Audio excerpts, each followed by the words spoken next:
Good evening, everyone. I hope everyone's happy. Well, happy, maybe a strong word, but it is Sunday. I suppose everyone's had a nice meal and just got on with the day and tried to forget about yesterday. So, it's going to be hard to do a show on here and just not be depressing for people. It's going to be very hard to do it because I want to go through today on how some of those players played. Let's give them their ratings because I didn't get to do that yesterday because I only meant to come on for about 10 minutes yesterday to have a rant. And I was that. Let's just say I wasn't impressed. Right, one thing before my guest comes on, which I have a very good guest with me, and you are definitely going to hear it how it is. No two ways about it. I'd just like to big up Ellie, Queen Ellie. You are diamond. Thank you for everything you do for me off the screen, WhatsApp, with your ex and everything else. You are special. You've got a bloody heart on you, which a lot of people haven't, and the world could definitely do with more people like you. Right, everybody, say hello to Kate. How are we doing? Yeah, not too bad. I'm still smiling, even though it was a terrible day yesterday. I've kind of slept on it and woken up feeling not any really better about it, but just calmer today than I was yesterday. So, do you know what? I can agree with that because that's pretty much how I feel. I think some things in life, not just football, you got to take it. If you don't laugh, you cry, innit? Exactly. And that was such a. I've just got to watch how I word this. That was such a poor, abysmal, gutless, worthless, lazy, complacent, lack of effort. I think I've seen a team, not just Spurs, pull off for a very long time. It had Spursy written all over it when we got it in the palm of our hands. So what I'm going to do quickly is say hello to a couple of crowd. Adrian, how are we doing, my man? Always good as ever. JJ, thanks for coming on, mate. It's appreciated. Giant Rabbit, this live. Yes, it is, mate. It sure is. And we also have with us the Alex Scott. How is everyone? Hope everyone's all right. Adrian, yes. Very true, mate. Villa drew, which helps us. We have a game in hand. Yes, but we should not be in this position. We shouldn't be in the situation that we're relying on Villa to give us a game in hand. We shouldn't be there. But it went our way today, same as it does with other things. Question is, will we screw it up the same way? That last game is just shocking. Detrex, good morning, Dan. If you need me to join, I'm here. Do you know what, mate? Let's carry on, and I'll send you. Do you know what? Stuff it. I'll do it a different way. I can't be bothered with all the balling about on. There you go, mate. There's a paste. Jump on if you will, and Adrian, if you wish to, mate, jump on as well. Right. So just before I come over to UK, just reading out a couple more here. The Alex Scott experience. Hey, we need to clear out all those wingers like Kulu, Johnson, Werner, plus Richarlison. They're not good enough for this club. No, mate, they ain't. They're not even. And I've stuck up for a couple of them a couple of times. So have you, Kate, haven't you? Yep, I have done. I'd just like to say Man United have just gone 4-3 up in extra time and had a player sent off. So it's all happening at Old Trafford. As it always is. Yeah. Like Adrian just said, Ellie is an ambassador and a promoter to so many podcasts. She is. The woman has got a heart of gold. And like I said, there needs to be more people in the world like her. So, Adrian, you still feeling the pain from yesterday? You get a bit philosophical when you've been following Spurs as long as I have, you know. I mean, these things happen. It's the Premier League as well. I mean, look, Fulham are a good side. We just didn't turn up. I mean, nope. You could analyse it till you go crazy, but when everything, nothing works, you know, it's just baffling. It's baffling. I mean, we all know most games are won and lost in midfield. Where was our midfield? Gone. On the right-hand side. We didn't have one. I love Udogie. I think Dragusin's a player in the making. He's got to prove it. But yesterday, he was okay. A couple of sloppy passes, but two of them goals. Okay, look. side. We're the players in a minute because we're going to rate them one by one.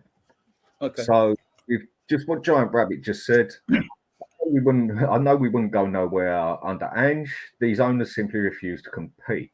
Our wingers are Forest level at best. There is no standard or high enough for us to win this title at Spurs. No, not at the moment there is. But look at what everyone keeps saying. It's just the start. Okay, I get it. It's just the start. But people need to be told when they've done poor. So I'm literally going to jump straight to it. Man United won. This game. Oh, Man United won. Yeah. Oh, that weren't expected. I tipped them to win this weekend. Should have had a bet, Yeah. Well, we had a very lucky one today as well with Villa and West Ham 1-1, which basically puts it in the palm of our hands again to go level with them on points where we're only a goal behind them and a game in hand. But again, where it's in the palm of our hand, I'm not confident. So let's just start here. I'm going to go to Kate first off. Vicario, rating. Give me his game. What do you think? Well, I did a stream earlier today, and I had people giving him 8s out of 10 which is bonkers to me. If you lose 3-0, I don't understand how a keeper gets 8. I don't care if he stopped us from it being a cricket score. I mean, he had an all right game, saved us a couple of times, but I would give him. Are we doing 0.5s or are we just doing round up numbers? I think we're going to do minuses as well, Kate. As well. Yeah. I think I would give him a 6. He was probably our best player. And that was purely because he kept it down to 3-0, which is a really sad state of affairs. But yeah, I would give him a 6. I don't think he made any particular mistakes. It's just, 6. Okay, go on. Adrian, what's your opinion on Vicario yesterday? 6. His game. Forget the season, forget the rest. 6. Yeah? Any particular reason? Just because he's in goal, really. I mean, he wasn't at fault with the goals, was he? So, No. He just did what he did. It's a sort of like just playing at 6, isn't it? You know, I mean, for him as a goalkeeper, you still got to be there and do what you have to do, which he did. So at 6, maybe 6 is a bit generous. Maybe it should have been a 5. But Now, do you know what? On my side of this one, I'm going to go with you two. Yeah, I'm going to say a 6. Why? Because the man was at fault for no goals, and also when you've got a team in front of you playing that bloody poor. What can you expect off your keeper? He wasn't at fault. He gave it his all. He was screaming, shouting across the pitch, which definitely didn't get heard or it just ignored. You know, like ignorance is bliss, like some people do it. I've got to give the man a 6 as well. He did nothing wrong. So there we go. So I'll go to our next man I got on my list. Porro. Adrian. Porro. Go on, mate. 5.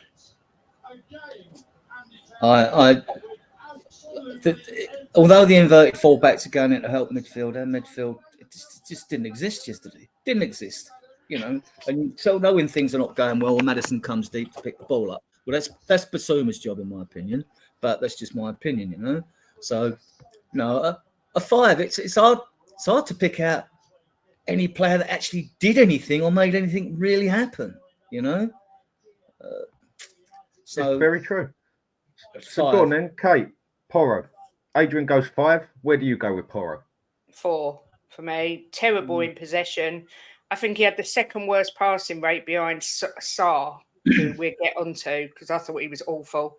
I thought William had him in his pocket for most of the game. And just a really lackluster, poor performance for me from Porro. Yep. Porro, I'm going to go a 4 as well.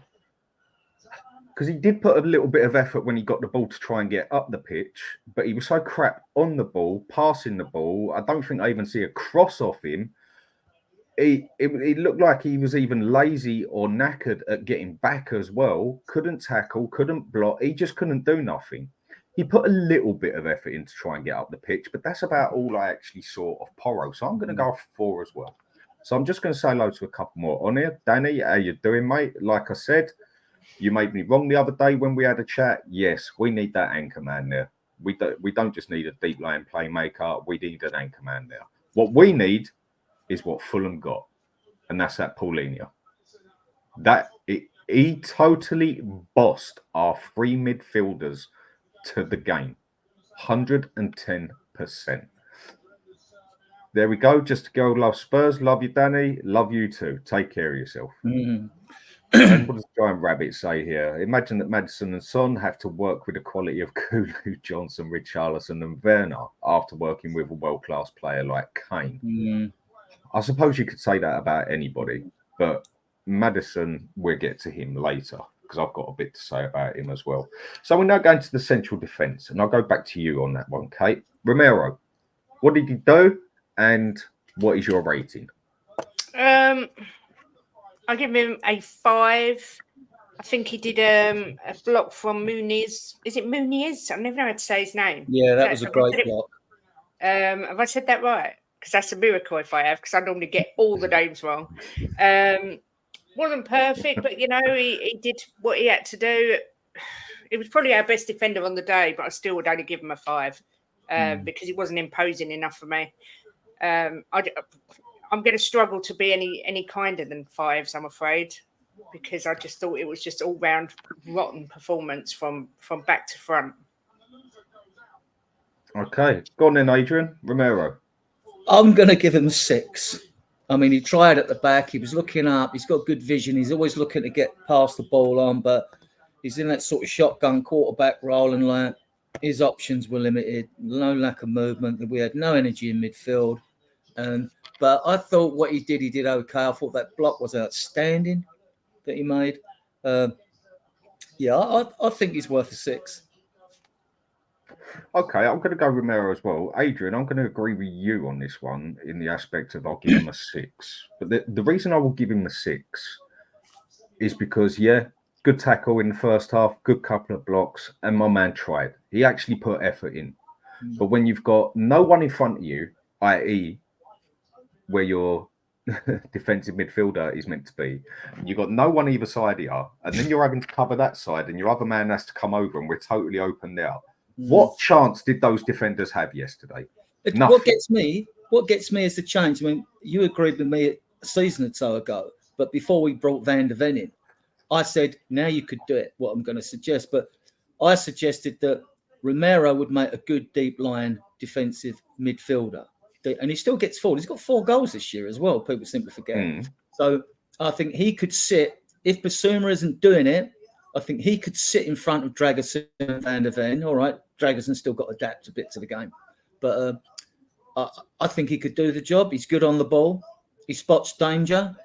He reads the game well, cuts people out. I mean, I think he's a superb defender. And I don't think fingers crossed, I don't think he's been booked for 10 games. Keep it quiet. I can see where you're coming from there, yeah. I can see where you're coming from, definitely. But if we're going to be honest, Mickey Mouse could have been sitting there and done a better job than Bissouma. But we'll come to that. We'll come to that person later. Trying to keep my vocabulary better this time. Dragusin, I'm going to start on him first, yeah. I think we got a very talented defender coming in there. Raw, definitely, but I thought he had a good enough first half. I don't think he was at fault for any of the goals, but he was there when the goals came in as such. He was in the wrong place at the wrong time, but he should have been there anyway as such. Again, I'm going to give him a bit of slack. Even though it's a 5, people might go lower. I'm going to give him a 5 for the sheer fact of it was Vicario, Romero, and Dragusin versus Fulham, as far as I was concerned. So I'm going to give him a 5. Kate, go on, Dragusin.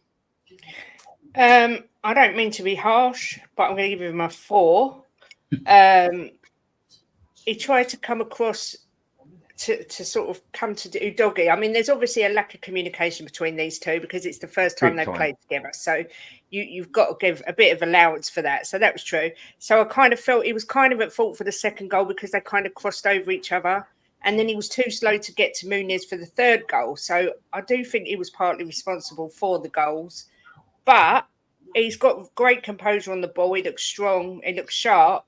But as far as the debut goes, it wasn't great. And like I say, I'd only give him a 4. But I think there's good to come from him. It's just hard because, like I say, the lack of communication between him and Udogie was shocking. was clear, I think, for everyone to see. So, and he's You playing. could And he's tell it playing was on. definitely two. You Yeah. could tell it was two different languages they were speaking. Definitely, Yeah, they didn't yeah, yeah. understand each other. Literally that. So, go on, Adrian. I'm going to give him a Producer. 5, as he's playing on the left and not on the right, which is his position, or he's played in the centre of a back three before. He did give some. He put some sloppy passes into touch yesterday, didn't he?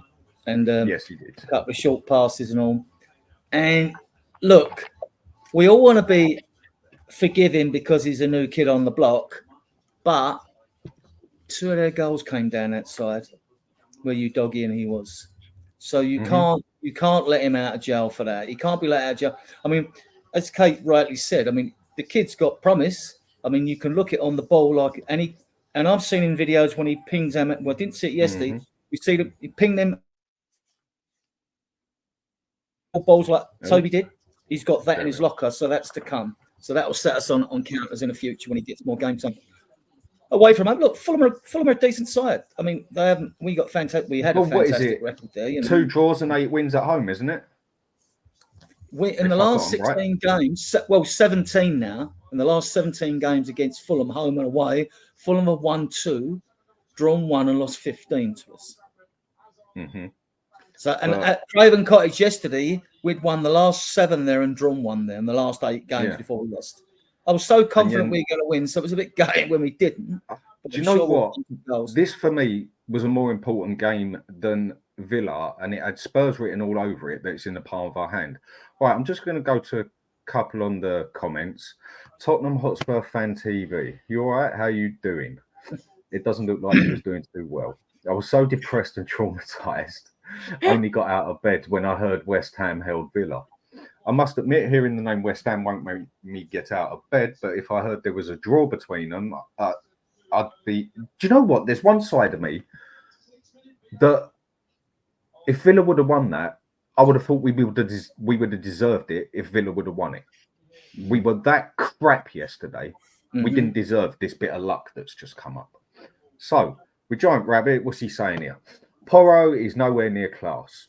He's okay with 7 assists, no goals this season. Kieran Trippier, 33, has 10 assists and 1 goal. I'm going to defend him a little bit here because Porro, for me, is still not a good defender. He's significantly better than he was last season, but last season, he was absolutely appallingly shocking as a defender. So he's only got to get it half right to get bigged up a bit. But I think he's got more to come from him, and I think he will get better as a defender, but I don't think he will ever be a good defender. But as a wing back, which is his actual position, I think he's very good and he's going to get better. But as defence, not for me. My man is not for me. Mile High Hotspur. Yahoo, my homies. Yes, mate, how we doing? And again from Giant Rabbit, we are always overhyping our players and half of them are Forest level at best. All right, last one I'm going to say hello to quickly before I go to the rest. Phil P, how you doing, mate? Always see you on here. Much appreciated. Even at Danny and the gang. Spurs were, and this is a technical team. Phil's a local lad. He's a local lad. There's a few ways you can put it, mate, and I think you've put it a nice way there. So I'm going to go back to us on the panel, and I'm going to go, right. Now, this one's going to hurt a few people. Udogie. I'm going to go to you first, Adrian, with this one, because I know you are such a lover of the man. I'm surprised you ain't got a tattoo of him. I love the player, don't get me wrong, but, you know, you've got to take into consideration he's young. I'm going to give him a generous 4. He was just poor yesterday. I don't know if he won hardly any of the ball at all. He was just poor. And I'm just being generous with the 4 because of his age, basically, and because he's played so well this season. So I'm not going to throw him under the bus, you know. But, no, I mean, like, 2 of them goals come down his side. Where was he? Where was it? How many chances came from his side where he was up there and it kept cutting in from that side? And that's where the defender had to come out wide. And then Romero has to come out to cover the middle. And then there's no one on the other side. And the ball goes straight across. And we're lucky it weren't put in the back of the net then. See, with young players, some have naturally got it. They've got the intelligent awareness and good positional play. But others, he does like to get forward. And he's got to balance it. He's got to look around him, you know. I mean, like I'm still getting my head around Ange ball, because if both the inverted fullbacks go charging forward, we're just left with two centre backs at the back. That's why I think we should have a deep line midfielder that sits in front of our centre backs. I think we'd benefit enormously from it, right? Just to sit An in front anchor of man. them. Roy Yeah, Keane, because Patrick because Vieira, Getasu well, sort of style. if Romero did it, if Bissouma can't, then he can drop into a back three when we can, you know, when against goal kicks and free kicks and corners and things like that. I mean, I'm not saying play a back three. Ange's not going to change. Apart from the high press, we go to Ange. We're going to go to Ange after this. We'll go to Ange's style after this. I know you want to talk about his style, but we will go to this after. Kate, come on, Udogie. Be real. I'm going to say 4 as well. I'm going to agree with Adrian. Fair enough. I thought he did set up a chance for Maddison in the first half, but then he was beaten off the ball for Fulham's second goal too easily. And he just looked a bit like a headless chicken, the way he was running around, not knowing what he was doing. So, yeah, 4 for me. I love him. I think he's a great prospect and a good player at the moment, but that was a very poor performance. Okay. Well, with Udogie, I'm going to go 3. And that's because of I like to judge a player not by how he's played all season, not by how he plays for 5 minutes in a game, but for how he plays that game at 90 minutes. So the rest of the season means nothing to me at the moment. I'm only judging this game. And for me, that is the worst performance I have seen of him in a Spurs shirt. He looked like yesterday he couldn't be bothered. How many times did he get the ball up by the halfway line, get it taken off of him, or have a total miscommunication with Johnson where Johnson's passed it back to him when he weren't expecting it? It's been taken off him. And about 3 times I see him look over his shoulder and jog after the player. That is not Udogie. That is not how he usually does it. That is why I'm going to... Do you know what? For me, he's lucky, and I mean lucky, that he gets a 3. Because that performance of him yesterday was abysmal. Shocking. Terrible. So I suppose you two win with a 4 on that, but no, for me, he was a 3, and I'm being nice, I reckon now. So, Kate, Sarr, worst passer of the game, 100%, fact, on paper. And I know a lot of us don't like going into this paper crap and everything, neither do I, but a fact is a fact at the end of the day. Sarr. For me, that was the worst performance I've seen Sarr ever have. He was so sloppy with his passing. Like you say, he had the lowest pass rate completion, made absolutely 0 impact on the game whatsoever. So, yeah, a 3 for me. I was so disappointed. I'd been bigging him up all week, saying how much I like him and how his work rate's second to none. And it just was, it wasn't like Sarr. It could have been, when I'm watching him, I'm looking at him thinking, is that really him? Because it was just awful. So, yeah, for me, he's a 3. No higher than that, I'm afraid. Adrian? 4.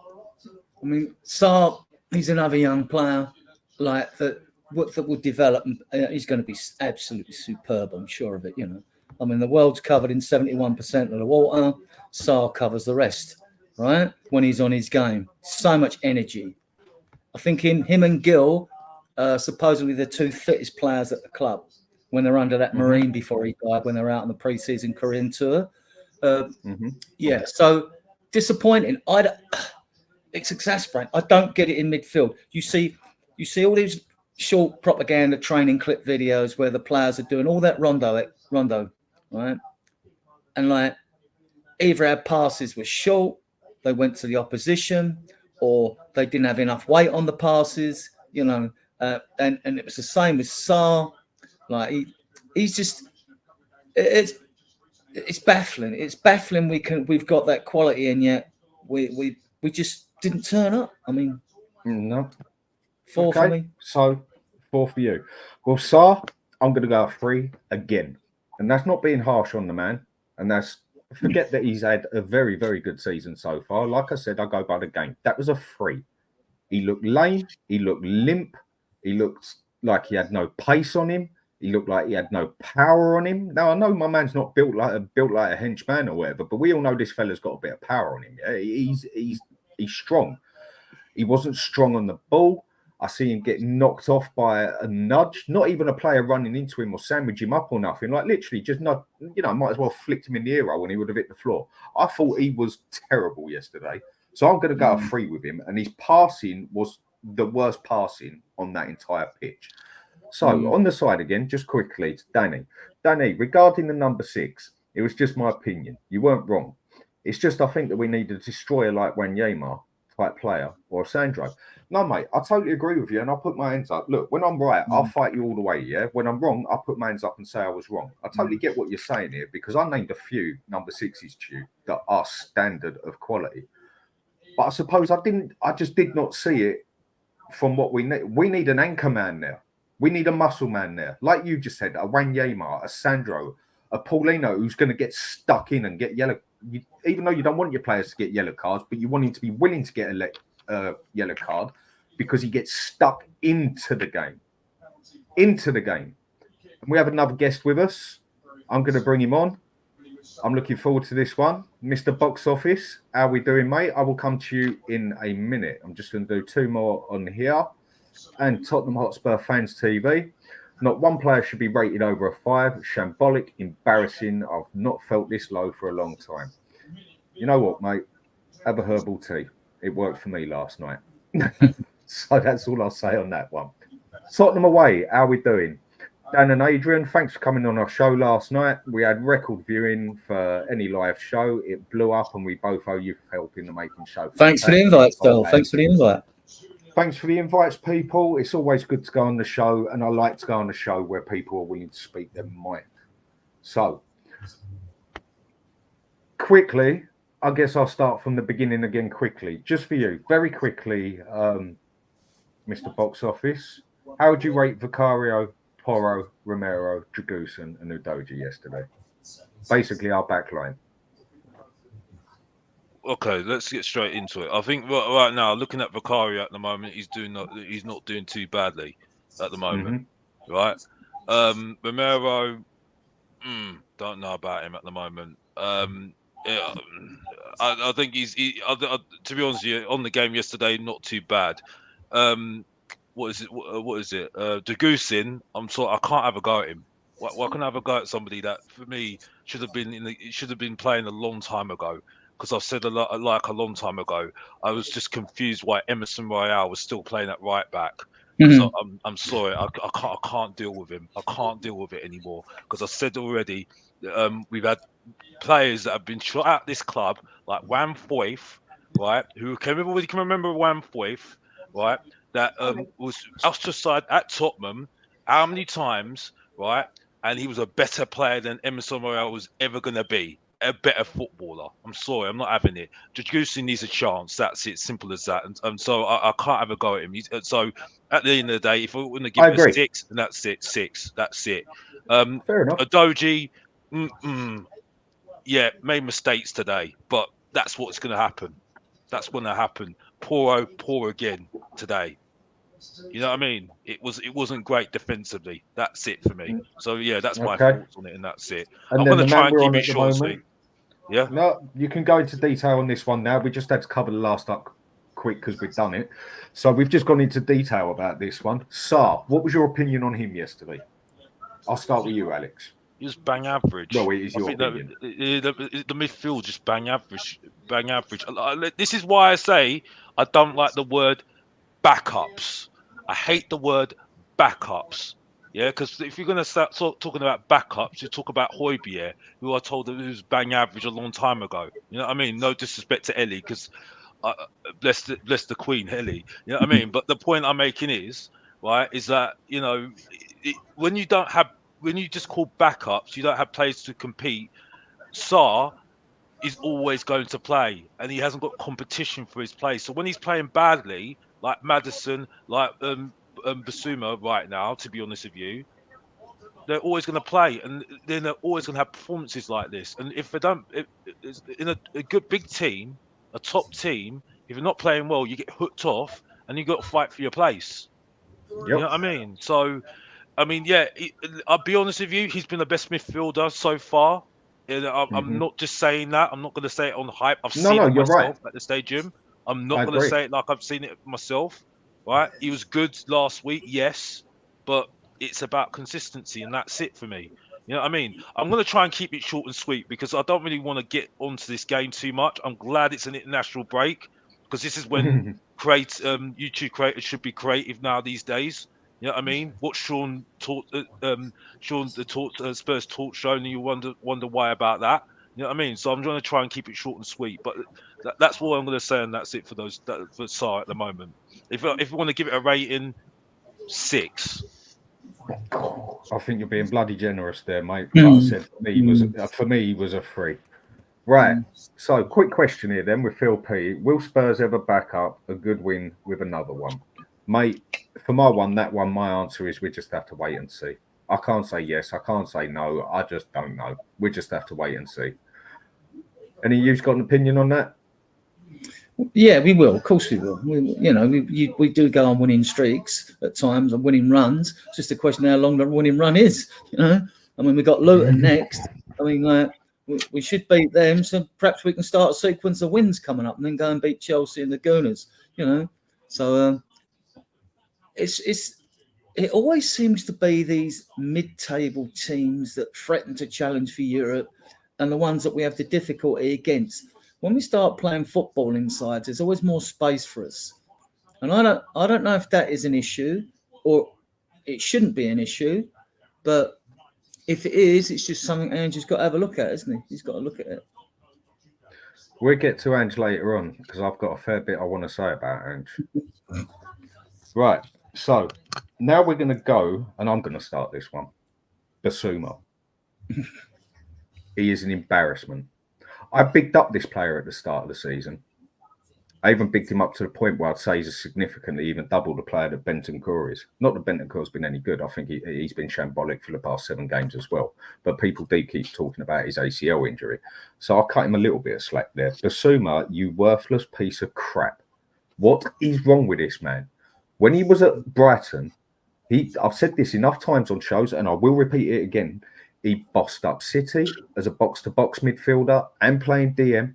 He'd done it to Arsenal, us, Liverpool, other good teams out there, to the point where Liverpool was willing to pay 65, 70 million for him, but they wanted 85, so it didn't happen.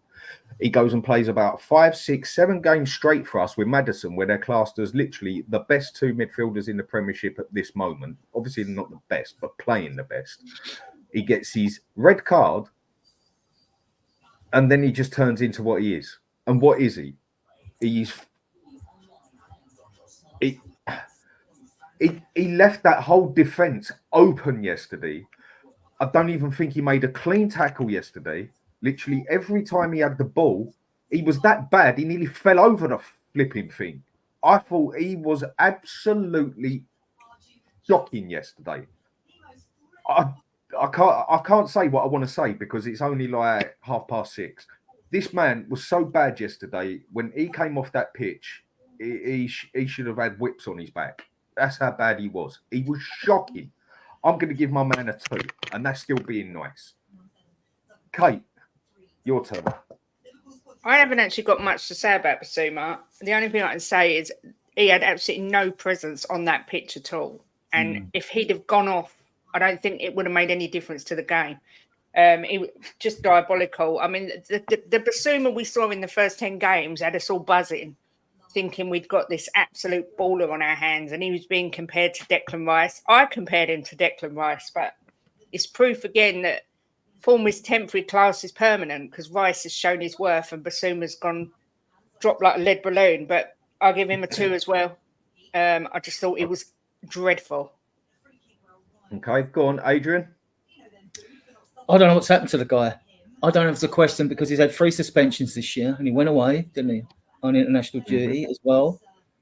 And I don't know if them yellow cards have affected his game.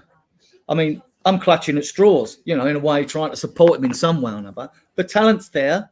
This is another one Ange's got to sort him out. He's got the talent. We've seen it at Brighton. We've seen it for us. So why the big drop-off? And it was a big drop-off.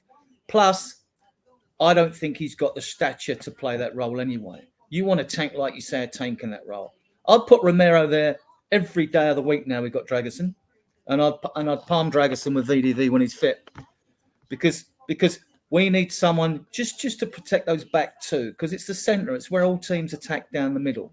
Every team tries to attack through the middle. That's why they play narrow, and you always find one wing. There's acres of space on the wing. Well, Adrian, just a minute, mate. I'm starting to see that other teams are starting to read us up like a book and seeing two ways to get through us now, and that's through the middle and down the sides. We're getting opened up in more than one place now. Whatever systems you play or other systems play, they're always trying to get overloads either through the middle of the pitch or down the sides, and it's always, every game you see, a team's always going to threaten you. You're always going to see them push you down the sides, especially if he park someone out on the wing like Ange does. It's part of his system. You're always going to get that. Well, that's fine. I mean, you can have us worked out. That's fine. You've still got to stop us. You've still got your game. Yeah, and Ange's ideology, his philosophy is like, look, don't go into Ange. Yeah. Don't go into Ange and his ideology yet. We'll leave that one, yeah? So it's just mad. It's just madness what it is. So what's your rating for Bissouma?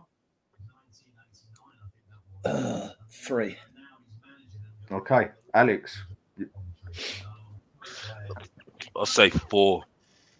Don't think too much of him right now, to be honest with you, for the same reasons I've said for the last midfielders, and that's it for me. Weren't great. I thought Paulinho absolutely had him on the slaughter as far as I'm concerned. And some. Yeah, and some, yeah. So yeah, I mean, there's not really much to say. I'm very worried about next season.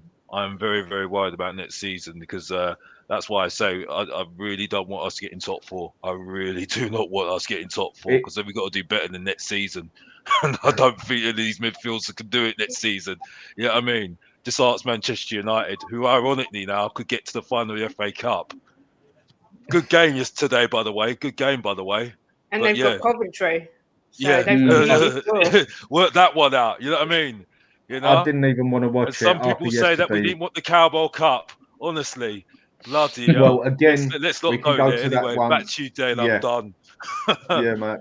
I don't blame you. I was done yesterday after I'd done a show last night, my own, and then done a show with Stel and that. I made sure I stayed in bed till gone 12 o'clock today with my herbal tea last night. I needed some. It was just bad.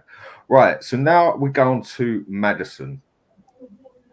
Maddison, our playmaker, our number 10, our man who's got the bottle to actually take a chance up front. I'll go straight back to you, Alex, on this one. Go on, mate. Maddison. I'll say 5 because he was trying.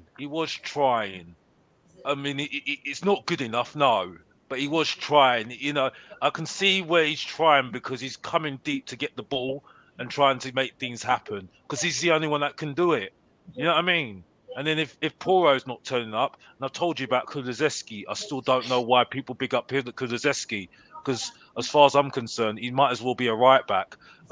Big up to Sava, who should be still on YouTube, by the way. Big up to him all day long, every single day. The point is, it's like I'm sorry, I just can't. For me, I just think at the moment he's trying to do everything, and the problem is at the moment he's an injury-prone player as well. So that's going to go as well. Like Van der Ven's hamstrings that keeps on popping. He got that dirty kick in the ankle as well, didn't he? And that he was hobbling after that. I personally think we should have took him off just in case because we was already screwed anyway. That's the thing, and that's the thing for me at the moment. And the fact that he came straight back into the team just sums it all up perfectly, doesn't it? No one's pressuring him, and it's a bit of a worry for me. So I've got to give it a 5 because he was trying his best, but unfortunately he got battered by the midfield, and that's it for me. I think the midfielder. I'm not talking about the defensive midfielder for Fulham, the other midfielder that used to be at Man United. I forgot his name now. Can someone tell me? I'm terrible with bloody names. I forgot his name now. But I thought he was the DM who totally bossed us. Yeah, but I think that also the attacking midfielder really bossed us as well. You know what I mean? There's a few players that really impressed me for Fulham, didn't they? So 5. Okay, 5 for you. Adrian. Maddison. Four. Now forget the season. This game. Go on, mate. 4. He started coming deep again. That sent the alarm bells going off my head straight away. Because when he gets bullied, he disappears from some games. When he bullies, he bottles it in a way. I don't think he's a fantastic talent, but he was flaky. He's not yesterday. physical, is he? No, he can't. And so he's got to win the free kicks then, rather than sort of bottle out of not making a challenge and things like that. Then win us the free kicks.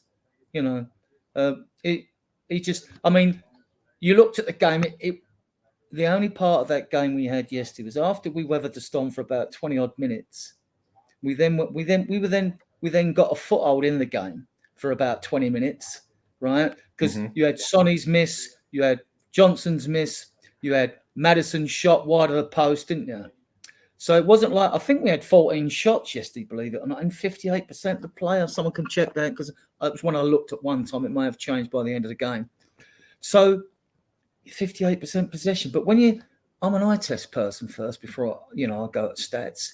But looking at that game, you couldn't see that we had 58%. This is where stats and have got so many variables with stats that you like. It deceives you. They can be very deceiving and misleading. That's why I don't like stats. But okay, so what you give Maddison? What was it you said? 4, wasn't it? Okay, 4. Kate, Maddison, your turn. He did try. He teed the ball wide. He tried to get Sonny, teed him up for a shot, but I just thought our whole midfield was ineffective. And I'm not going to give points for trying because every player should try every single game. So I'm not buying all that. Oh, well, he put in the effort. He did this crap because every player should put in the effort. I'm going on the fact that I've seen Maddison at the start of the season and know what he can do. And that he was a million miles off that yesterday. So he's getting a 3 as well. Because I don't think any of our midfield deserved more than a 3. They were just awful, the whole lot. So you give him a 3, yeah? Yep. Okay. Maddison. You know what? I'm going to have to go with you, Kate. I'm going to have to give the man a 3. All right. I get what you're saying, Adrian. 1 or 2 moments, he looked like he tried to make a pass. 1 or 2 moments. But as soon as he got muscled up, and they do it every game now, the players, like the opposite team, they go straight for him, sandwich him straight away because they know they put someone on him usually, don't they? Put someone on him, and he comes back a bit. He is a limp fella in that aspect. I wouldn't say he's totally fragile, but the man ain't got power. He don't plays with that. He plays like twinkle toes. He's not a powerhouse. He's not someone who likes getting stuck in. He isn't even a Modric who's a little fella who you can knock off the ball and he'll be straight back on it or whatever. Maddison is weak physically. He's just extremely good, skillful. But he didn't even try and pull off the passes yesterday. I think 1 or 2 moments I saw him maybe take that chance up front where he's the only player who does take a chance with a pass up front. And he was just walking around the pitch miserable. And I think after that kick in the ankle, because that did look pretty painful, I think we should have took him off for safety reasons. Dan, do you remember that you remember that move with Udogie when he had that 1-2 and he fluffed it wide? I thought that was actually quite quality, to be honest with you. You know what I mean? Okay. Yeah, I can't believe you're actually saying this. Actually, agree with Kate when she said you shouldn't give points for trying. Absolutely spot on, to be honest with you, because that should be an absolute given. To be honest with you. The only reason why I'm being light with the players at the moment is because I'm done this season because I don't care about top 4. You know what I mean? Alexa, I don't do stop. days out in Champions League. You know, days out in Champions League. You know what I mean? I don't do that anymore. I need trophies now. I'm done with this now. I'm too old, you know, in the tooth. You know what I mean? Sorry. You know what I mean? That's done all day long. So I absolutely agree. Don't get used to it, Kate. You know what I mean? But yeah, I've never known it. I feel like I'm going to fall off my chair. I don't get used to it, but I say this to everybody, boy. Don't worry about that. I'm not just saying that to you. I say it to everybody. Dan knows this, and Adrian knows this as well. You know what I mean? So you know what I mean. But you're absolutely spot on. Absolutely spot on. When you're right, you're right. You're wrong, you're wrong. You know what I mean? Absolutely spot on. Back to you, Dan. When you're right, you're right. You're wrong, you're wrong. And yesterday we was wrong, and I think that was a bloody understatement. So now with this one, I'll start on this one. Kulu. How many more chances does this man want? Oh, please. Now, can I for have this one? me, the only cut I'm going to give the fella is I still think we're playing him wrong. I've been saying since day we'll get more out of him if he's cutted, if he's diverted right in or as an attacking midfield central. The fact that we've got a left-footed man that is expected to run up to the other end of the pitch, basically, right on the line and cross it in, when he's left bloody-footed and he has to put it on his left foot to try and do it, and the defender already knows what's happening, and the defender's already stepped to the right before he steps to his left. We're playing him the wrong bloody way. But forget that. How many more chances does this fella get? He comes good for a game, maybe 2 games, and I admit he's powerful on the ball. He can cut. He comes back and he covers Porro at times and that, which none of the others can do. But yesterday, he was just as miserable as the rest of them. I did see him putting a couple of effort in with trying to get through a couple of players, but even he just got knocked out of the way. It was like after the first 15, 20 minutes, he just totally lost his faith. And the following 20 minutes after that, we actually had a bit of control in the game. And that was when I see the man have a chance or two to make a pass, and he don't bloody do it. And it was on his left foot. For me, I'm going to give him a 4, and that's being nice. Kate, go on. Kulusevski. I was going to say, let Alex go, Lex, because he's Okay, chomping at the bit. I'm chomping at the bit Go with on this then. one. Go on then, chomping at the Kulusevski. bit with this one. Because Go on, mate. I'm going to say some stuff on Mr. Box Office TV on this one. Yeah, because Go for what it, he mate. said You're welcome. during the week, yeah, you can look at it in one way, and I can't go that way because that's not football, yeah. But the football way of it, I'm thinking, why are you talking like that for? You ain't done nothing yet, you know what I mean? In your career yet, mate. You know what I mean? No disrespect. And to me, the fact is, this is why stats are so annoying. You know what I mean? They're like FIFA, yeah, because this guy is the best assist player going, yeah. Right? I think Celio said it best. He's doing the same numbers as Modric.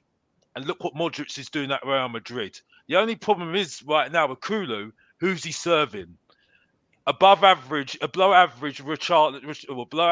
Heskey, Richarlison, aka Richarlison, Timo Werner, that I was told was back, but look what's happened, and Johnson. You know what I mean? There's not really that much to say, isn't it? And that's it. I'm sorry. He just for me, he just looked like a defensive player. He works hard, yes. He works well with Porro, yes. But I'm not being funny. Porro makes him look good sometimes. Most of the time Yes. at that, you know what I mean? He needs Porro to make him look good. I agree. He might needs to be in the centre as well. Yes, he does. But I'm sorry, but you've got to make yourself known. You've got to make yourself known. I'm sorry. He can't touch the likes of Bell. He can't touch the likes of Modric. He can't touch the likes of Ginola. I'm sorry. He's got all the ability in himself. Maybe just say to yourself, you know what I mean? What do you want to do? A player now is too systematic, and he sums it up perfectly. Yeah, you got players that can play in multiple positions. That's what you used to do in the past. And for me, he's just so one-dimensional. It's unbelievable. But when I'm at the stage and watching him, he gets in the right positions and he does things. And those things are the numbers that he gets to the stats, and that's it. And it's just so annoying. But then I'm hearing people on YouTube channels saying, I don't know what sort of player he is, and that's it. And I'm like, what? I'm sorry, no. I'm sorry. I've seen better players in my time, and any day of the week. I'm sorry. So yeah, to get my rating, I'm sorry. It's a 3. It's a 3 because I'm sorry. If you want to be a top player, yeah, and sorry, I'm fed up of YouTubers bigging up this guy and overhyping our team as well. I'm fed up of it, yeah, because I'm sorry. I'd rather have Saka in my bloody team, man, because at least Saka gives me more. Saka gives me more, and he's shown me more than any day of the week. Back to you, Dan. I'm done. You're right. You're right. Again, when you're right, you're right. You're wrong, you're wrong. You're right. 100%, mate. 110%. I'll go with you on that. Everything you said there is true. A player, this is where stats lie. A player can come up with like 95% passing and it all went right. Yes, because he was playing tippy-tappy with a man 4 foot next to him. This is why stats are BS. And that is why I don't really listen to stats. Oh, you had 85% possession of the ball. Brilliant. But you lost 2-0 or you lost 2-1. That is why I think our team has been a bit of a liar this season in the aspect of there's been so many games we've had total control, domination with possession of the ball. But we haven't been in control of nothing because they've just been sitting back, waiting deep until we make a cock up on passing the ball, take it off of us, get it up at the other end of the pitch and take a chance. That's why stats are deceiving. I agree. Hey, Kulu. I've never been Kulu's biggest fan. I've debated. No. Adrian knows this. I've debated it with so many different people about. Me and you have Kulusevski. spoke about it. Yeah, but I did actually on the terrace last week. I actually stuck up for him because I thought we had a good game last week in the fact that he was contributed to 3 goals. But then I watched him like yesterday, and I think, why do you stick up for this guy? Because he's just, he frustrates me more than any other player that we've got. He will take on a man and then run into 3 men. He always wants to cut in onto his left foot. For me, he's not fitted for this system, not even in the middle. I don't want him in this club. I don't like him in the team. He frustrates me. Every time the ball looks like it's flowing, it stops when it gets to Kulusevski, in my opinion. Like I say, I do not want him at the club. And I will give him a 4 because he tried, which I'm not giving him points for that. But what I'm saying is he moved deeper, got himself into some good positions after they made the subs. So I think he was just above the midfielders, but yeah, only a 4. And for me, I need him out of the club as soon as possible, please. Okay. Sorry, I'm in a minority Adrian, of 1. I'm giving Adrian, him a 5. I'm giving him I a think 5. you better go get them candles, mate. Seriously. I'm giving him a 5. Okay. I think his game's affected by those around him. Everyone's talking about when they're giving him some praise for defensive qualities, winning the ball back, defending and all that. And we know that it seems to be that Sarr and Kulu get picked because they get a bit more defensive quality to our game and they can cover for Porro, right? So if you want to be really ruthless, why should they cover for Porro? If Porro can't do his job, take him out the side and free up Kulusevski to do what is better. I mean, his stats are good because he's got 18 assists and 13 goals in 74 games. That's a contribution every 2.35 games. His stats are good, but we all want to see more of his debut season form. You know, and I want to see it as well. I think he's a fantastic footballer. Like others may disagree, that's fine. I haven't got an issue with that. But and at cutting in on the left, it was interesting in an interview I listened to when he was asked a question. Because they're saying, oh, you're cutting in on the left and all that. And he actually turned around and said, Ange has told him to come inside and add an extra midfielder, to be an extra midfielder. So apparently he's been told to do that. Now, unless Kulu was lying in his interview, I don't think he would, because Ange would pull him up, right? We get a reason. He can use his right foot. He's a beautiful cross for Kane to score the 3-2 winner at Man City season before last. He has got a right. He doesn't use it a lot, but I think look, when you look at some of our players, I know we're on them today, and rightly so. They deserve to be criticised for a performance like that. But there's a lot of young players on that side. Kulu's only 23. His ceiling, Sarr's ceiling, Udogie's ceiling, you know, and Evan's ceiling. Kulu's hit his ceiling. They got well. Yeah, we'll quick come point on you just made. players. Hang on, Adrian. Quick point you just made there, yeah? You're saying that Kulu's been told to cut in. Yeah. Okay. Then why have we got an inverted, underlapping wing back running into him where half the time when he does cut in, they're stuck in between each other? Well, him and Porro. I will make. Him and Porro. We'll get on to him with Ange. This is Ange, because I am saving something for Ange here. Okay. Just a quick one then on Ellie.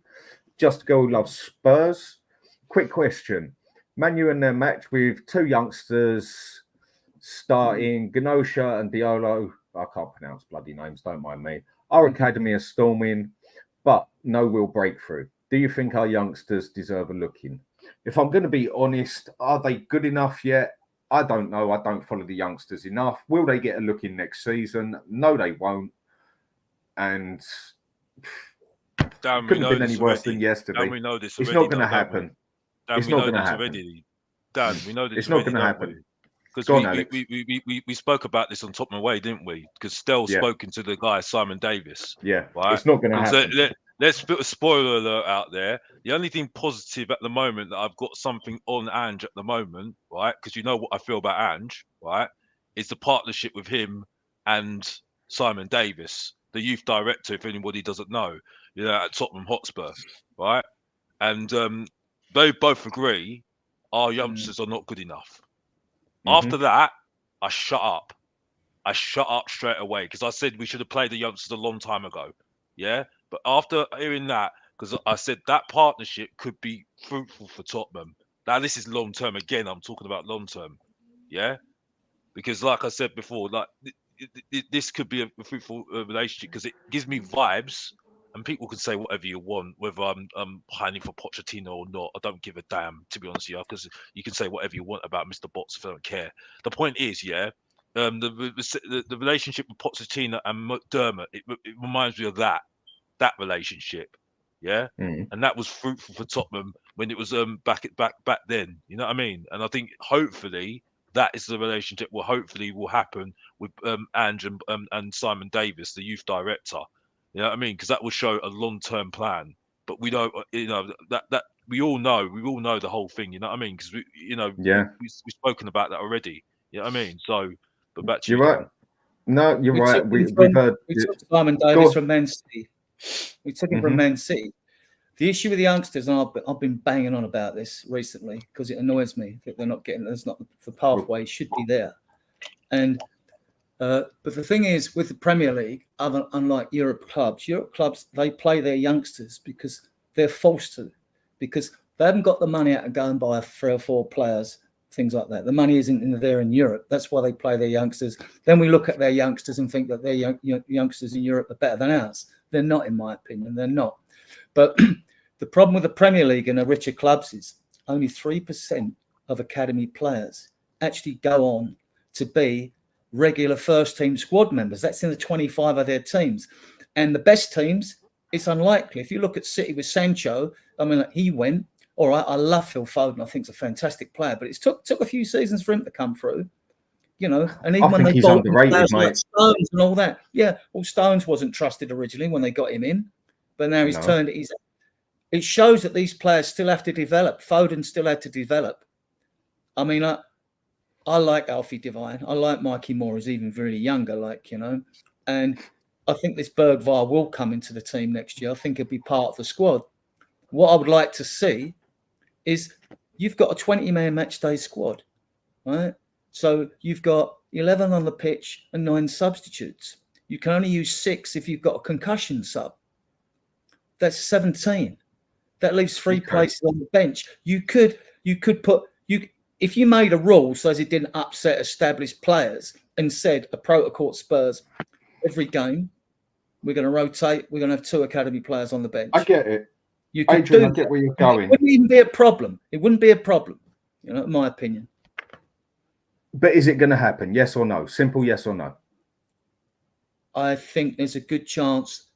Divine Donnelly looks fantastic. His passing is like yes or no? Is it going to happen? Yes, I think it will happen. Okay, next year. Kate, go on. Short and sweet on that one. No, I don't think it'll happen. End of. No, I haven't got anything else to add. Well, because it hasn't happened already, and I just don't think. I think if Ange rated the players in our academy, why would they bring in the likes of Bergvall and all these youngsters that they're bringing in? He'd surely go straight to the academy and have a look at what we got. So it's a no from me. Okay, and do you know what? I agree as well. So we're going to go through 2 more players quickly. Now, do you know what? Johnson. I actually stuck up for this boy last week because he didn't even play that spectacular if you look at his stats. But he actually grew a pair of balls on him. He actually got stuck into the game. He actually had a tackle. He squared up with a player. He actually put it past the player and attempted to run past him. The man is quick. Or I say the man, the boy. Yesterday, oh my days, this boy was a boy in a man's game. He was pathetic. Now, people say I give this boy too much stick, yeah? He's fresh. It weren't his fault he cost 50 million. He shouldn't have been playing as many games as he was. Yeah, I get all that. I understand all that. But I'm judging him on how he's playing a game of football for Spurs against Fulham. And he was utter crap. Pathetic. No bollocks on him. No effort on him. He didn't... He might have to play... To me, it looks like he's got no technique at all. Absolutely nothing. But the one thing he has got is what a lot of players used to do, even when they weren't that good. Stuff it, knock it past the person, use a bit of pace. He don't even do that. Do you know what? Put him out on loan. Put him out on loan. That's how I feel about him. How you feel about Kulu, I'm starting to feel like that about Johnson. Just slightly different. Maybe he will come a bit better in the years than that. Put him on loan at the end of the season. Get him out at the moment.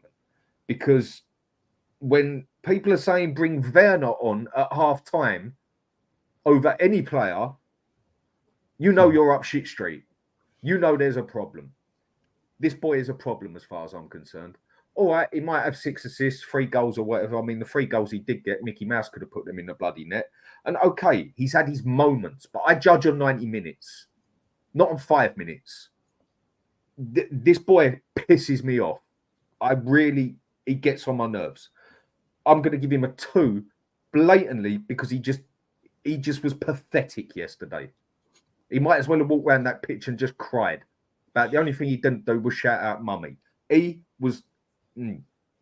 Kate, go on. Yeah, I mean, he was poor with the ball yesterday, but he should have had an assist. I mean, that ball he put over the front of the goal, I just can't believe Werner didn't bury that. I mean, that was just outrageous that wasn't a goal, but that is probably the limit of what he did. I feel kind of sorry for this kid. I do, because it's not his fault if he just simply isn't good enough. And I was so pleased for him last week because it was his best performance in a Spurs shirt. But then to that, yesterday, it was so poor. He looked like a Sunday League player who'd just been dropped off by his mum and thrown in at the deep end. I'm going to give him a 3. But yeah, just... I don't know what to make of him. We've paid a lot of money for him, so that makes me think he's going to be here for a while. So we might be stuck with him for a while. Stick him on bloody loan, mate. I mean, I'm not saying he ain't got a chance in the world, but it's just for me, I think the thing that really got my back up with him was the reason I actually backed him last week and said, you know what, mate? I think he might have grown a pair. Get stuck into a game. He was... Go on, Alex. Oh, sorry. Oh, no, I was listening to you. I was listening to you. But yeah, on Johnson, I just think at the moment, I think he was okay. He was okay last week. He worked hard. Again, I think, he did the things right that he needed to do right, and that was it last week. But then I hear people saying, and this is where we go over the top, it was 2 games, 1.5 games, yeah?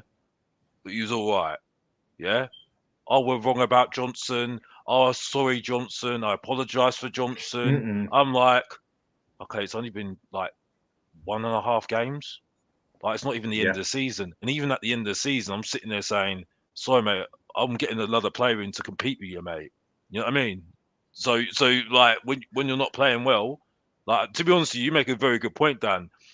If you're ruthless, yeah, put him on loan. Put him on loan, yeah. If you're ruthless, you know what I mean? If we have to be better, like, it's like, if you don't improve, put him on loan somewhere else. You know what I mean? Like, to make yourself better, you know? If you're ruthless. You're right. But yeah. you get like, somebody into like compete. Chelsea. Like, I'm hearing this thing about, like, again, oh, he's a bench player. Well, why are you buying him in the first place then? Don't tell me that he's a bench player then. You know what I mean? It's like, yeah, he done things right, and he should have. I think he missed an open goal as well. How did he kick the floor first? He kicked the bloody floor. It just wasn't. Yeah, I mean, the funny thing is, if he scored that chance and Werner scored this chance, we would be back in the game. You know what I mean? And that's it. You know what I mean? It's like for instance, Man United at the moment. You know what I mean? Man United are not playing well, but they score their chances. look what happens. They get to the FA Cup semi-final. You know, that's the difference between winning and losing these days. You know what I mean? And they're playing crap this season. That's the point. That's the point.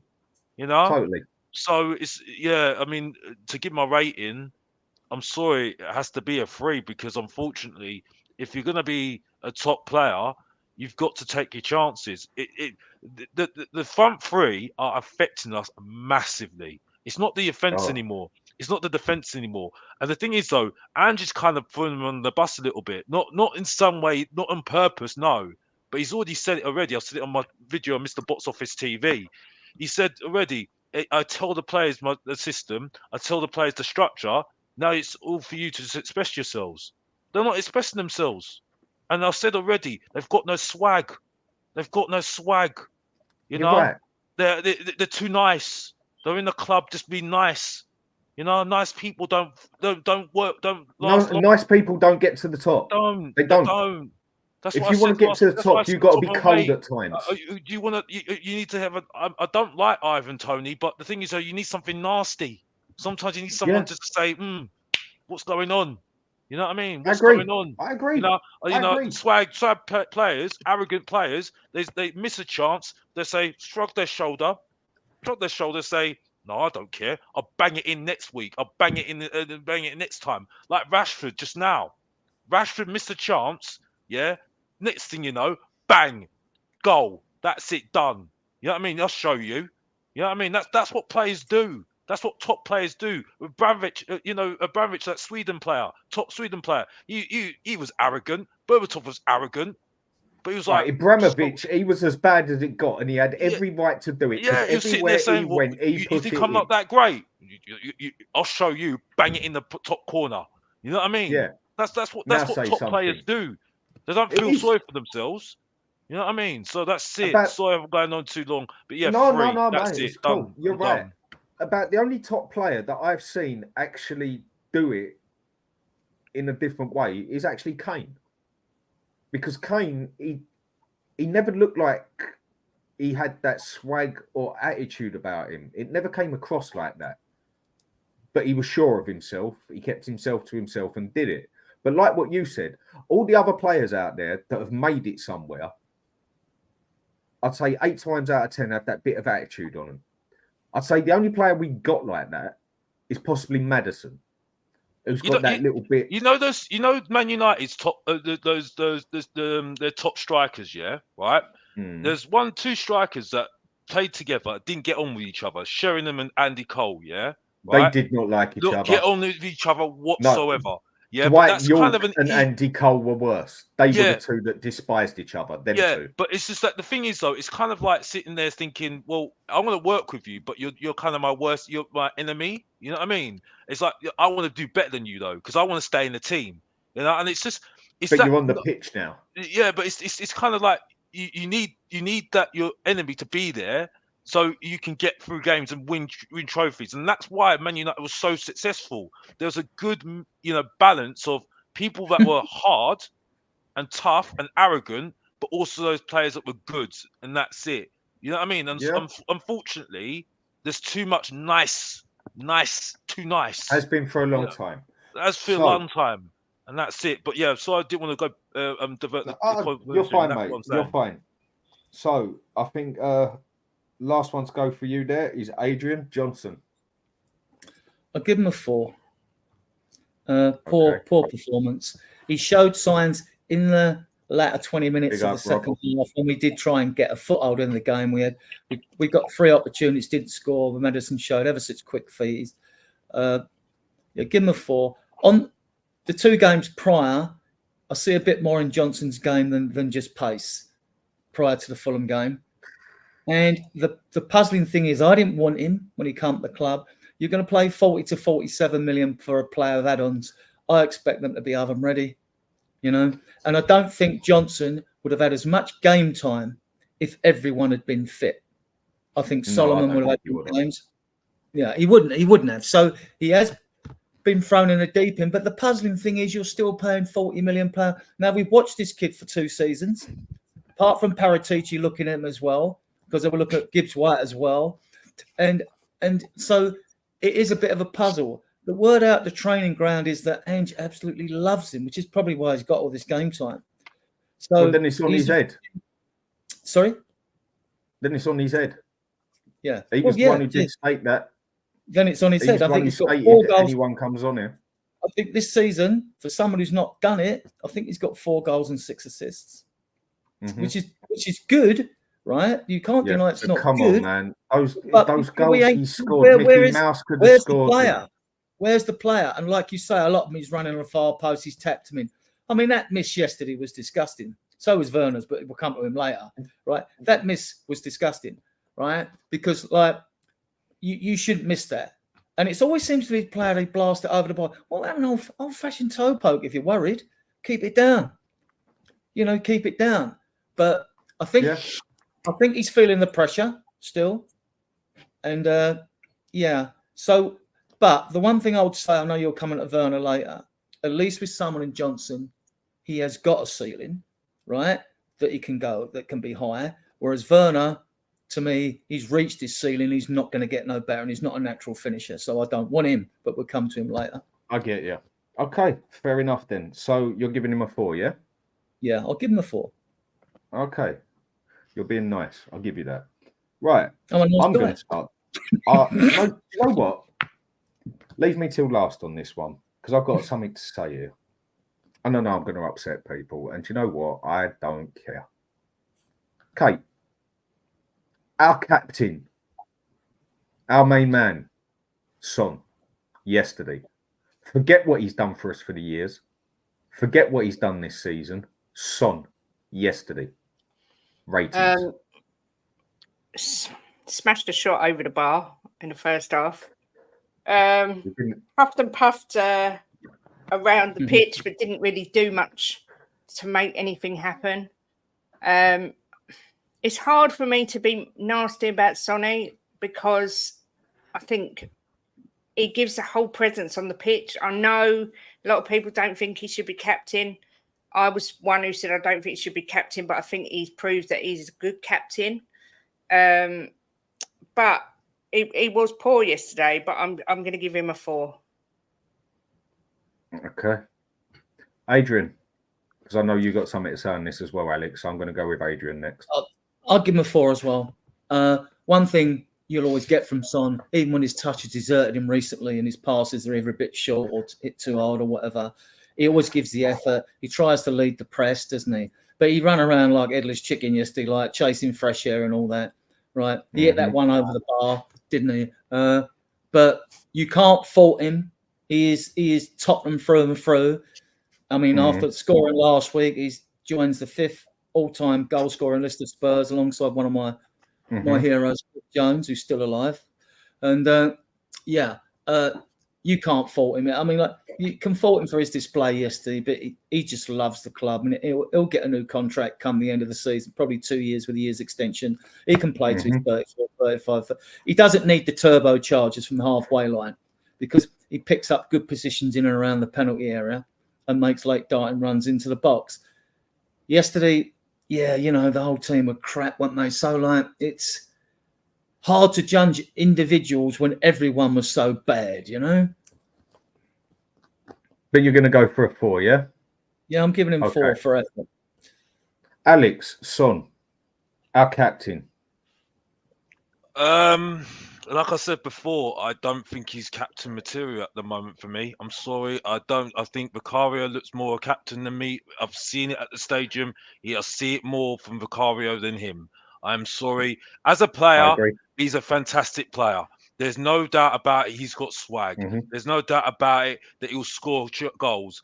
He's clinical. There's no question mark on that. But I'm sorry, the things that I've heard this season about him being a great captain when he's only been here 5 minutes as a captain, it's been ridiculous. I didn't rate Jordan Henderson. And Jordan Henderson has won trophies. He's been a captain. Van Dijk, right? They're youngsters to the Carabao Cup. Yes, he hasn't been successful today, but he's been more a captain than Son. I'm sorry. Yeah, I see people having a go at Salah, of all people, and he's won trophies. Yeah, What's the excuse for Son? Yeah, the only proof of when you see success is when we win trophies. Yeah, and people say, "Oh, we're abusing him too much." I'm sorry, no, because his nation is telling him this himself. His father's telling him himself. He said, "Why you still at Tottenham for, mate? You ain't won no big trophies yet, mate. What you doing? What you doing?" He's happy just to stay at Tottenham. And unfortunately, that decision, you'll be judged on it. You know, better than Letitia at Southampton. You know what I mean? Oh, that's You deep. know? But I get You what know you're saying. better. It's true, All folks. It's depends true. what you expect of your captain, though, doesn't it? I mean, like, because the modern game. No, he's not going on about captain. He's going on about player. Yeah, I know. I mean, to me, you're on that football. You're representing Tottenham Hotspur, one of the best clubs in the world, right? And you need self-motivating by another player on the pitch. You shouldn't need self-motivating. You should go out there. You shouldn't, but like you do. said, you know. So I'm not saying about so motivating. It's just the fact. Then we're talking at the about. moment, I think this is why Ange looks for players with certain there's characters. a major in the major moments, he has not done it. Unfortunately, that's the thing. Because if it was any other player playing for any other club, like Chelsea, Arsenal, Man United, Man City, we all be bantering them. Liverpool. I'm sorry, but because he's playing for Tottenham Hotspur, Alex, but if you're playing because I've we're got playing to for disagree Tottenham, with you on this, right? because he Tom plays for stepped up Tottenham. when Kane was injured. Let me finish. Let me finish, Adrian. Because he's playing for Tottenham, oh, we love him. Oh, he's can't do any wrong. You know what I mean? I'm sorry, no. You know what I mean? And I'm like I said, I've got nothing against Son. I've gave him praise. I said, as a player, he's our best striker. It's blatantly obvious. It is blatantly obvious. He's our top striker. We need someone to replace him, yes, to put pressure on him, but that's not his fault. Yeah, he's doing the business. Yeah, he's a top striker. But if you're captain, I'm sorry, the spotlight's on you, mate. The spotlight's on you. Yeah. And I'm sorry, like, just because you inspire some youngsters and do this and do that and do this, if you've got nothing to prove it, some evidence of it, trophies, I'm sorry, there's nothing to say there. You know what I mean? And everyone says it. They said it about Harry Kane, and we're gonna have the same thing with Son. Yes, he done something for South Korea. Good on him. Yes, cool. But it's now for Tottenham Hotspur, and you had the decision to stay at Tottenham or go somewhere else to win trophies. He stayed at Tottenham. So that decision, you're going to be judged on that. And that's it. And I know that's harsh, but it's true. But unfortunately, that's what harshness is. That's what elite players do. They know this in their heads. That's why they make decisions to leave Tottenham, because they need to win trophies. They know it. You know what I mean? And that's they it. always do. 9 times out of 10. And I'm sorry, I know I may be harsh, but unfortunately, that's the way it is. Truth hurts. You know what I mean? Okay. Go and prove it next season. That's it. Back to you, Okay. Adrian. Right, go on. Adrian, you said you wanted to reply. Make it short and sweet on that one so we can get the other two and get to the other bit. Son has turned up in big games. I mean, and he's scored a lot of important and vital goals. He's done it against the best teams out. He's done it against Man City, we consider the best team in the world. Some people do at this moment in time. And he's done it on lots of occasions when he's dragged us out. He dragged us forward when Kane was injured. He carried the team, right? And he's a quality footballer. I don't care if people rate our players world class and all that. I don't care about that. I just want to play well for our club. But he's done it. Yeah. And the other thing, when we get the criticism of players not turning up in finals like Kane or Son, I get that, right? I get the angle. But that's fine if Son and Kane have been given chances and they missed them. But if the team don't supply, right, it's all right saying, like, what's the striker supposed to do? What's the striker supposed to do? If you don't give him a chance... Like where Harry Kane always had to come back, like he has to do it for England, basically. Well, that's why Kane come back. That's why Kane is a world-class player. I don't think Son is, but Son's bouldering, I think. But it's all right criticising those players, right, in their roles. Where's the midfield? Where's the creative talent to supply our forwards with the goals? You don't win the midfield battle, you don't win a game usually. So, look, I think Son, we get it with all the players. Like, it's always subjective. Half the fan base hate half the team, the other half the fan base love half the team. You know what I mean? Or love half the players in the team. That will never change. That's just football fans being subjective. All right. I get your point. With Son, yeah? Right, I'm going to go with Son now. Yes. So, Alex, what was your rating for him? 4. Okay. I feel a bit harsh, but it's because he's captain, and unfortunately, that's the only reason. I expect more from him. That's the reason why I say it. Not as a player, though. Okay. Well, I'm going to go a bit deep on this one, yeah, and I'm going to give Son a 3. And there's a reason I'm going to give Son a 3. For one main reason. One will be his captain, but I'll get to that point. He had a chance. He had a clean chance. Okay, it was blocked off on the right. Keeper was diverted, but there was a gap there. And he had enough space to do it. For some reason, he changed his mind and almost tried doing a Messi, as far as I'm concerned. Thought, you know what? I'll just chip it into the right-hand corner. Son, what are you doing? That is not Son. As far as I'm concerned, Son, with his left foot and right foot, he is as good as both. He is as good as his left foot as he is right foot. And I don't think there's been no other player on the planet in the past 10 years that can brag that. No other player that can say they're as good on both feet. Yeah, all right, he might be 100% on that foot, 90% on that foot. But Son is 100 and 100. I accept that, yeah? And I accept that Son is a bloody good player. He does score goals. He's good. But for me, captain, no. He might be a nice boy off the pitch and everything, and he might shout once or twice on the pitch, but for a captain, no. When you're doing bad, as abysmal as we was yesterday, you want someone like a Roy Keane on there who will literally go up to one or if not all the players and slap them in the face and say, pull your finger out and get your flipping act together. Son will have a little moan, and that's that. As a goal scorer and that, I can't fault the man. And he has done a lot for us. But do you know what? I think Alex made an epic point there. Why is he still at Spurs? He loves the club. Fine, fair enough. But if he really wanted to go places in his career, he'd have already been gone. Like every other good player at Spurs. Let's be real here. If you want to be a quality player and you want to win things and you want to get known, you don't stay at Spurs. So why is he even still here in that aspect?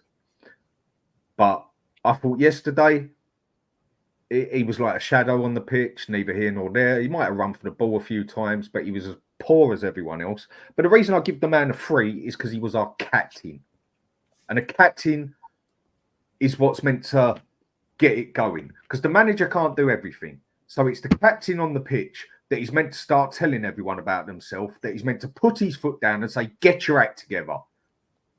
I'd say our best captain, again, I've got to make you right, Alex. I'm sorry, mate, but I've got to make you right again. Vicario, he is our only player on that pitch that gets stuck into anybody. But I don't want a goalkeeper as captain. I don't like goalkeepers as captains. I like a midfielder as a captain. I mean, Lores as a captain was pathetic in my eyes. I mean, I think he lost it 4 years. I'm only going on it because I go to the stage and I see it myself. Yeah, that's the only reason why I see it at the stadium. I see him and I'm like, oh my gosh, he's literally having a go at the players. Like he goes to Emerson, even squares up to Romero. He's like, he goes to Emerson. He's like, what the hell are you doing? I'm like, what's going on here?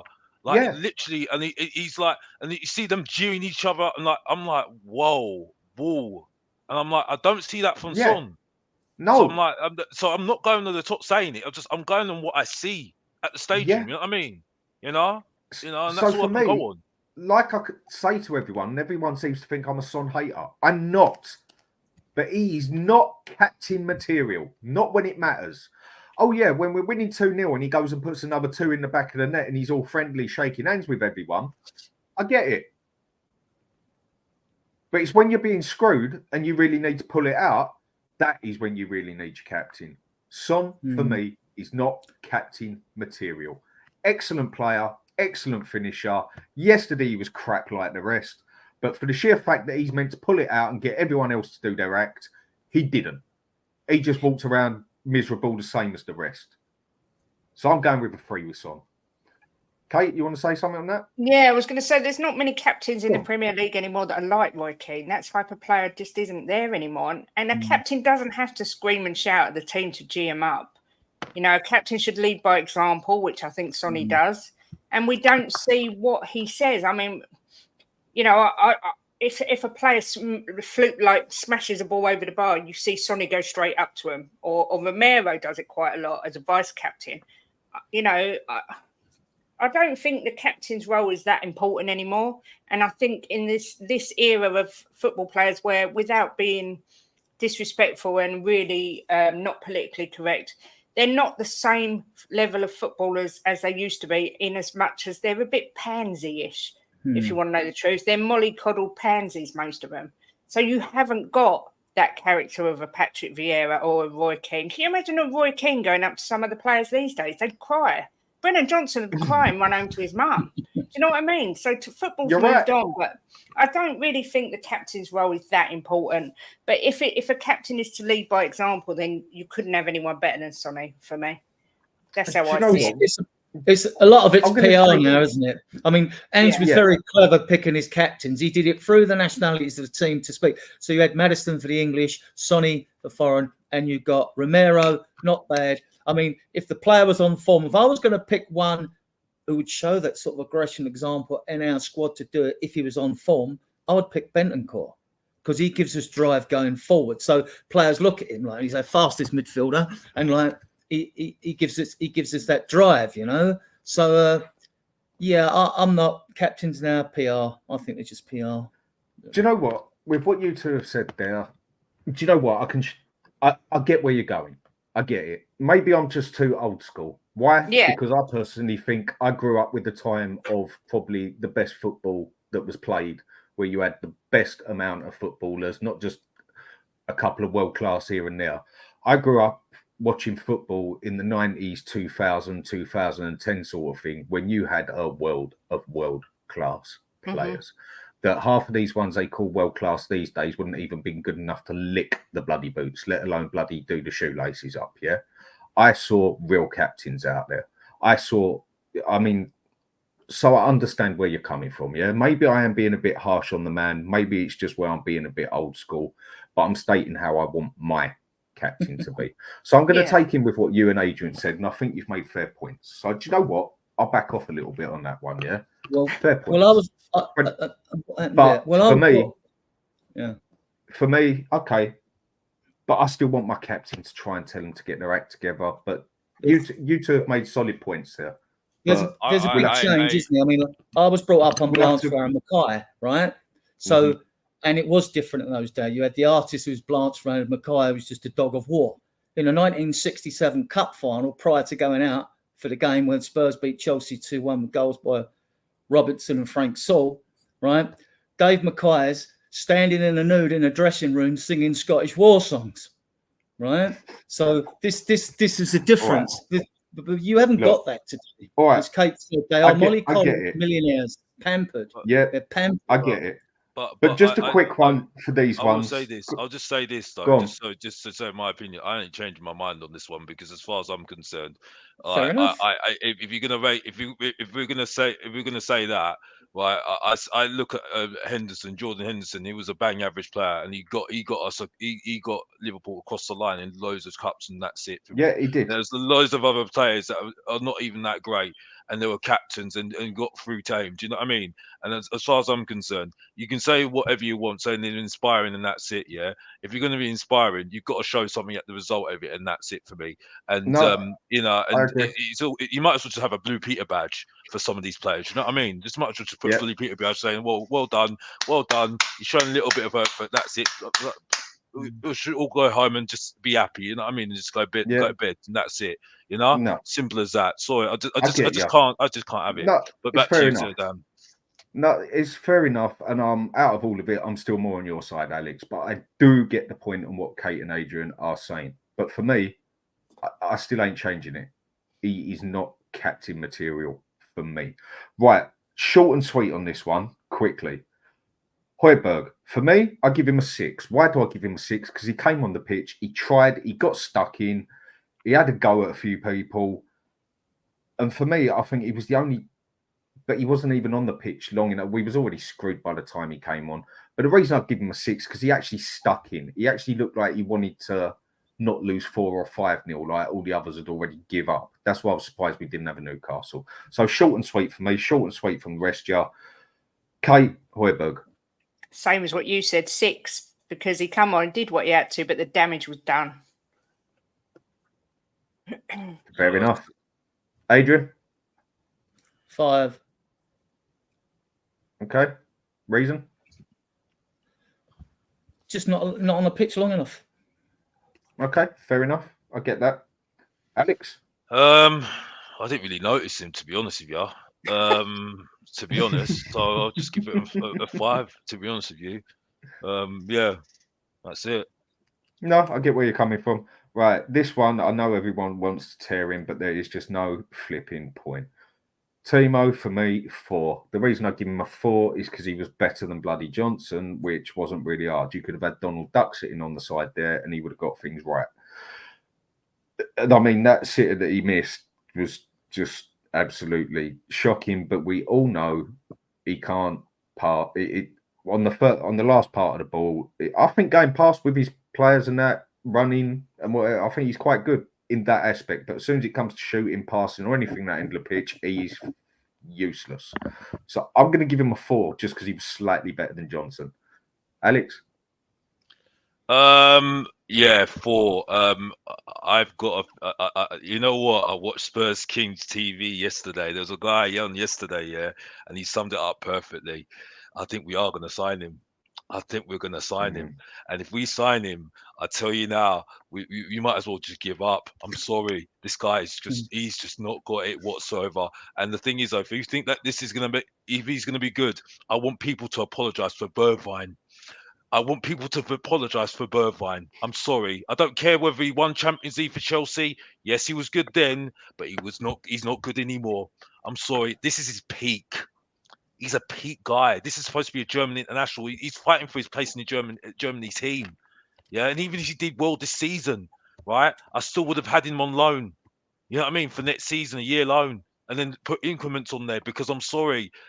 You know, this guy's reached his ceiling already. I'm sorry. It screams out. Just, oh my gosh. He makes some good runs. Again, I see this at the stadium. I've seen it. I have seen it. He has made some very good runs. But sorry, that chance summed it up perfectly. And everyone was twerking for this guy after the 2 goals he scored. It just sums it up perfectly. You know what I mean? And then people say to me, oh, yeah, but he's playing for Tottenham. Well, you'd be laughing at him who was at Chelsea. No, I didn't laugh at him, Chelsea. Please, don't tell me that. You know what I mean? 4. Done with him. Yeah. Adrian? Short and 4. sweet. Don't want him at our club. He's not good enough. He's not a natural finisher. He's a head down and a hope shot. I remember talking to a couple of coaches once and we were chatting about the game and the coach said, he's come out with a very telling point. He said, the problem with strikers that aren't natural finishers. He said he'd rather prefer they had a shot and it went wide of either the post than they just, oh, look at me, I've had a shot and I've hit it straight at the keeper. Just might make their stats look good or something like that, you know? Werner, he's not a natural finisher and that's not going to come at his age. That's why I said he's reached his ceiling, right? But if we're going to win trophies, we need wingers who will get us 1 in 4 goals, right? That's usually considered a good for a wide player. So you'd want 9 league goals. Actually, Johnson did get 10 or 11 for Forest in the first season in the Premier League, I think. But yeah, so so no, not for me, Werner. If that's sit or miss, nah. What? It was harder not to score, in my opinion. Yeah, same as Johnson's. You know, same as Johnson. Right, Kate, go on. I'm going to get slated for this, but I think we're signing him, and I don't mind if we do. I think I know. I'm going against the grain. No, I'm interested. I don't give him. I'm not one who's going to change my narrative because I'm on a different channel. No, too right. I think he can do a job for us as a backup on the bench. He's got pace to burn. I would have started him yesterday above Johnson. I said it on the pre-match pump up. I think he's a confidence player, and I think he will, if we sign him, he will come good at the level we need him to come good. He's cheap. Yes, I know that's Levy's, buzzwords, which he is cheap. I just think he is a different option. I'm not sure, he's going to bag us loads of goals. I think he'll get us some assists. And as a backup, as an impact sub, as someone in the squad, I would rather keep him over Brennan Johnson all day long. But as for yesterday, that miss was horrendous, and I give him a 4. But, I've had someone say to me, if you sign Werner on a free, he's going to give up, stop the effort. No, he's not Adebayor. He wants to play for his country. Like I say, I think he's a confidence player. I think he got terribly treated at Chelsea. And yes, he's not going to set the world alight, but for a £15 million squad player, if we sign him, I don't care. I'm not going to cry about it. No, fair enough. Each their own. But you said squad player just summed it up perfectly there, to be honest with you. Well, yeah, anyway, because I think but then I don't consider Johnson to be a starter. For me, Johnson's a squad player because he's better off the bench. So well, that's the thing. You said you summed it up perfectly, though. I'm not. You're entitled to say what you're saying because I don't want to change your mind. But I'm just saying you just summed it up perfectly. What I said, competing, and the fact is that when you're saying squad player, you said backup. I said we can't stop this word backup because the backup will be the player that's going to start all the time. You know what I mean? So when you're in the Champions League, supposedly, because that's what we want. I don't want Champions. I don't care, right? You're going to play him, and if he messes up, that's your starter. You know what I mean? So who's going to put pressure on him? You know what I mean? You know what I mean? So this is the thing. It's like that's why I'm saying the fact that you said backup sums up why he's not good enough. You know what I mean? You can't have backups anymore. Backup is not the term we should be using. Yeah, but we can't do it all in one window, Alex. It's going to take 3, 4, 5 windows. It's not just that. Yeah, but regardless whether it's 2 or 3 windows, at the end of the day, right? No one knows what's going to happen next season. Like I said before, right? If we get 4th next season, we got to do better next season. If we don't do better next season, what do you think the other teams are going to do? You know what I mean? That's what top teams do. This is the argument I'm saying. I'm not having a go at you, Kate. I'm just saying. I see what you're saying. You're but entitled. the fact that you said backup is exactly what I've been saying. How many shows now? We shouldn't be saying the word backup anymore. You need to compete. Yeah. Before anybody said seasons. Before anybody says anything, your boy, hang on, Adrian, let Alex finish. Your boy Ange Postecoglou said it himself. Your boy Ange Postecoglou said it himself. He said you need to compete. You shouldn't have somebody staying in the team and they're not playing well or they're injured and come straight back into the team. That doesn't happen in top teams. You know what I mean? Even a youngster should be fighting for their place.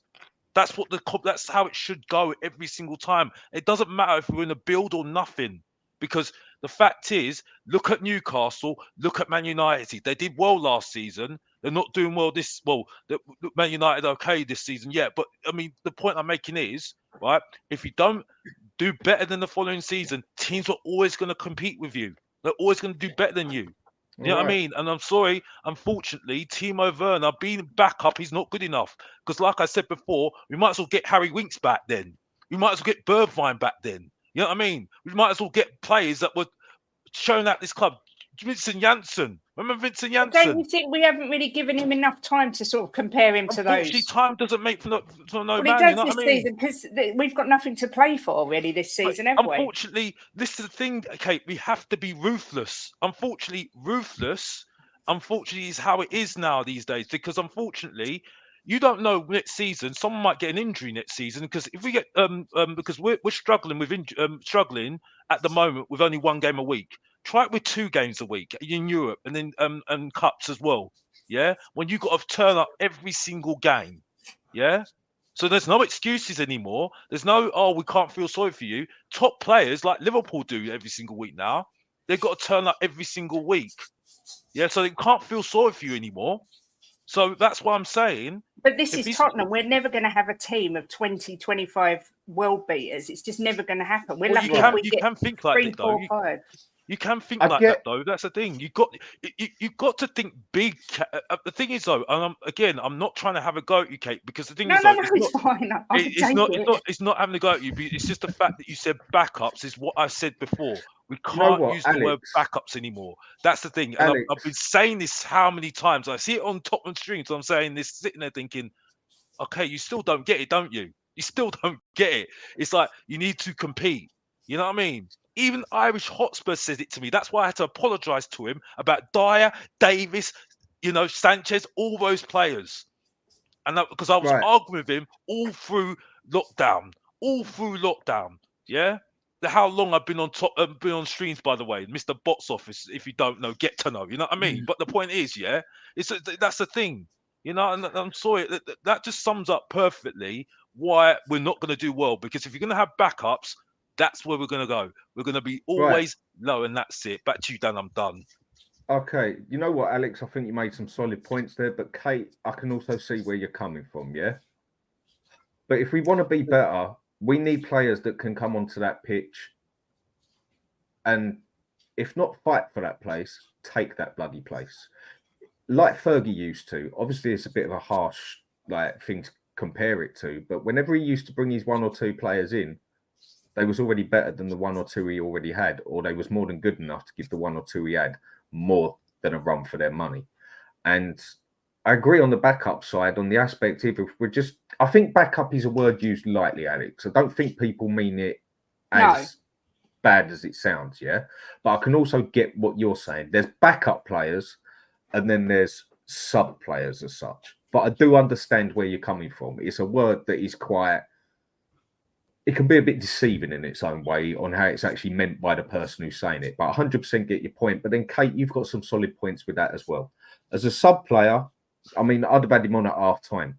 But that, again, it just shows when you go for a player, he didn't make it at Chelsea. And yeah, he got some stick at Chelsea. His first season wasn't actually that bad at Chelsea. But then when he went back to Leipzig, whatever it RB Leipzig, I can't pronounce it. Leipzig, that's the one. He still didn't do anything there. So look, let's Can I just make a quick statement? Can I just make a quick thing?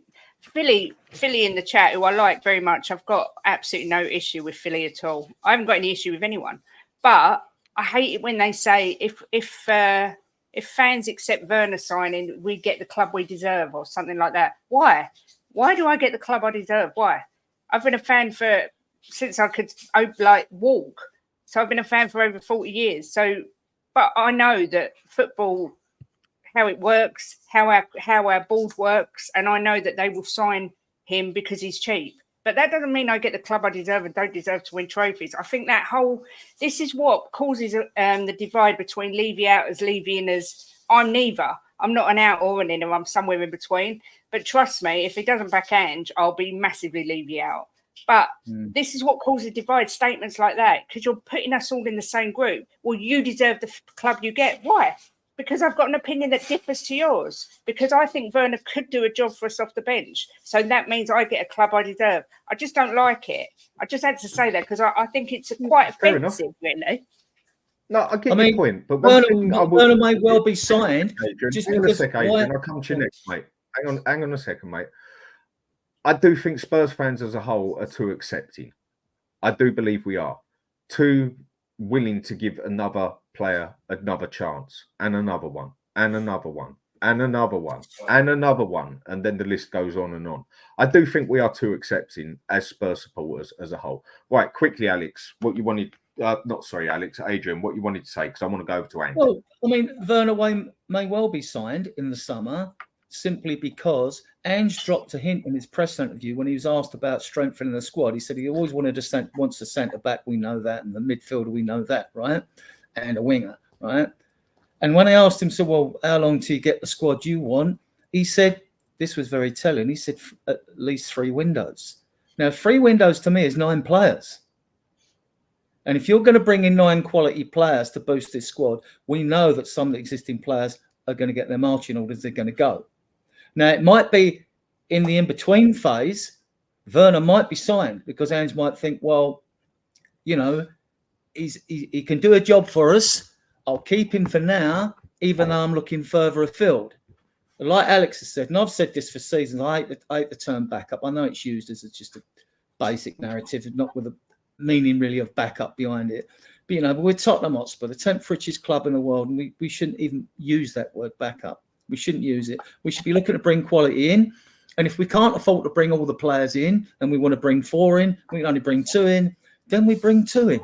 but we don't buy Joe Roden. You know, we don't buy Joe Roden. We don't go out and panic buy on these little cheap deals. We don't buy them. Get the quality or don't bother.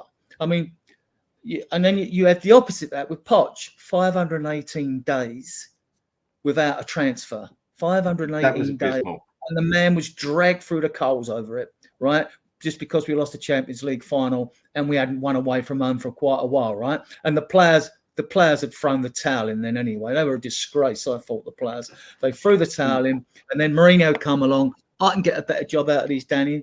And he stabbed Poch in the back, and Mourinho got the job, right? So, I mean, I wouldn't mind Poch back if that's a different subject in the future. In the distant total future. different subject. Right. Yeah, as I say, I mean, describing these players has gone on longer than I wanted it to, but there has been a lot to say about it. That's just it. You can say you're going to sit there for 30 minutes, describe the players, and we go on to the next bit. Yeah, you can't, because there's so much you can bloody say about them yesterday where they were that abysmal.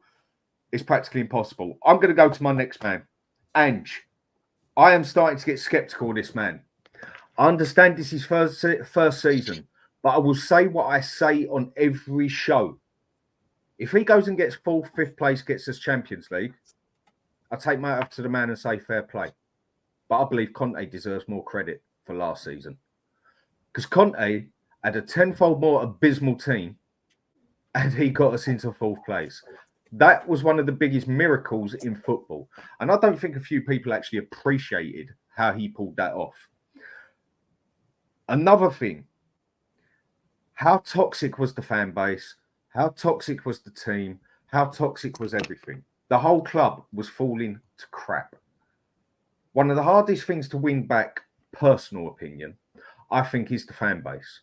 Because when the fan base is already screwing, toxic, ripping each other's heads off and everything, and the manager comes in, the manager don't get it easy. He don't get an easy job on sorting out that fan base. For me, he has had the easiest job a manager has ever had on this planet of getting that fan base together. Why? Because all he had to do was say to his boys, kick the ball forward and the fans will be with you. Lo and behold, we play a bit of attacking football and click the ball forward. You've got 90% of Spurs supporters loving him. I think he's done good, and it's his first season. I think we're going to have to give him 2-3 seasons and see if he actually gets backed up. If he don't, you can't really grill the man because it'd just be another one that didn't get backed up.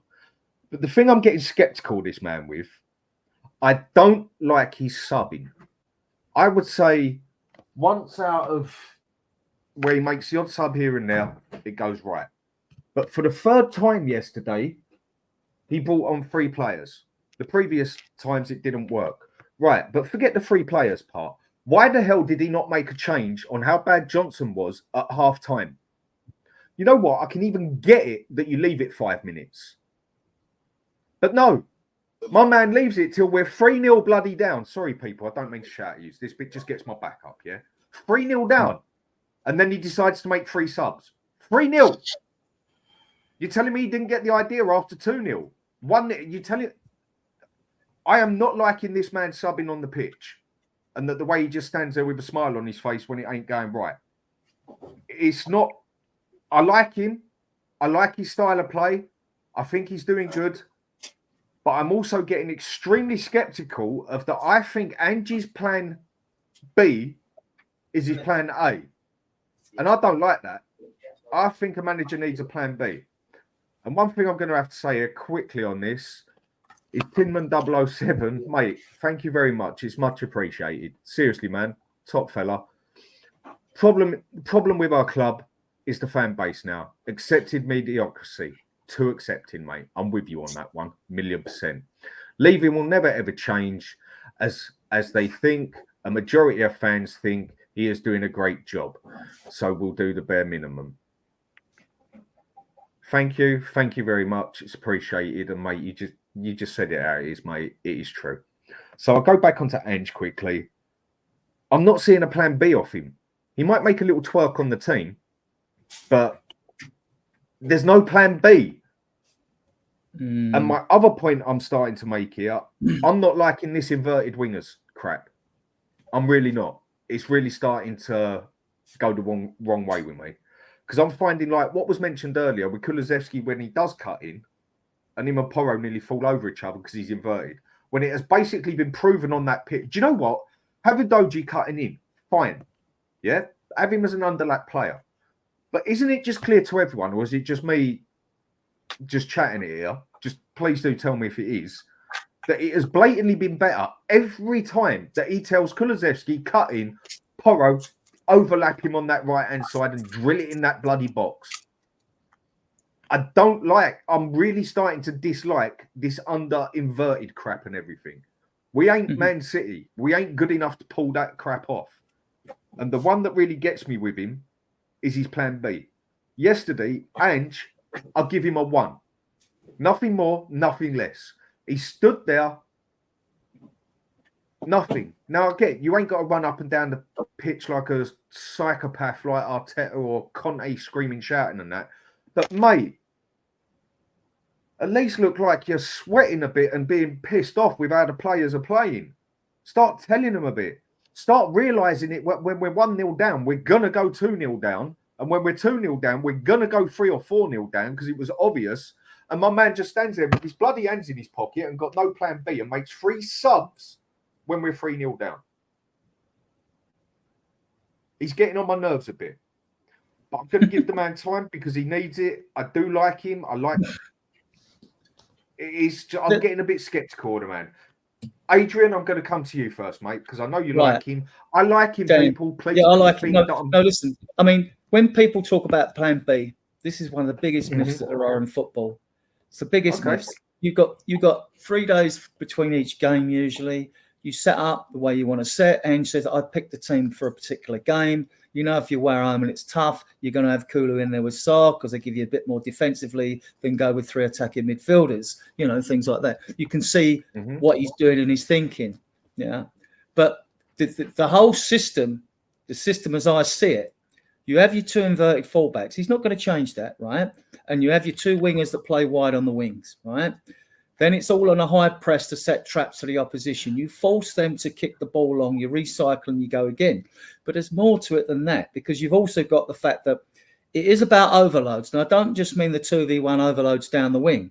It's about overloads all over the pitch. So when you're playing out from the back, it's about getting overloads so you can play out the back safely. You know, it's the same in midfield when it becomes a real battlefield. And that's why you do all these rondo exercises in training and things like that. It's about overloads at the back, in the middle, up front, high press, and make people go. But, you know, there's times when I would agree with you. I mean, I remember one game a little while back. I think Johnson was out on the wing, and in Vicario could have pulled him on this. He was stuffing great big long balls up to Johnson, right? Now, Johnson is no header of the ball, in my opinion. I haven't seen enough of his game to know if he can. You know, and there's things we do that exasperate me on the field. I get exasperated with our 3 kicks. Especially when you've got a free kick. When Everton played us and we were winning the game, and then that last game away, and Pickford kept coming up. Every time they got a free kick, they tried to make something happen for it. It was percentage football, but they would hoof it straight into the middle of our penalty area where we had a line of players, right? Watford played that way years ago. They played percentage football. Every time they took a free kick, no matter where it was, everyone got in a penalty area and they hoofed it up. Right. Adrian, doesn't always get you anything. One sec, mate. One sec. I'll let you carry on. Kate's got to go. Right. First things first, Kate. Right. Quickly. Then, as soon as you got to go, Ange. Yesterday. Yeah, disappointing. I think his in-game management's got to be questioned. Substitutions too late. The thing is, people, I get it that he's going to play the same tactics and that he's going to play the same way because that's his philosophy. But all the best managers change and tweak and make changes to their system to suit the opposition. And I said even little things like Kulu and Johnson weren't working. So try switching them up, first of all. Tell them to play on each other's sides. You know, little things confuse the opposition. You don't have to change the whole style, do you? No, but at least have a plan B. Yeah. So yeah, I thought it was poor.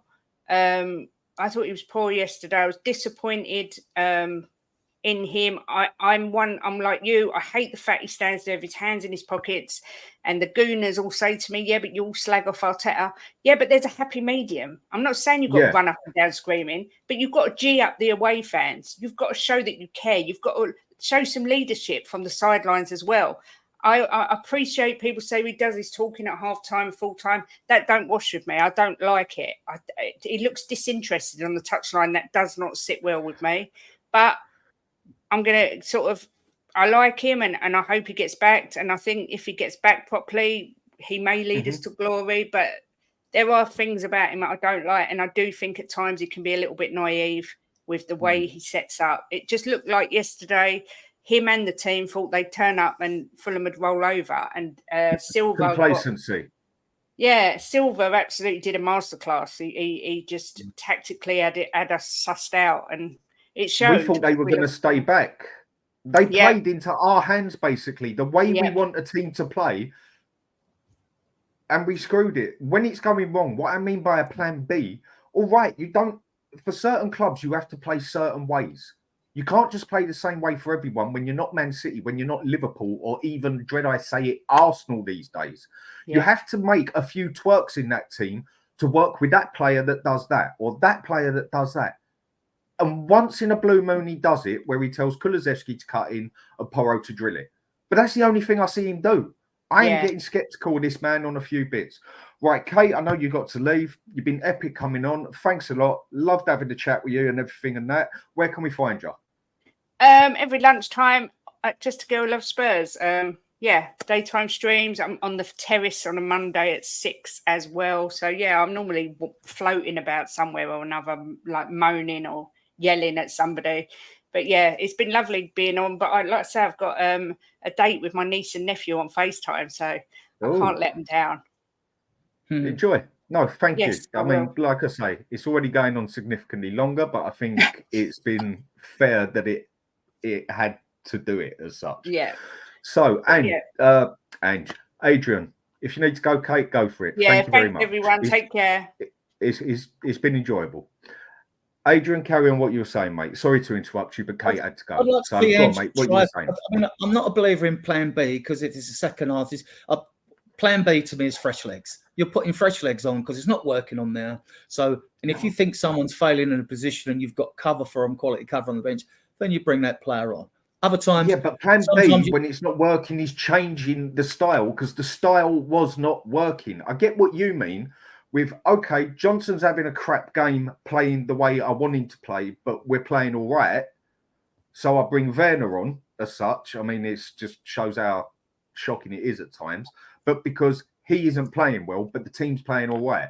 When we are getting totally torn a new one with no Vaseline to the point that every player is going to walk off that pitch like John Bloody Wayne, he needs to change a bit of style. That is my point of Plan B. I agree. And we needed an extra body in midfield. And I did a couple of suggestive posts on my group and things like that, what Ange could do, but within the structure of what Ange Ball is, which is the two inverted wingers with the high press, with the two inverted fullbacks and the overloads all across the pitch, and a high press. Now, I suggested you could, if we're stuck for that extra body defensively in front of our back four, like you and me have gone on about, Dan, you could play all four of our midfielders. You could play the four of them because you could play Bentancur, Bissouma and Sarr in midfield. You could play Maddison. Now, everybody's got a different vision of what a number 10 is. You've got the number 10 plays off a main striker. You've got the number 10 giving the free like Maddison. You've got the number 10 like an Ericsson. You've got a number 10 like Maddison, like that can drop deep and play like Bobby Firmino played at Liverpool with the two wide wingers. So you could play, you could play our four midfielders, right? Maddison as the inverted V with Son on one wing and another on another wing. And you could play it like that. And then you've got an extra body in midfield, which I think we need it. When Ange Ball works, it's great. When it goes wrong, it goes badly wrong. We struggle to get you need a Plan B. Well, then what he did yesterday, I mean, I'm a big fan of Bentancur. I hope he gets his fitness and he's going back because he gives you drive in it. I mean, he'll give you energy on the field, right? when perhaps Maddison's not doing the biz or whatever. But you could play all 4 of our midfielders, but like Maddison would have to play as the false 9 in the hole. Yeah, he'd have to play in that area. It would stop him coming back deep, which is I don't like it when he comes back deep. That's like, No, look I at me, don't I'm getting either. more touches on the ball. That's at the moment that's Bissouma's job. You see, when people talk about 6s, 8s, and 10s, Dan, fans have got a different perspective of what a 6, an 8, or a 10 is. It's Very like if we true. wanted a deep line number 6 to be a defensive shield, right? That's not the Anchorman shotgun for me. Bissouma, number 6 that's going to progress you up the field, right? That's an like anchor man Rodrigo for me. or whatever, right? Yeah. Or you can And have like, a deep line playmaker. There's so many it's like, different types of yeah, DM you these can days. have a number 8. It can be attacking cam, central attacking Mhm. midfielder, or it could just be a central midfielder, just a complete central midfielder, does a bit of everything. You know, so there's when people say, "Oh, we need a number 6, number 6," I don't know what they mean. They'd have to give me their perspective of It's what. because, Adrian, You know, it's because there's so many we need different a bit of types. protection in front of 2 centre backs. Personally, that's me. I do think I get what you mean. I do think a few people, I say a few people, the football, the way it is these days, yes, I get we're in 2024, whatever. But it's so I don't quite know how to describe it really. I mean, for me, my old school DM is an anchor man, yeah. But I get these days you also want a ball winner, but a deep line playmaker who could do a bit of both. Yeah. Or you want someone who's a box to box, this and that. But there's so many different types of everything these days. It's hard to work out sometimes what is it you actually want now. But right, Alex, you've kept quiet on this one for a while. So go on, Ange, yesterday, please let me know. Everybody knows what I feel about this guy, you know. So I mean, I don't need to say any more. The only on yesterday. No, say it all, mate. Say it all. I mean, for me, yesterday, the substitutions was just way too late for me. Way too late. You know, we could see that the game was going wrong, and I just think he should have made the substitutions much sooner, especially after the second goal, and that's it for me. I don't think it's fair to criticize the guy about his philosophy. Yes, he could change up a little bit with the players, different players and stuff like that. That's why I say I criticize his substitutions. You know what you're getting with Ange Postecoglou. You said what he said in June. He stuck by what he said in June. That's why I've given him credit, and that's it. Fair enough. You know, because you know you can do what Ten Hag's doing, and you know you have to win. Then, don't you? Really? So, you know, I mean, I think that's the only thing I can criticize him on is that he just wasn't tactically there. You know what I mean? He just didn't do the substitution, make that first move to try and change the game a little bit, you know, because we were losing that game. You know what I mean? And like that could be like in the cup final or, you know, major moments to, you know, do something major to win something. England, you know what I mean? Italy. Sorry to interrupt you. I'll let you keep going. Perfect example there, yeah, mate. England, Italy.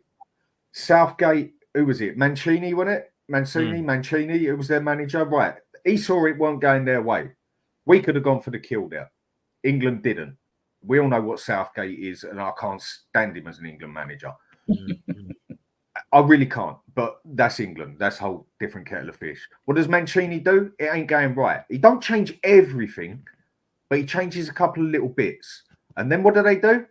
They come at us, all guns blazing. What does Southgate do? Nothing. Keeps going the same way.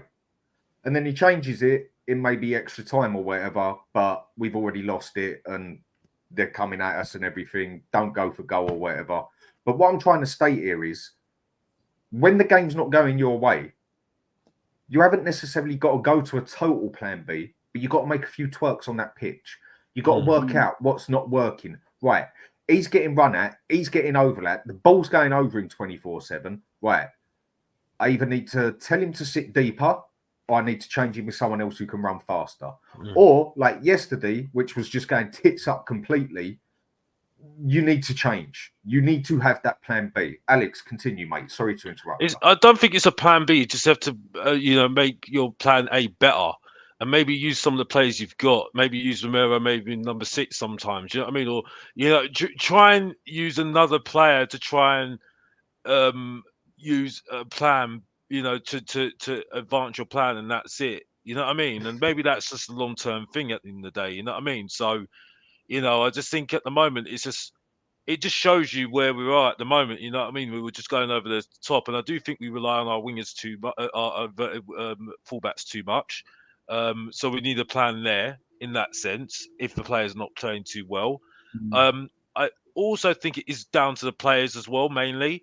And Ange says this himself. He gives them the system. He gives them the structure. He tells them to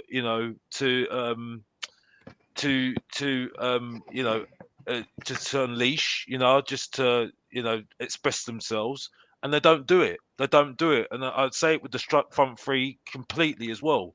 Patchy has that front three. Yeah, that front three's hurting us a lot, an awful lot. The midfield weren't great, and I think he has to take accountability for that. Yes, definitely. But I don't like the criticism I'm hearing. These one-dimensional, and these are certain people that didn't have been saying they like Ange. I don't like this criticism. I don't like the fact that people are making fun of his mannerisms and stuff like that as well. And I don't think that's fair. I don't think that's fair. Now, I don't like Postecoglou, right? That's not his fault. I told you already why I don't like Postecoglou. It's because of the fans. You said it from day, mate. You said it from day. But I don't like Postecoglou because of the fans. I was sceptical about him at the earlier part of the season, right? From the start. You know what I mean? It's turned to hate because of the Tottenham fan base and other fan base that call me scum, right? So that's why I hate him. It's not because of him per se. You know what I mean? I haven't proven my point, like I said, on Mr. Box Office TV. The point when it will be proven whether this works or not is next season, the season after that. You know what I mean? Yeah. I asked a question on Tottenham away, a devil's advocate question, because everyone seems to use that buzzword now for some reason now. Is that maybe this is not a bad thing, having these performances now. You know what I mean? Because maybe then it will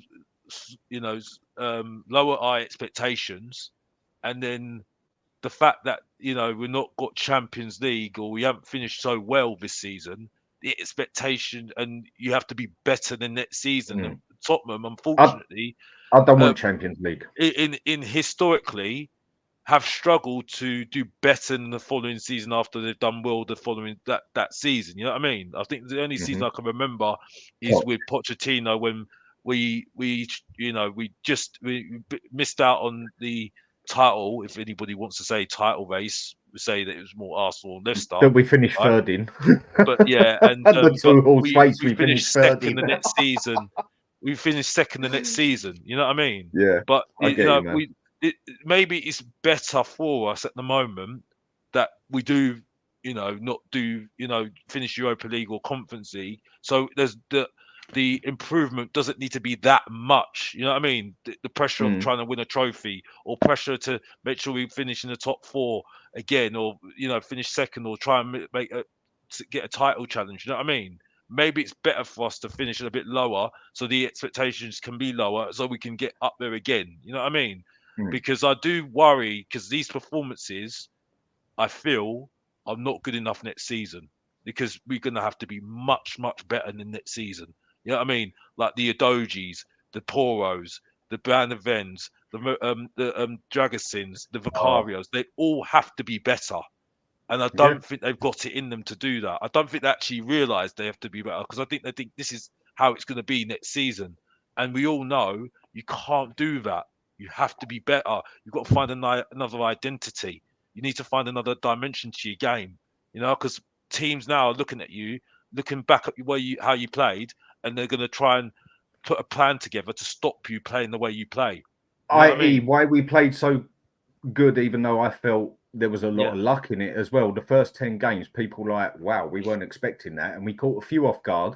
I think we was luckier than people realised with just how crap everyone's finishing was, where we could have been 3-0 down against Man U. We haven't been. We weren't good against. But we haven't been good for quite a while now. Dan. But what I'm saying is you're right. But what I'm saying is, a lot of people they was a bit shocked by the way we played compared to the season before, and then after that, it seemed like other managers, they seem to like, okay, I'm getting this. I'm getting the way Ange plays this stuff. and they checked up on him a bit more. And then next thing you know, teams are working out how to counter us. Next thing you know, we go on a losing streak. Next thing you know, they're catching us out wide, or they're catching us out there. Or even lately, where they've started muscling up the goalkeeper, because that works for them for 3 games. But credit on Vicario, he got his act together, realised that was his weak point, and he got stronger on it. That is why I love the player and think he is good. He's willing to improve on what he knows he's poor at. But that's what you got to do as a manager. That's what tactical is about. Working out the other team and working out their weak spot, isn't it? That's why I criticise him tactically, because the fact is, unfortunately, he didn't make the substitutions earlier, and that's it for me. So there's a lot there at the moment, but I mean, I think I've been fair to him. You know what I mean? I've stuck by my word of what I've said. You know what I mean? I have not jumped on the bandwagon, and I won't jump on the bandwagon. I stick by what I said. I will stick by what I say, because it won't be proven this season. You know what I mean? It will be proven next season and the season after. I think the press conferences will be more shirky. It will get more shirky with time, because I think there will be people saying, don't know about this at the moment. You know what I mean? What I don't think is fair is that people are having to go at him and start making fun of his mannerisms and all that. I don't like that. I don't like that. I think that's where I saw something on TalkSport and I was like, nah. I saw KG doing that again. I'm like, nah. That ain't cool. I don't think that's cool. You know what I mean? You know, because these are the same people that were bigging him up a long time ago. You know what I mean? And I think he's overhyped by the rival fans as well. So they're criticizing him, but they're overhyping him. And if you will watch real Spurs content, real shows, real fans like Spurs Kings TV, right? Watch a real rival who don't even have any shit fight done in the fight, right? That doesn't do that much YouTube. Yeah, absolutely banter Digi, big up to Digi, but banter into pieces. Say he's only been here 5 minutes. Why are you going on over the top for? You know what I mean? I think you summed it up perfectly, Dan. He didn't need to do that much to get Tottenham fans on side. He didn't need to do that much. He didn't, did he? As all he needed to do was kick the ball bloody forward, and he won 90% of the fans. That's the thing, now, and it don't take a lot to do that, and that is the bloody problem. No, but usually it does take a lot to do it. That's just it. He had the easiest job ever in that aspect. Now I'm going to say it again. I'm not going. I mean, yesterday he deserves every grilling he gets, same as the players. Yeah, I'm just bringing out points where I'm getting frustrated with my manager. It doesn't mean I haven't got faith in him. It doesn't mean I don't like what he's doing. It doesn't mean I don't respect that he needs to get backed. And this season is the sort of let's work it out season. And it is all about next season and the season after. You're 100% right there, Alex. And you've also said that, Adrian, as well. And Kate has said that before. So has everyone, basically. Everyone is right. But there is just a few things about this manager that he's really I'm starting to get a bit funny with. And like I say, maybe that one's just me. Everyone's got a different style of play. Everyone's got that sees football through their eyes. They don't. That's why I was sick of it. That's why I was sick of when at the beginning of the season people said I need to do research on the guy, and I was sitting there thinking, no, you're only going to find out the manager when he's there. Celtic fans can go over. They can go on at him and say, oh, he's done this and done this. We're Tottenham Hotspur. You know what I mean? You can only judge based on what we are in the Premiership. Exactly. No, but it's not even that. It's not even having to go at the Scottish League here. No, but it is what it is. But based on what is this going to be successful? Based on what we've seen the last 24 years. And you can't say anything at the moment, can you? He's got to go against the grain to really make it known that this is going to be successful. Yeah? The best that we've had is top 4 or a Carabao Cup. We've not even touched an FA Cup at the moment. You know what I mean? And I thought what he'd done in that league. You got now West Ham winning conference leagues, getting into Europa League and doing well in competitions like the Europa League. And people laugh at those competitions. Our fan base laughing at those competitions right now. And we've got no right to do it because we don't bloody win it. Exactly. And think that we can win the title just like that. No. You know what I mean? You know what? If we, Alex, and Adrian, I'll come to you on this one as well now, mate. If we would have finished, do you know what? If we would have finished 10th this year, but at least won that Poxy League Cup, I'm a happy man.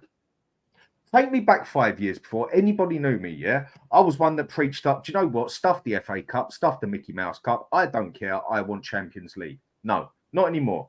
I'm bored of Champions League. Why? Because bar one season, which we was lucky as well, we just go in there. We're just another number. We're just another name. We get a bit of money off it, and we get totally torn a new one every time.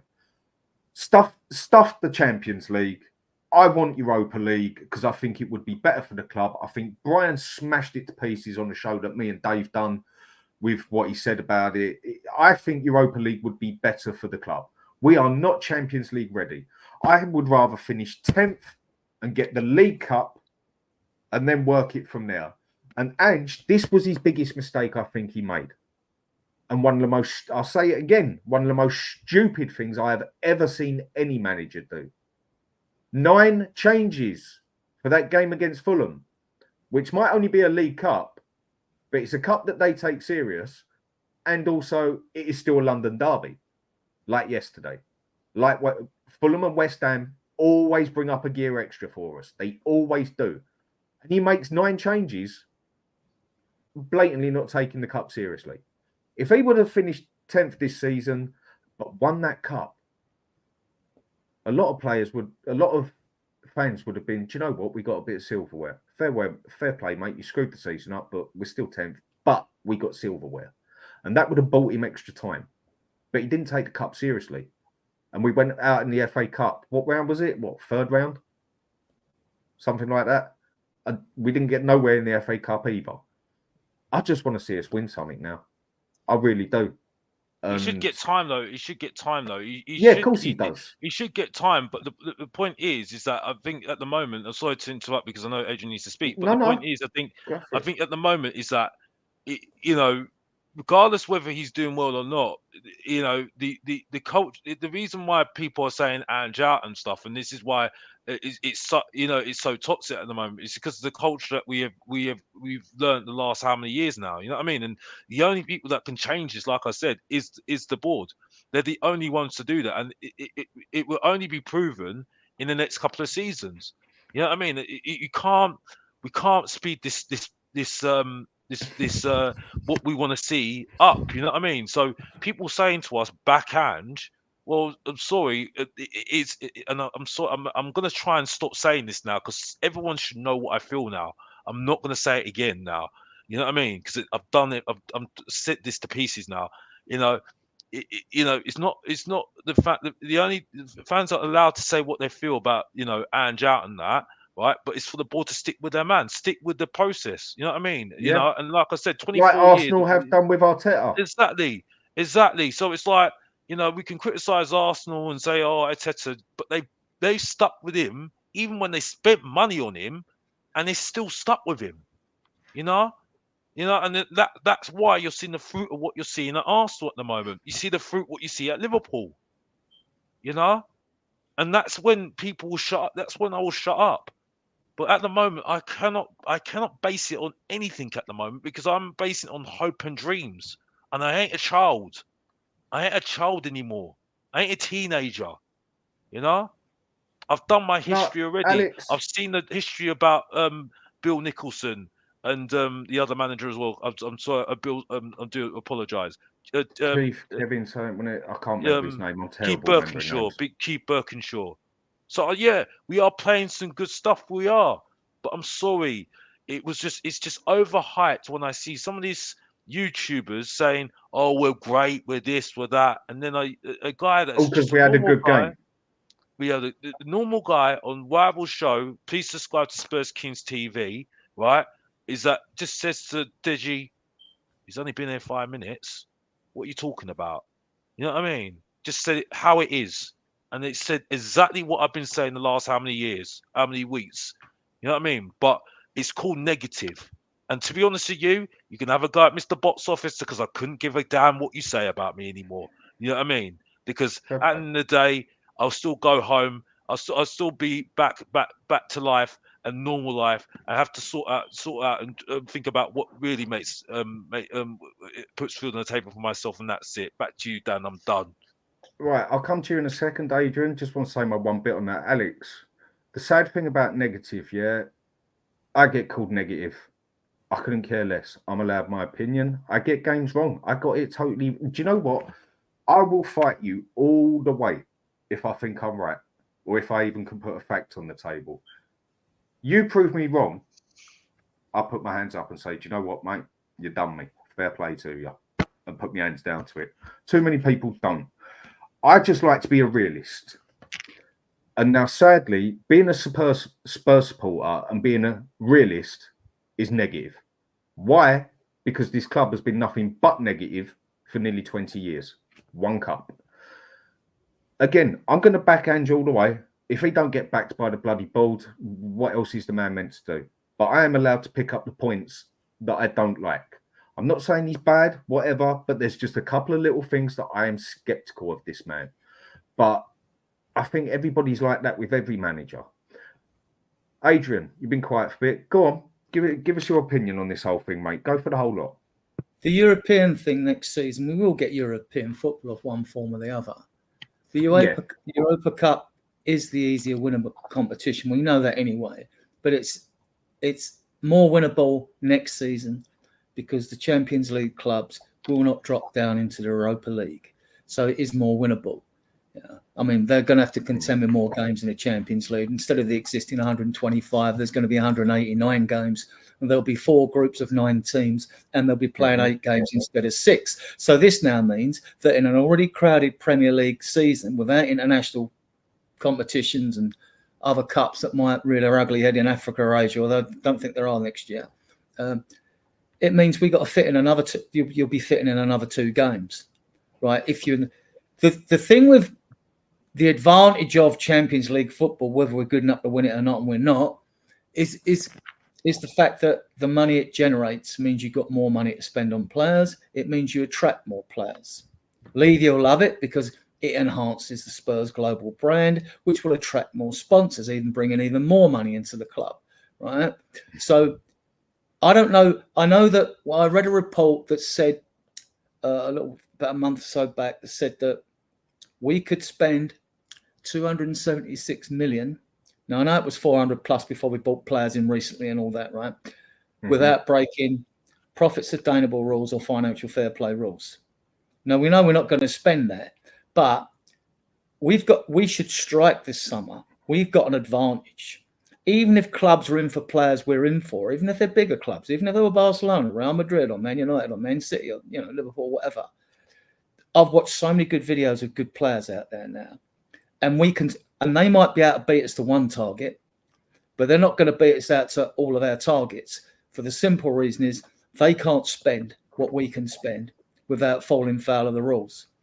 So I think we will get 3 to 4 players in the summer. I think we'll probably get a youngster in, whether it's a Rooney Bargi or Stanislav Dumba-Mazambo, the couple of wingers that we've been linked with. I like that Skov Olsen and who's with that Noosa, who we didn't get because he got the back problem at Brentford and all that. He's at the same club and he looks a goal scorer, this kid, right? I'd just love to get Berardi at Sassuolo. I can't. Yeah, you got Goncalves at Sporting, haven't you? There are so many good players out there. Midfielders. I've been watching quite a lot of videos on Brazil Scout recently. There's Pellegrini at Roma. Yeah, I would love Cambiasso off of Juventus because he can play on both sides. They're looking at a Turkish footballer that can play on both sides, Feeder or whatever. I can't pronounce his name. He can play on both fullback positions as well. This is what you need when you're growing. You need a bit of versatility. I don't want to say like you're half good on the left and half good on the right. You've still got to be good, right? So this is what you need. We've been linked to so many midfielders. I don't want Conor Gallagher. I just think he's ordinary, personally. The only time I ever see him play well was when he played Crystal Palace against us. He was brilliant that day. And I'm not a fan. I want more. I want more quality out of my midfielder. I'd love it if Lo Celso could stay fit because he is a quality footballer. He does make things happen going forward, but he's made of glass. So it looks like he'll be gone. Be interesting. And he's too inconsistent. Yeah, and it'd be interesting to see how much money we get for Roden, Reguilon, Spence, Tanganga. Don't think we get much for Ndombele. There's 5 that have got to go out. You know, that's without Hojbjerg, Emerson, Richarlison. He's not a natural finisher. If Saudi's coming off for 60 million, bite the hand off. You know, but then it's got to be one in and one out. Jimenez at Feyenoord, Santiago Jimenez, decent striker. If he's got no baggage, the striker at Brentford, Tony, yeah, I mean, but if it's going to be a problem, if his gaming was to be a problem later on down the line, or if he's having some, then I wouldn't want to go in. We've had enough of those players that have come to the club with a crutch, you know, and we don't need it. We don't need him. We look elsewhere. I'd love Vlahovic at Juventus. I think he would be perfect for handball. Absolutely. Mm-hmm. If we could get him, mind you, their skin. We've looked at Sul at Juventus, Matthias Sul. We've looked at the winger. We've looked at Cambiasso. We looked at Vlahovic. And we got a good relationship with Juventus, you know, after getting Bentancur and Kula off them for a steal. For a steal. Yeah, we have. So plus Paratici. Because you know he's still working for us. He'll be doing his work. It wouldn't surprise me once his band's up if Levy brings him back on board. And if he served his time, oh, he's back on board anyway. It's just off the rails, isn't it? Come on, yeah, consultant. Exactly. Yeah. So there are some bargains to be had in this market out there. I think. I mean, I got when I make notes, you know. I mean, you know, people are going to come in for Lloyd Kelly and Tosin Adebayo because they're on the last legs of their contract. So loads of teams are coming for them. Like, you know, there's him and it's Samuel in Junior as well. God, I've got so many players here listed, like, you know. And the issue I have, though, when we talk about, as much as I like the look of Pedro and as much as I like the look at Rafinha and others that I've watched wingers that I like the look of, this is when you have to do your analysis and stats and then have our chief scout, Rob McKenzie, go and do the eye tests on these players. Because, mind you, they'll have the Premier League ones that have played here. They'll know they're proven anyway. But like I said, we need wingers that score goals. And the reason for that is we're never going to win. I mean, we should aim for the top. Aim for the top. Aim for winning the title. And to do that, since 1992, it's taken a team an average of 82 goals to do that. In the last 10 seasons, when Man City have won 6 league titles, 2 of those seasons, they scored like 101 goals, 106, 87 goals. So you look at our team, you think, right, where are we getting 87 goals from? It ain't there. It's not there. So before you even start a season, if you're going and looking for these players, I mean, we all like Adrian, players. You say we have to score 87 goals, but we concede 87 goals. So how can you win the league? By doing that? We concede way too many goals for, let's say, one of the best back fours in the league. It's unacceptable how many goals we concede on average. But we play you score 3, we score 4. Yeah, that it doesn't work. You can't win the league. Yeah, but this isn't. Ange's ball hasn't been perfected even in them first 10 games. Ange said, "No, of course I want to install my philosophy in the team, so as when they're on the pitch, you wouldn't get like what happened yesterday because players would do it instinctively. When Perryman was playing at Spurs, he said we always knew when we're in tough games and we was pressed and all that. Even he said when I didn't have time to look up or look round, I knew John Pratt would be there or I knew Ralph Coates would be there. So he said I would just slip a ball off." Right, knowing that, all right, it would work most of the time because he knew where his fellow players were. Yesterday, we looked so disjointed in midfield, right? That like there was no cohesion at all. I mean, and once you get pulled all over the place and out of position, I think Phil Coyce danced through us, didn't they? You know, as I mean, said a brilliant point here. Detrex, I'm going to come to you in a second. I've got one more question to ask on here, and that's going to take another 15, 20 minutes. I didn't expect it to go on this long, but you're talking about Spurs, and it can go on forever. I can tell you it's going to be my birthday tomorrow, even though it's not, and i.e. we've gone on 12 months. My point is here, Phil Coyce. I like this one. Newcastle need to sell. Alexander Isak would be perfect for how we play. Pace, power, flair, heading, finishing. Do you know what, mate? That is not a bad idea. Not at all. And Newcastle do need to sell, because the problem is they've got all the money in the world, but where their revenue is so crap. Because let's just say it honestly, yeah, no club up north apart from Liverpool and Man U get good revenue. They get it because they're known, because they are big. The reason, well, City don't get good revenue. No, because they win trophies. Because they win trophies, and there's a reason to it. Now, please, people, don't think I'm downgrading anyone. I'm just being how it is. Up north is the poorer end of England. They cannot dish out £100 tickets because people just cannot afford it. I'm not saying people can even afford it down this end anymore, but in the London end, it is richer. End of. That is why Spurs, Arsenal, Chelsea, Fulham, Palace can just charge stupid amounts of tickets because they are in London. But Spurs do have the biggest income every match day in Europe at the moment. And that's just on a match day. Just a match day. But I think it's a good point that Phil Coy's made here. I really do, because I actually quite rate the player. I know he had an injury, but yeah. Right, Detrex, what I'm going to come to you with, because this is one thing I think's interesting me a little bit, and I know you've also always got a good point on this. You get a bit of flack, but I like the way you speak your mind. Can't say I agree with everything, but fair play. Either way, you say what you think. And that's what I believe people have the right to do. Where do we actually need to improve? Now, don't tell me that whole bloody team, because where are the main points we need to improve, that we really need something? Say we've got 3 places that we really, really have to go for this year in the summer. In the summer, for me, it has to be 2 wingers, a left and a right. And it has to be a number 6. Those are the 3 priorities for us. What style number 6? For me, style number 6, you saw yesterday the perfect example, Paulinho. Good on the ball, and can break up play, and can, dominate the midfield. And unfortunately, we don't have that at Spurs. We need someone that can dictate and break up play. And the wingers, you saw perfectly yesterday, Johnson, Kulusevski, and even Werner, when he came on, they all suck. Let's be honest with us. They suck. Yes. We need a consistent player that can score at least 12 goals like per season on the wing in the Premier League. That's what we need. And unfortunately, we don't have that, so I think those are the 3 positions we need. And Kulusevski, you know my opinion on him. I hate him. Yes, I know your opinion on him. It's not very good. And you saw yesterday, you saw the prime example that he's too slow, that he's not good enough. And unfortunately, the Premier League is not made for him.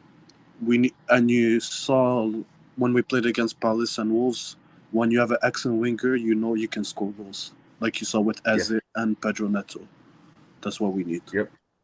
I mean, Neto, I wouldn't go for him because he's too injury prone, but I totally understand what you're saying there. Alex, you still there? Okay, I take it you're busy at the minute. Oh, he is. Alex. Just on the Neto point, Neto's out for the season. He's got injured again. For the season. What I mean. He's quick, he's fast, he's a brilliant player, I think, but just too injury prone. But I wouldn't touch him with a bloody barge pole. But then he does it, just quickly, sorry, and then we go to Alex. Go on, mate. You saw, even though he's injured, you saw how many goals and assists he has in last games. Get it. And that's crazy. I get it. But again, I wouldn't touch him because he needs it. Alex, 3 places that we need to improve, and basically 3 places we need to go. If we can get 3 buys in the summer, where do we go for? Where are your main? I know you could sit there and say we need to improve in a lot of places. I say the same. 3 main places we need to look at this year and actually go for a player that is good, not upcoming, not this and that, but he's good, proven, can handle his ball. 3 places. 2 wingers in the team. Quality wingers that are going to be able to go work, play all through the front line for me. And I've tossed between a number 6 or a defender at the moment. I will say number 6 at the moment. I say a number 6 because I can hopefully see. I'm not saying that it will happen, but hopefully Phillips. I'm trying to take some positivity out of what Adrian says about the guy. That Phillips will do some. Phillips will be in the squad, and he will try and fight for his place. But I'll say a number 6 at the moment, or someone that can play, particularly play a couple of positions in that midfield, just a midfielder that can play all through that midfield. And the strike force. I'm sorry, it's a strike force. It's either 2 wingers or a striker or a winger, because I just think that's really, as we're attacking, we're supposed to be attacking football, doing attacking football. I think you need better forwards, because I think in the major moments, like you saw Man United today, you know, Liverpool absolutely dominated that game. Let's be honest here, right? But Man United taking their chances, and that's why they won the game. You know what I mean? And I think that's more crucial now, taking your chances, than actually defending now. I think for me, you can defend. You know, if you're a good defender, you can. You know, you got wits about you. You can keep, you know, goals from teams from scoring. But it's a skill and a quality to score goals. You know what I mean? And I think that's what Tottenham need. I think that'll bring us to another level. I think under Ange, I think, and I think it's been harming us. It's harmed us massively this season. You know what I mean? I know I'm harsh. I'm sorry if I'm going on a little bit too much, but I know I'm harsh about Harry Kane. But he's a quality striker, right? I'm not stupid. I am not stupid. Son, quality striker. Didn't you insult him last season? Yeah. He's a loser. Yeah, I said he's a loser because he hasn't won no trophies. But because he doesn't win trophies. Yeah, but that's just because he knows this himself. You know what I mean? He wouldn't go and left Tottenham otherwise. You know what I mean? But I think we underestimate how quality he was. But you know what I mean? But you know? Alex, sorry to cut you off. Do you remember last season when everyone said we need to sell Kane? He's holding us back. He's the reason we're not winning trophies. Well, now you see it that he is the most important player at Spurs. No, but the point is he needs to go for himself, and it's not healthy for him to be at Tottenham when he needs to go and win trophies for himself now. He was happy at Spurs. Yeah, but he's done everything he can. So that's the thing. He had to go for himself. He wanted to leave. He said it himself. I knew he wanted to leave a long time ago. But the point I'm making is that we can show that the quality is bad now. That now Kane's gone. You know what I mean? You know, because that strike force is horrible. It's horrible. Marlon describes it as horrible. I think it is horrible. The only player that I give time for is Son. It's so patchy up there. One second, Detrex, because I've got to go to Adrian, but I'll let you say a bit. Yeah, it is so patchy in that up front. It is unreal. One person can have 1 good game, 5 crap games, 2 good games, 3 crap games. Even for me, Son is still a patchy player and always has been on how he scores goals. But he is an excellent player. But he will score 6 goals in 4 games, and one of them will be a hat trick. And then he won't score for 3 games, and then he'll score for 3 games, and then he won't.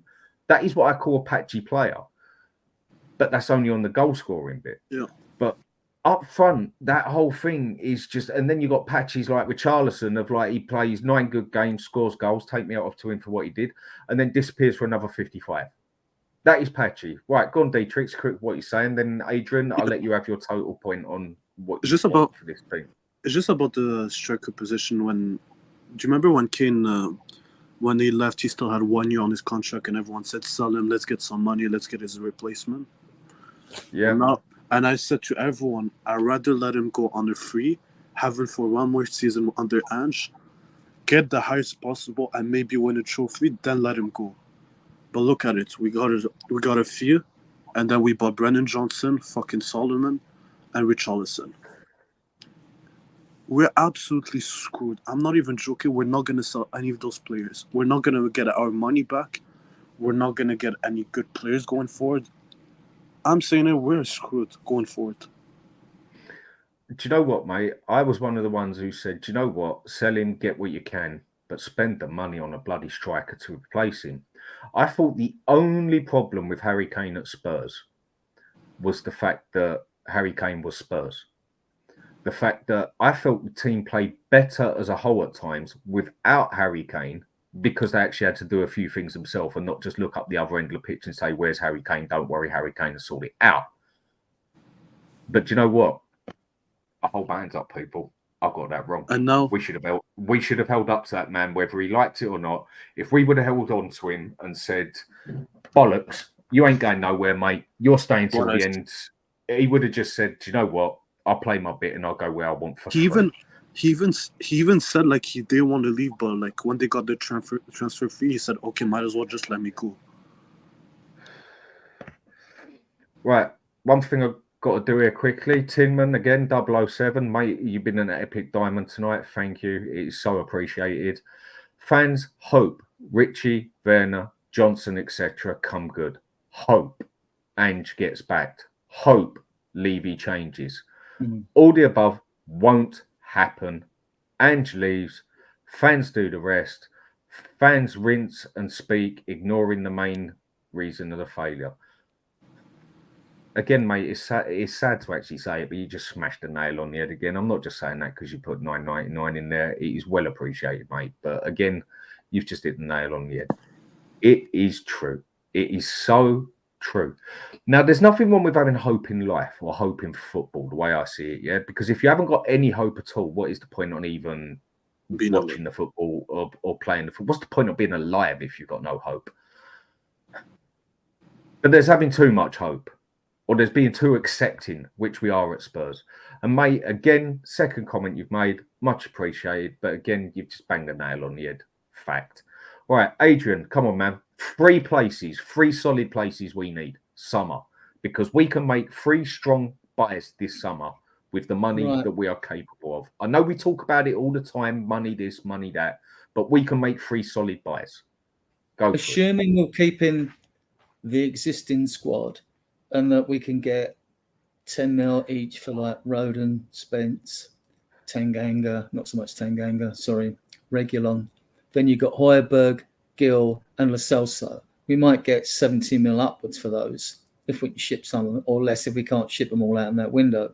Right, that's only going 10 mil each. I know Tanganga isn't worth 10 mil, but I'm just rounding up figures because Hojbjerg will go for 15 or 20 or something like that. So and Gill will as well at least go for 15.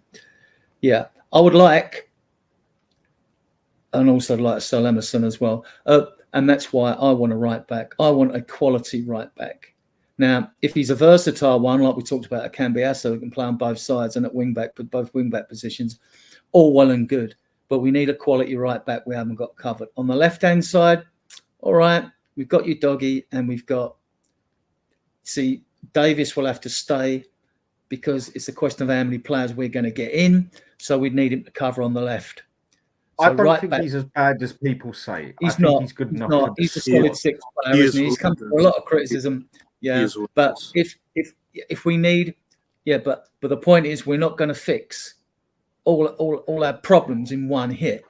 But so you would keep Davis because of that. So now I've gone right back. Hopefully it's a right back can play left back and right back, you know. So that would do me on the right back, but we need a right back, definitely. That's a must. We've got 4 good midfielders, but they're not on point at the moment. We can't seem to get 2 of them to play well at the same time. Hojbjerg will go in the summer, I'm sure. He'll want to go after Euros with his country and all that. So we've got 4. It's up front. We need a striker. We haven't got, apart from Son, we need a finisher, a quality finisher, a Vlahovic. It's what we need. Santiago Jimenez has got a lot of good press playing for Feyenoord. Jonathan David has become part of the conversation again. You've got that Marmouche who's banging goals in. All these new Johnny-come-latelys I'm not interested in because these are the ones like, they're in form this season, so we must buy them and they must cost us 60 million, you know what I mean, or whatever. I'm not having that. Yeah. So that doesn't add up for me. We know that Vlahovic can score goals. We know that Tony can score goals, but if Tony's got gambling baggage, I don't want him anywhere near this club. I don't want people. No, he can't come here. His attitude. He's a brilliant player, I think, and I think he's quite a complete striker as well. Let's call him a poor man's Harry Kane. And there is a dearth. I don't know. It's his attitude. It's too bad. He ain't just got a attitude like Alex wants. He's just his attitude. No, I think he'd be toxic for the club personally. I haven't looked at this season's form of Jonathan David. I thought he was a bit of a tapping merchant when I see him before, but maybe I'm being harsh. I'd have to revisit some of his striker videos. I don't know what I've got here. He's not good enough. No, I didn't think he was good enough before. As a Canadian, he's not good enough. As I watch him for the national team, he's overweight, not good enough. Yeah. There are, but if we wanted another playmaker in midfield, go for someone like Sebastian Zemensky. Get him in. He can play. He can be a bit lightweight at times, but he's a playmaker. He would be cover for Maddison.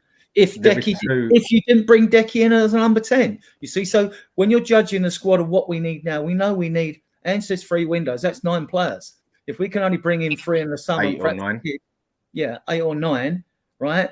We ain't going to fix everything in one go. So you need to be able to prioritise where you've still got cover, right? Even if it's not quite good enough cover, but we need a striker, and there's a dearth of strikers out there at the moment, isn't it?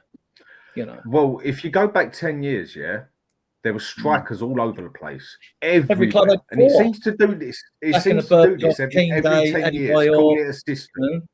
Kane. But there was strikers everywhere, but there was no bloody defenders. Now it seems to have gone totally reverse. That there's just no bloody strikers out there, and you've got a choice in defenders. Yeah, because if I'm going to go for places, exactly, I agree. With 1 up front. Playing 1 up front, they're having 2 main strikers instead of when they had 2 up front and they had 4. No, I totally get it. I was just saying how it's changed. That's all. I totally understand. There's no strikers, Dan. There's no strikers, Dan. There's hardly any at all, is there? There's no strikers. That's why Ivan Toney is so looked as a great striker right now, because there's hardly any strikers. I'm being honest with you. I don't see the strikers. The strikers that were in. I'm sorry. I had to, because this is a subject I've said so many times. This is why I say it's a bang average league. And if anybody wants to ask me what league it is class. For entertainment, we saw today with Liverpool and Man United, it's entertaining. Yeah. Quality-wise, not very good. Yeah. But then you see the Spanish league, you look at the Spanish league, right? Compared to the Spanish league, that is quality. Yeah. Might not be the quality. I think it's gone downhill a bit. I think it's gone downhill a little bit. True, but... Yeah, but that's it. But I just think there's no strikers. That's what I was trying to say. Because Vlahovic can play a bit wide and break from midfield, apart from playing up front. Juventus only paid, I think it was like £38 million for him. If we offered them their skin, if we offered them 50, 55, I think we'd get him, and he would be a great player to have at this club. And I think he's gettable, and I think he works in an Ange ball system. He works in that system. But come on, Paratici. We need to go and raid Juventus. Yeah, we haven't done bad. I know you keep on going on about Vlahovic, Adrian, but I'm sorry. I don't think too much of him. I'm sorry. I don't hear anything. I just don't hear it. Who you on about? Vlahovic at Juventus? Yeah, I thought it was hot here when I saw him. He's been shady since he's been at Juventus. I know. But what he is, I haven't watched it as much as usual.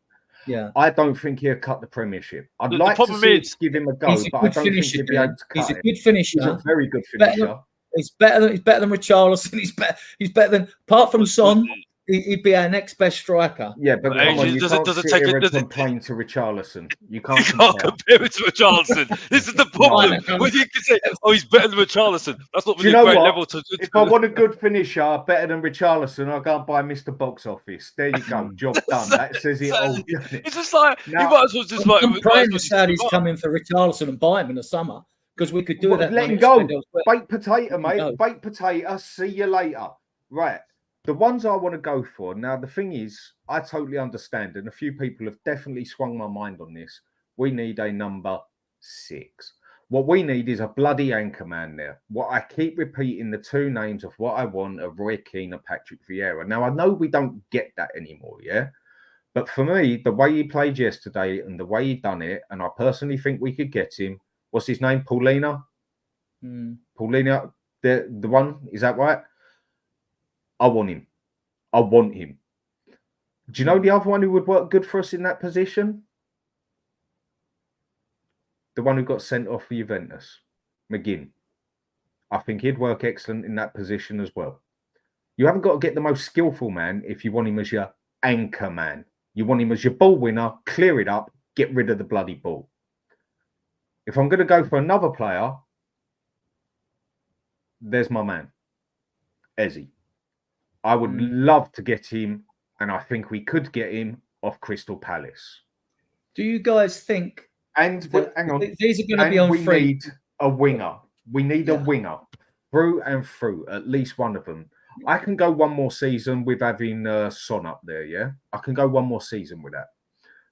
And we've got one or two that could sort of, I don't even say back it up, but we've still got a goal scorer there. I think we can leave that one more with Son. But we have got to get a winger in there that can cross that flipping ball. And would you? Yeah, I'd love Chiesa from Juventus. I'd love Locatelli from Juventus. Yeah. We need a 6. Eze, I've seen him play on a right wing. I've seen him play in the central. What is he best at? I don't think I've actually seen him play enough to actually judge him in that aspect. But when I have seen him play, he looks solid on both sides. He is a player I would love to get. That Paulina from the stunt he pulled yesterday at Spurs and what I have seen of him, Bayern Munich wanted him, if I remember right, but the money didn't kick in. He is another one I would love. But I want that left winger or right winger. I don't bloody care what side that can get that ball up there, that has got the bottle. Even he doesn't have to have the skill. Just knock it past your man and cross that flipping ball in the box. It's going to be interesting. He drills it, crosses it, but we need them as far as I'm concerned. And I don't think we've got to worry about defence. Right. We could end up getting more than 3 or 4 in if it works this other way. Because what we need to take in consideration as well, and the club will have done their research, and so will the scouting team, is that come the transfer window, we know that Lloyd Kelly and Tosin Adrabar are on the last year of contracts are coming to an end.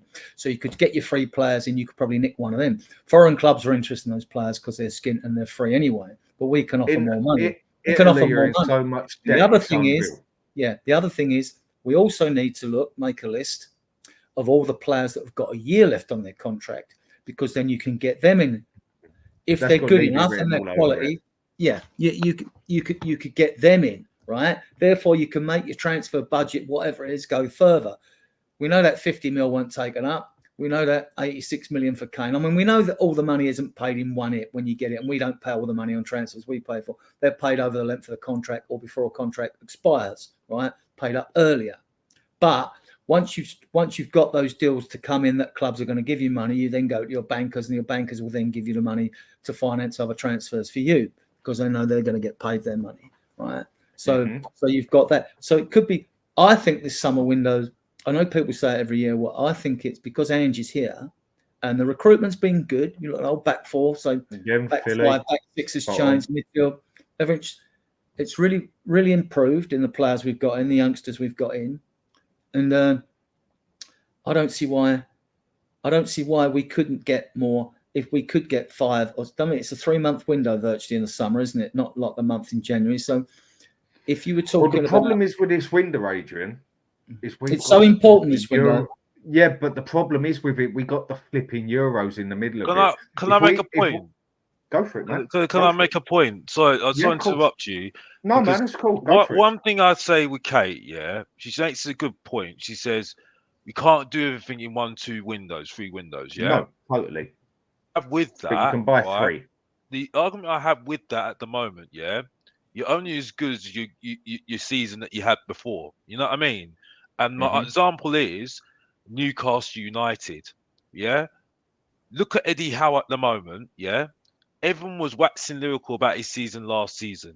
Yeah, now this season, at the minute, he's getting absolutely slated. Everything he done last season, though, completely forgotten about.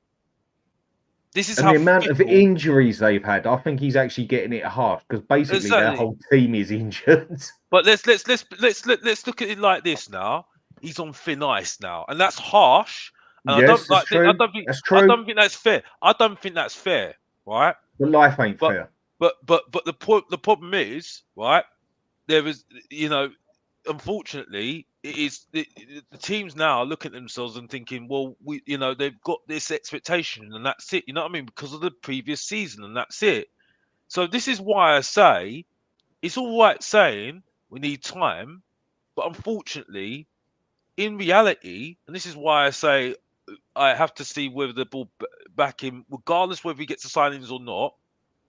Is when he sticks with the board, sticks with the man, that's when you can start saying, yeah, fair enough. But at the moment, you can't judge it on, oh, he needs 2 or 3 windows, because he might not even get those windows, because that's why I'm saying he needs to get the signings in now, because you don't know. You don't know. You know what I mean? Because the board will do whatever they want because they're rich people and they just do what they think. They don't care. They do not No, care they what really the fans don't. think. You're right. You You're know what I right. mean? And unfortunately, we've got evidence of that every single time. And And like I we've said got the before, weakest fans out there, Alex. Weakest ones yeah. as a whole And for a the football problem is, club. Newcastle is proof of that. Brighton is proof of that, because now you're seeing people doubting bloody the manager of Brighton now. You know what I He's had a mean? few crap games. Well, I don't. This is the problem. I don't see us getting a right winger in the summer simply because Ange likes Kulu and Johnson too much. But the left side, if you bring one in who can play on both sides, that's fine. That's fine. Yeah. So, well, it's down to Ange then. He has to take it if things don't work out on the right hand side. He did say anyone that comes at this team, anyone we buy, anyone who goes in my squad is I picked it. Can I say this? If he's going to keep Kulu and Johnson, yeah, they've got to be much better next season. Yes, yeah? of course. And if they're not better next season, they've got to take the criticism. You know what I mean? Because unfortunately, they'll be dying their sword, because unfortunately, other teams will be buying next season. And like I said before, why we, like Kate said, we might keep Werner, simple because while we're trying to fill, we might have other positions that Ange wants to fill first. And so you might think, well, Werner then is a cheap option. I don't think he's good enough. He can't finish, in my opinion. He misses so many sitters. Well, Adrian, did you hear what Stelios said on We Are Tottenham TV? He said if he keeps Werner, he's Ange out. Because the thing is, though, if you keep Werner and he plays next season and he messes up, right? You can't say to Ange, oh well, he hasn't his time. That's your decision, mate. You've allowed it. Yep, he said it on TV. He put it on his own head. You can't. Listen, I'm still skeptical of the manager, but unfortunately, this is reality. Unfortunately, the buck always keeps with the manager. Unfortunately, he's the one. He said it himself. And I hate it. I hate saying it. It's harsh, because the thing is, though, because of the history of Tottenham Hotspur, we are pushing it on Ange, and that's not his fault. But he bought into it when he came into Tottenham. That's it.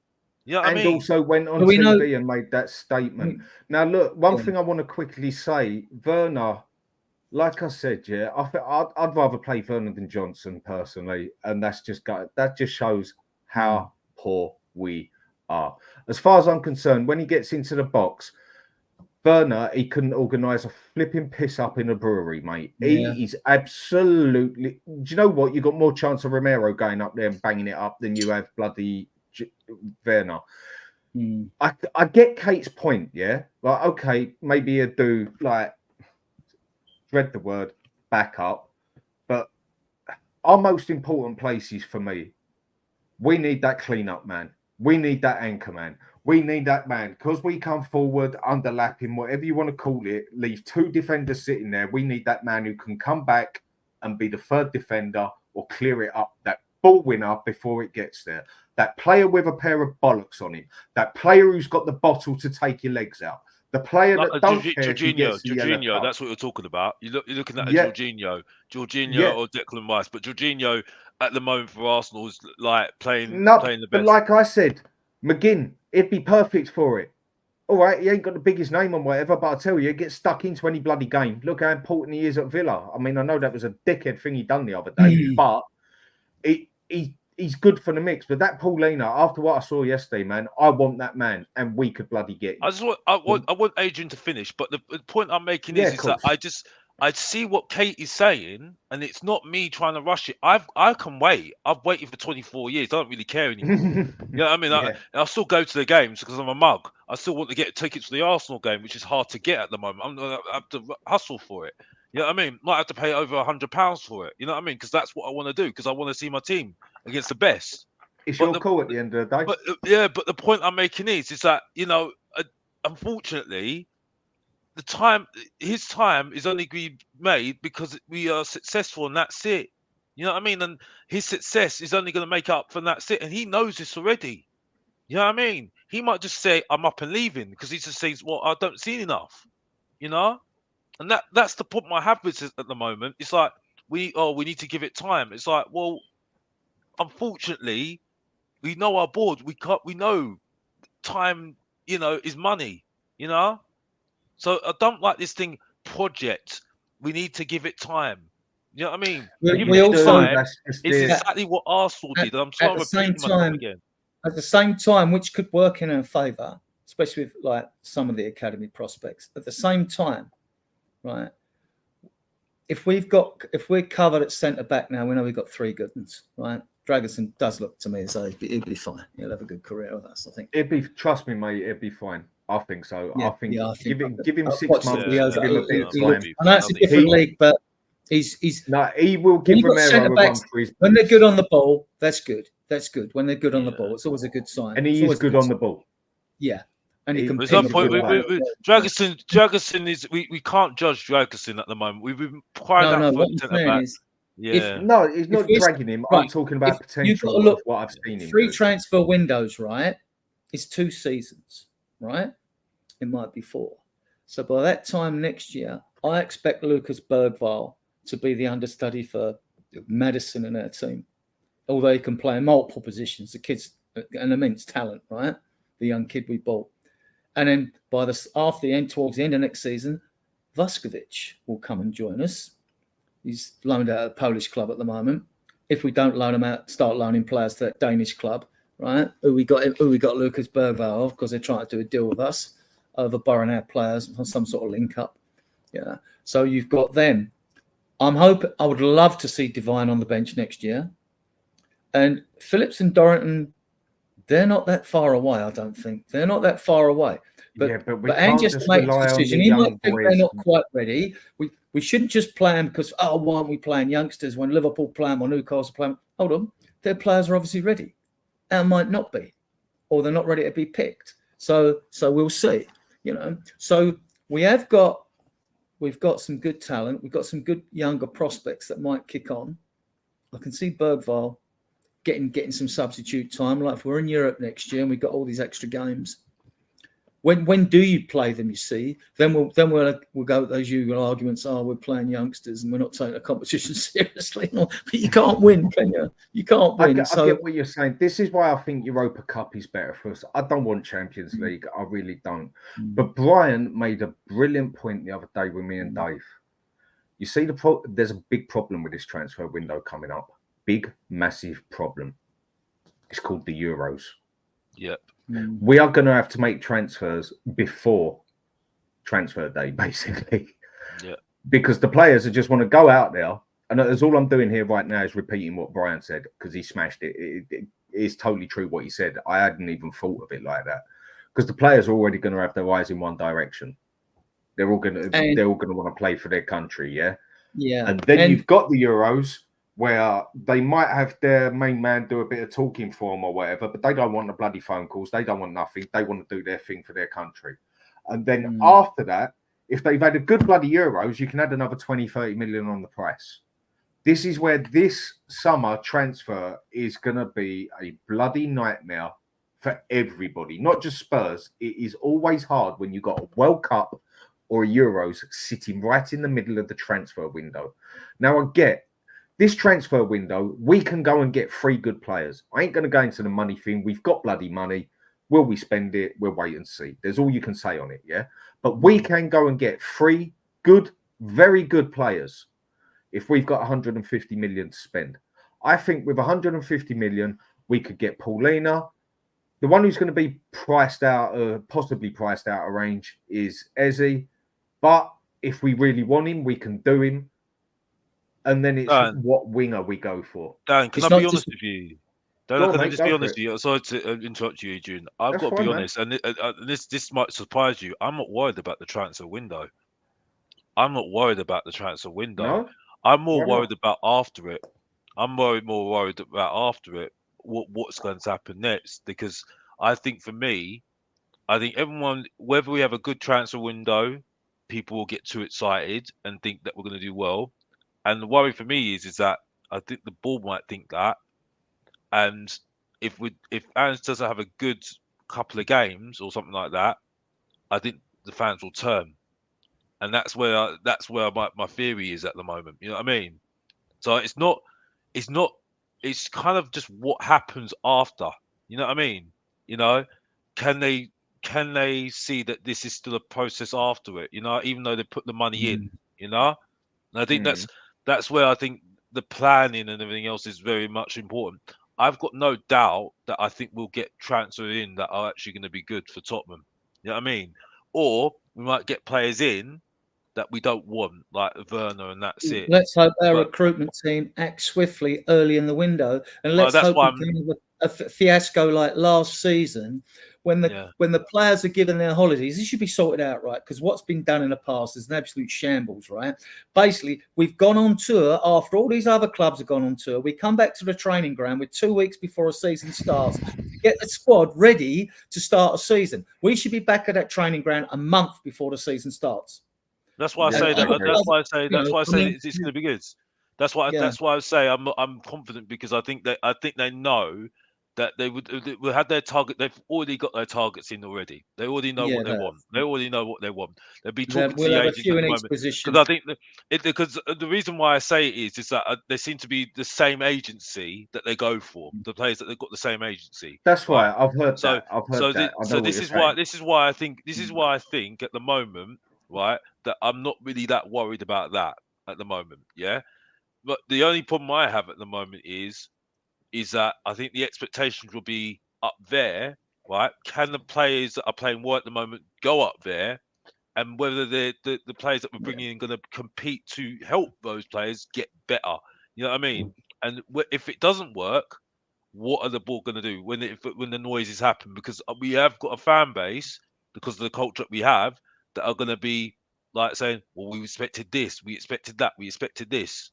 Yeah. And I just hope it doesn't happen like what's going on at Newcastle at the moment. You know what I mean? But this is why I have my skepticism at the moment, because I need to see how it goes. You know what I mean? So what I'm trying to say is that I don't think the transfer window is a worry for me.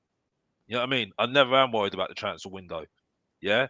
I think it's more now what's going to happen afterwards. You know what I mean? Because that all has to gel. That all needs to develop. That all needs to. There's so many permutations and everything else. You know what I mean? And that's why I'm not there at the moment. Sorry, Adrian. Go and make your point. What you're going to say? No. I mean, I want to see it all professional when it comes around to like players' holidays. If it means they go off, bang, straight off the season ends, right? 2 weeks. If it means, I know we've arranged a friendly, I think, with Newcastle in Australia. I think we'll probably do, if we go back to Southeast Asia again, I think we'll be staying in one place and not jumping on a plane every other day. I mean, who organises this rubbish, right? So like, you know, so you're like jet lag players go out to play friendlies or things like that, or in tournaments and all that. You know, as soon as you unpack, you're packing to go away again, like last year. It was just a money spinner for Levy. That's all it was. So all right, we'll play Newcastle. We'll probably go to Korea. I just hope we're back nice and early. And I hope that, the recruitment team won't go out with a squad. So they should still be able to get deals done. I mean, you've got Johan Lange, haven't you? Then he's the main recruitment man. Then you've got Rob McKenzie, who's chief scout. Then you've got Scott Munn, and you've got Ange. So they can all video conference these days on the phone. It's not an issue. They're the main four. You know, the coaches like Curtis and Millie Jedinek, I don't think they might have a say. I don't think so, though. I think you've got 4 there to do it, And so I'm confident lists have been drawn up. We had shown interest in Tosin Adarabioyo and Lloyd Kelly. We may get one of them in. I'd need to have to go and have a look at them themselves to see if I like them or not. I mean, because I've watched so many videos, I forget when I've watched centre-backs and all this like. So I don't know. What did you two know much about Lloyd Kelly or Tosin Adarabioyo? I mean, I I'm can't not say I against do. them. I've heard of them and heard of what they're capable of, but I can't really make a comment on it. I'm not against it. I can't make a comment on it either. Sorry to talk to you, Dan, but it's I wouldn't be against it. I mean, I don't know. But to be honest, I don't really know the players very well, to be honest with you. So I can't really comment either, to be honest with you. You know what I mean? I'd have looked at Morata, the young centre back at Benfica. He looks a good prospect as well. But we've got academy pathways. We've got Phillips. You've got Phillips. You've got Dorrington's left-footed. Then you've got Vuskovic after next season. It's a question of like how many holes can we fix and have a sort of balanced squad, not the squad we want. We're still going to be a couple of windows away from that to just get us through Europe and get us through from one transfer window to the next, But this club's got to act like a fucking big club now in the summer. They've got to act like a big club. We need a squad to compete, Adrian. We need a squad to compete, yes, because the fact is, because unfortunately, what's made it difficult for Ange this season, if he does get top 4, he has got to do better, and it's not good enough because the thing is, because if you don't do better, you're seeing what's the doubts of Newcastle and Brighton at the moment, and we're doing it like Brighton. That's what worries me at the moment. You know what I mean? And this is what I'm saying, because we have got such a flip. And listen, I don't really want to say all these things, but this is the thing. But you've got to say it how it is, mate. Say it how it is. No, I'm saying it how it is, but it's not. I don't want to say it all the time because I hate repeating myself. That's why I'm trying to do less reactive content on my channel now, because I don't actually like reacting to games anymore. I don't like reacting anymore. It's boring. It really is boring. You know what I mean? When it's just the same thing over and over again that you complain about. I see the same things, same patterns. Adrian, you see it yourself, mate. I know you're positive. I know you're optimistic because it's your lovely Spurs. You're like Ellie. You know what I mean? And I can't have a go at you for that. You know what I mean? Yeah, but it's just I just can't. I can't lie anymore. I can't say. I just don't do it. I just don't know what to say anymore. And this is why the questions are just keeping up at the moment. Because they need to prove it to me at the moment. I'm just seeing questions, and I just think, I don't know. It's just too early. It's just way too early. That guy was Terence on Spurs Kings TV was talking absolute truth. I'm sorry, he was talking absolute truth to Deji. Yeah, and he summed it up perfectly. Yeah, and I need to prove me wrong, and I hope they prove me wrong. But next season's just so important. It's so important that we get this right, because I am very worried about next season. I've got to be honest, because I'm looking at Newcastle, I look at Brighton, that could be easily Tottenham. Yeah, because how easy was it for us to get to fight for top 4, be title contenders early part of the season? How easy was that? It wasn't hard. There will be a lot. Aston Villa ain't going to. Hang on a sec, Adrian. Hang on a sec. Arsenal ain't going to slow down, whether we like it or not. The only thing they lack at the moment is depth in squad, and maybe a bit of mentality at the last minute, but that will grow stronger. The only thing they lack is their depth as a whole in the squad. And they've got mentality because they've got Declan Rice now. They've got Declan Rice, who's won trophies. I know, I agree. But there's still a couple of players on there. Jorginho, look at the mentality of that team now. Look at that. Oh, I get it. I'll make you right. But there's still one or two in there that still ain't taking it to the last end, like City or Liverpool can. Liverpool are going to step back a season or two because I think they're going to find it very hard without Klopp. Because I think when Klopp goes, I think VVD's going to go. I also think their keeper will shoot on. Salah's going to go. They're going to have to have a rebuild. But they've already got their youth coming through. not just sitting in the back like ours because they're not good enough.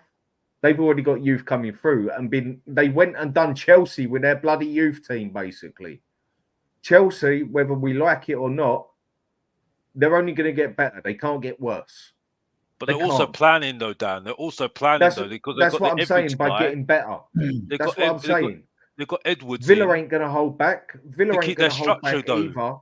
They've got Edwards in to get to make sure they can sort out their structure for when Klopp goes. They get the players in, you know, get the manager they need to get to. You know what I mean? Because he's there before with Klopp. So that's the thing. The thing is though, Tottenham have got no experience of winning major things. No, we that's haven't. The thing. And the problem is not just major things. That's the thing. We've got nothing in our team. The only thing that we've got is certain players that have won before. But it's a minimum. It's a minimum. You know what I mean? And that takes a lot. That's why now people are saying, in the title race at the moment, you're not betting against Man City. You're not betting against Man City because they've done it every single time. You know what I mean? Because they know how to do it. Step it up until March. Right. One point I want to make quick. Yeah. Yeah. Has Spur TV? Yes. Yes. Bloody yes. The only reason we are a top 6 club, the only reason we are in the 10 clubs of the world and that is because we have got money. Nothing else. That is why we are there. We do not deserve to be called a top 6 club. As far as I'm concerned, call me bloody negative, call me what you want. I couldn't give a monkey's, mate. We are exactly what he says.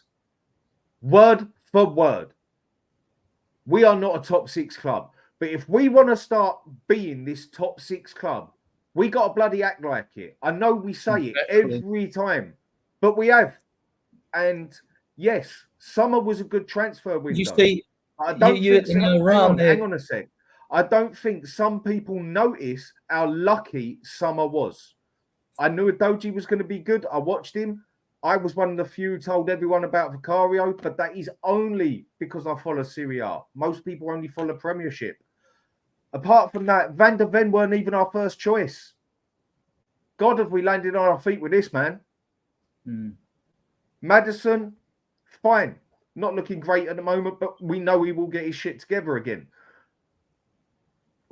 We are a fraud 6 club. We do not deserve to be called a top 6 club.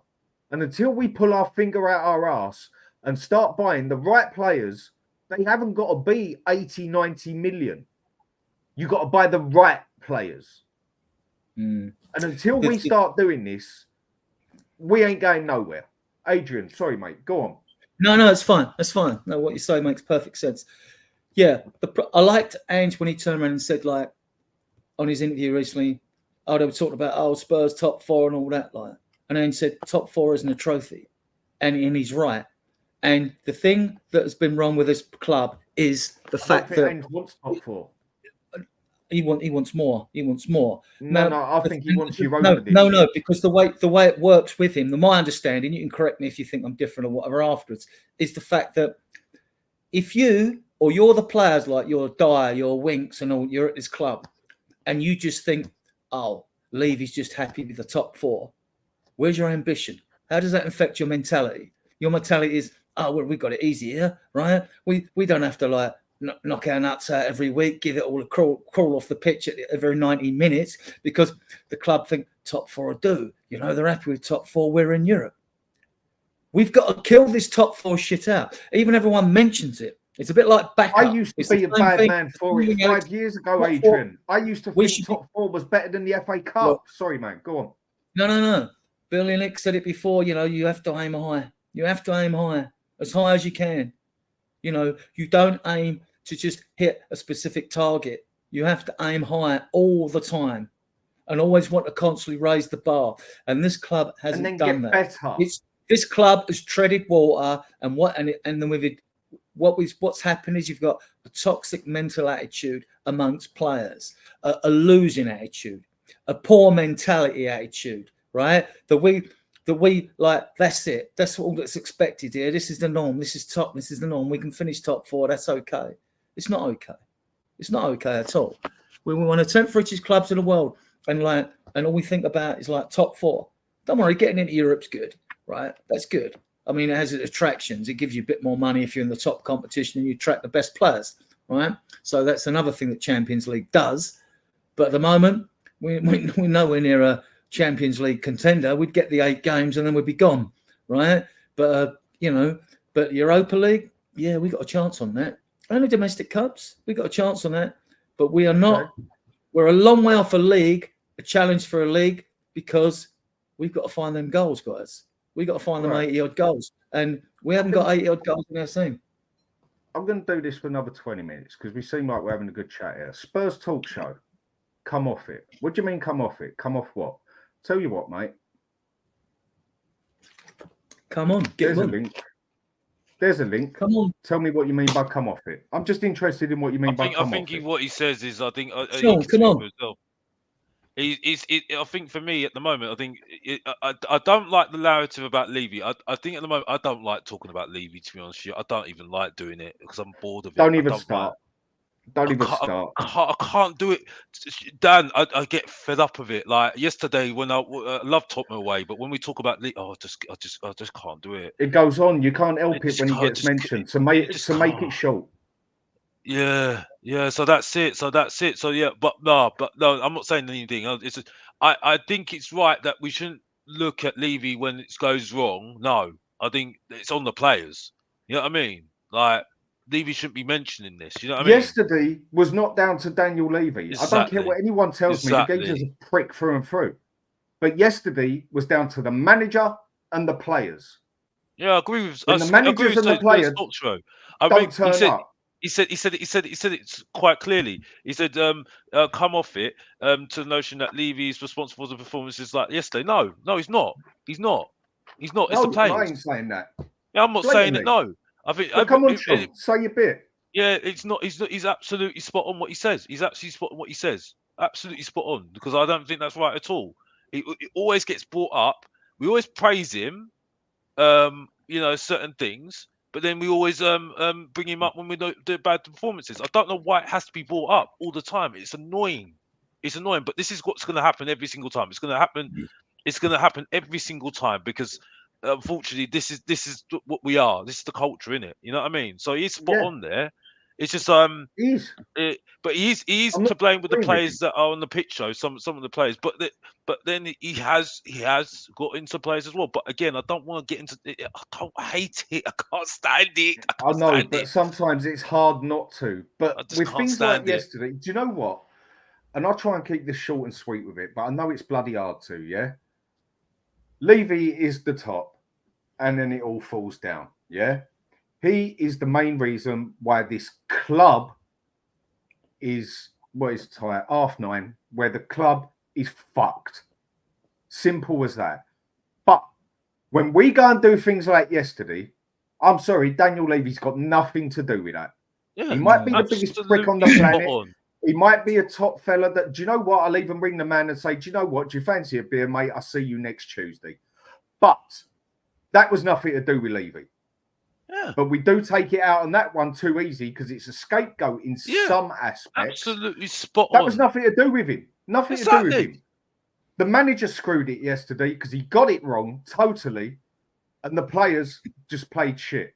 And then other games where it happens, you've got to blame the players sometimes. Yeah. And you've got to blame the manager sometimes. All on the you can't always just look up there and say it's their fault. And says it himself. The club is their fault. Yes. Yeah.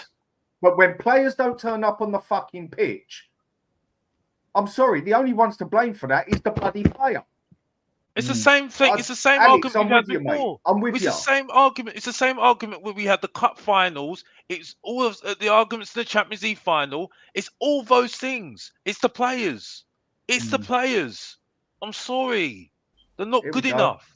They're not good enough. Hello. We're agreeing with you, mate. All right, Sean. We ain't disagreeing with you. We're agreeing with you on this one. No, not disagreeing with you. It's a simple one. It's a simple. I wasn't. It was Adrian saying. Big up, Adrian. Big up, all of you. Adrian saying players like Harry Winks, et al. Are happy to sit in fourth spot if we're fourth because there's no pressure to do anything more. I just wholeheartedly. You can throw a lot of mud in Daniel Levy's direction for a lot of the mistakes Oh, sure, you can.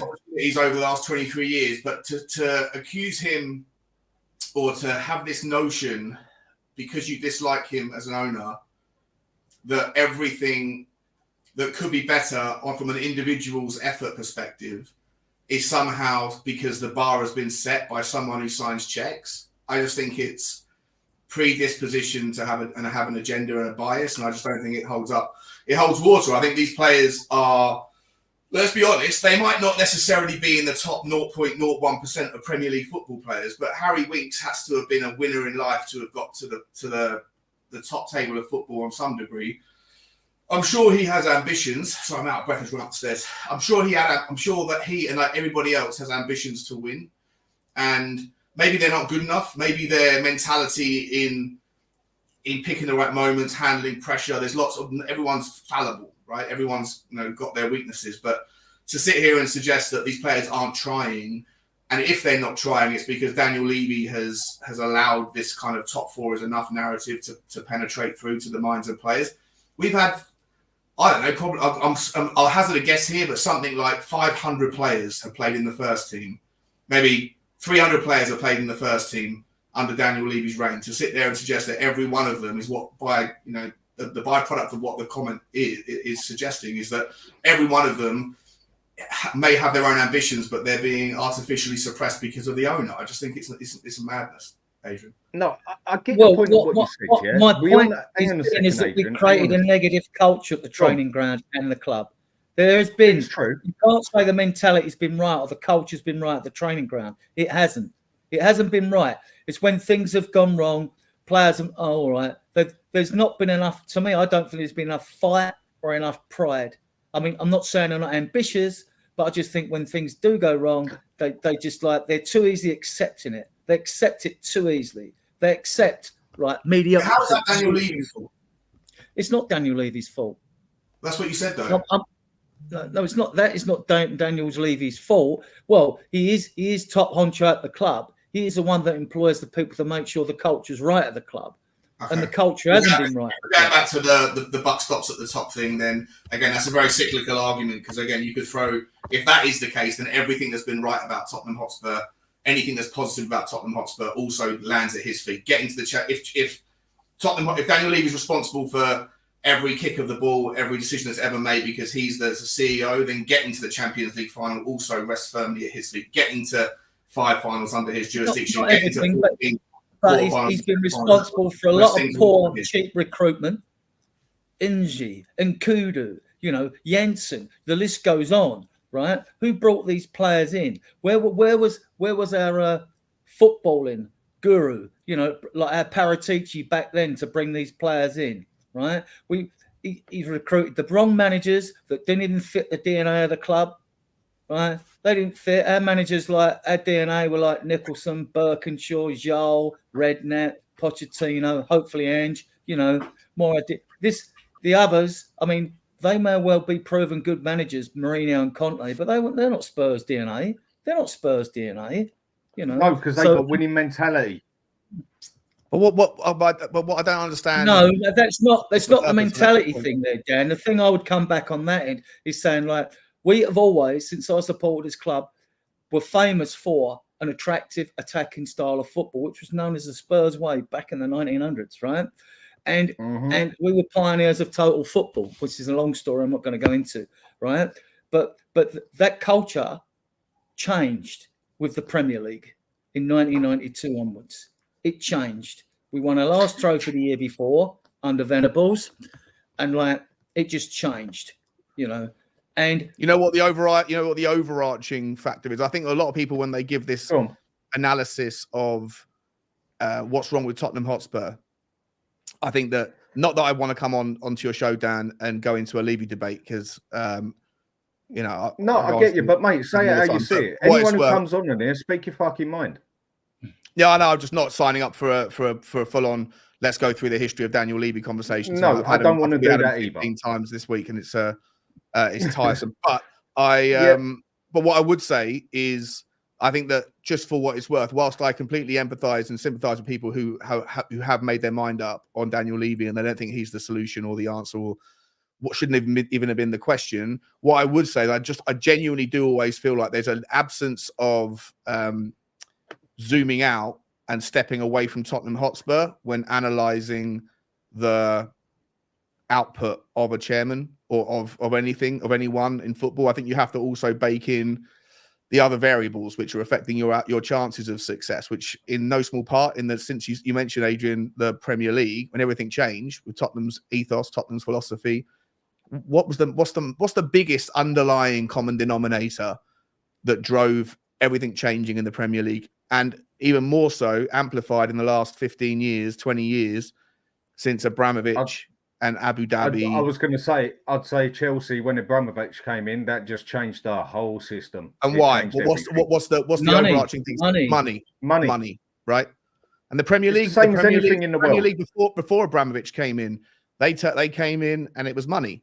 Money was the change. It changed everything. As soon as there's more money at play, suddenly focuses pivot away from trophies that don't carry the same price tag, the same campaign funding. It's just a reality. Again, I always have to kind of re-emphasize that. I think people get like a romantic kind of emotional stance, and I understand the emotional and romantic arguments around like prioritizing the romance of football, winning the cup and stuff. But the world is ruined by money. It's the root of all evil, but it is what it is. You have to kind of just at least accept it or acknowledge it. And unfortunately, Daniel Levy, like it or not, wasn't a sugar daddy. He wanted to do it the sustainable way, and he's kept us relatively competitive. He hasn't kept us winning trophies, but he's kept us in the conversation amongst the teams that have either always been better than us or that have come in and just bought their way to the top before the rules were in place. Sean, yeah. But the bit, hang on a sec, Alex. Hang on a sec. But the bit I will counter you on here, Sean. Yeah, I can see where you're coming from. Yeah, as a businessman, you cannot fault this fella. He's as good as they get. No two ways about it. Yeah. But on the football side of it, he's just happy to keep us ticking along. You say competitive. We are only a top 6 club because we have got money. Yes, thank you, Daniel Levy. Well done. When it comes to actually running a football club, now I know football clubs are basically a business, same as every bloody NFL team, basketball, the whole bloody lot. I get it. But when it comes to the football side, he's just happy with the money. He's happy to sit in the top 6. We are not challengers. We were a total fluke with what happened with Poch. It was a total fluke that we got in the Champions League. You can't. That's an inconsistent argument, though, Dan. You can't say when things are successful, it's a fluke. When things are unsuccessful, it's Daniel Levy. That's an inconsistent argument. It doesn't hold well. No, I don't say that. Like the game yesterday, that was not down to him. That was down to the players just playing that shit, and the manager just and he's to blame for the culture as well. He's blamed to the culture as well. That he's blamed for the culture as well, because the fact is he didn't need to sack the managers he needed to sack and then pay them off. You know what I mean? You know, why go and sack Mourinho 1 week before the cup final? And that was his decision. And the thing is, though, I'm sorry, and this is where he's got to blame for it. You know what I mean? Because other owners are stuck with their men. I'm sorry. You know, and the thing is, though, they'll say, "Oh, well, they haven't." He's a business guy. Are your prime example right now. Alex, hang on a second, mate. Hang on a second. There's only 5 managers in Premier League history. Wait. The main event's still speaking, Sean. The main event's still speaking, Sean. The fact is, at least talk the truth, though. No. The truth is, no. Recent times, right? We've not stuck with a man. Yeah. Okay. Fair enough. Managers don't last a long time. Yeah, but you don't change philosophies every single time, and that's it. And the money that we spent on stacking our managers, we could have used it for good use, and that's it. I'm sorry. You know what I mean? And that's why the culture's absolutely wrong. That's on his door. That's on his door. He employed the people. He sacked the people. When the people left, he didn't have the right culture again. Right. And that's it. And the squad stagnated because he didn't back Poch for 518 days. Go on, Adrian. Say your bit. The other two have. Say your bit, Adrian. Go on. The other two have said their bit, and we'll come back to you. I'm not saying, Levy's the father of all evils. He's got a lot of things right, but he also got the footballing side wrong, right? He didn't back Poch for 518 days in the transfer market. What message does it send to Poch and his coaching staff? What message does it say to the squad players that squads need a refresh each season anyway, with at least a couple of players in? What message does that send to the fans? Right? We then go to the stadium thinking, Oh, why, and Adrian? Don't just make a statement without the context. Why? What happened in that? What happened when we didn't sign a player for 2 windows? Well, what happened was we barely scraped through to a Champions League final, which we lost. We went all them games. Now, again, you're referencing the finish. No, but you got. But okay, if you're going to do this though, at least be balanced when you're saying it. We barely scraped through. No, we got to the Champions League final. What else happened that season? What was the major thing outside of the Champions League? What else happened that year? We had injuries because we didn't have the squad there. Stadium, mate. £1 billion investment in a stadium. Yes, but he was the one who blatantly said that's the elephant in the room. There's a reason why we didn't have any money. This stadium is not going to affect us on the money. We didn't have any money. It's going to affect you on the money. But I'm sure we had a bit of money on the side to at least give Poch 40 million to at least just get a player. Let alone go fucking year and a half. Can I just say something? Can I just say something? Because I don't want Sean thinking that it's like an onslaught here, right? I'm saying I'm not having a go at you, Dan or Adrian, yeah. But the point is that you're not going to. The thing is though, because Sean, you know how I feel at the moment. Why I feel the way I feel about Ange, and it's the culture of the club, and that's it. And unfortunately, that is down to Daniel Levy. If he gave hope, if he stuck with managers, right, and stuck with a plan, right, I'll have more belief. You know what I mean? You know, that's the fault at his door. What I do agree with you is that we can't have a go at the him for the cup finals. You know, everything else regarding that's on the players and the manager. Harry Kane should have never started that cup final. I mean? That is on the players and the manager. Certain things you're making is right, yeah. But the culture at this club is solely on his door. I'm sorry, because if he had the better culture at this club, culture of sacking managers and changing philosophies every single time, right? If you stick with you can't do that all the time. You know what I mean? And unfortunately, that's at his door, right? You know, if he knew about what to do, right? If he knew what he was doing, I think more people will be on his wavelength. You know what I mean? You know, the fact that he's it's taken 24 years to actually realize what the strategy he needs to do, right, is not good, right? And I'm sorry that for me that's fine. That's absolutely fine. I know I'm on a channel where the previous owner of it was very much Levy out. So I know you've got bozos like Giant Rabbit in the comments who've got their everyone's allowed their opinion. Everyone's allowed their opinion. And one thing I will hold on Daniel Levy is it comes from the top. It comes from the boss. And it shows how much he don't have a clue about football. Now, I'm not even going to argue the money that he puts into football. Do you know what? I actually stick up for the man for this, because a lot of people don't realise we are the 4th biggest spenders in the bloody Premiership, with only, Chelsea, Arsenal and Man U in front of us. It's just what we go... Hang on a sec, Alex. It's just what we go and buy 9 times out of 10 is fucking crap, because we can't bloody judge it properly. And the other side of it as well, he is the one who buys the managers. Right, you get a manager that plays attacking, so you buy a couple of players that are attacking. Then you go get the most defensive person that you've ever fucking heard of. And then you get another one that plays with 5 at the back instead of 4 at the back. So we got them players. And then you go and get another manager to change the philosophy again, where we want attacking players. So we don't need 1, 2, 3, 4, 5, 6, 7. I'm sorry, that one is on Levy's head. But there's certain points on this, Sean. I'll make you right. There is certain points that is true.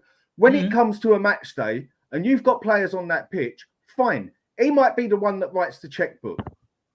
But Ange is the one who said that anyone who comes to this club is on his head. But if the players come out and play shit and don't even put effort in, I'm sorry, that is not Levy's fault. And I'm Levy out all the way.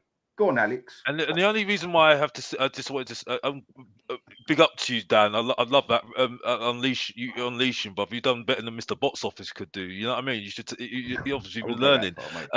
One thing I will stick up for Sean because I want to be fair. Don't stick up for me, mate. Don't stick up for me. I don't no. If you're right, you're right. You're wrong, you're wrong. No. But I want to do this. I want to do this. I want to do this because the thing is, the one thing I will say about Sean, he stuck to his opinion about Levy, right? And the thing is, though, I know he believes in it because there's people out there like Jay, because it's like right. Jay, right?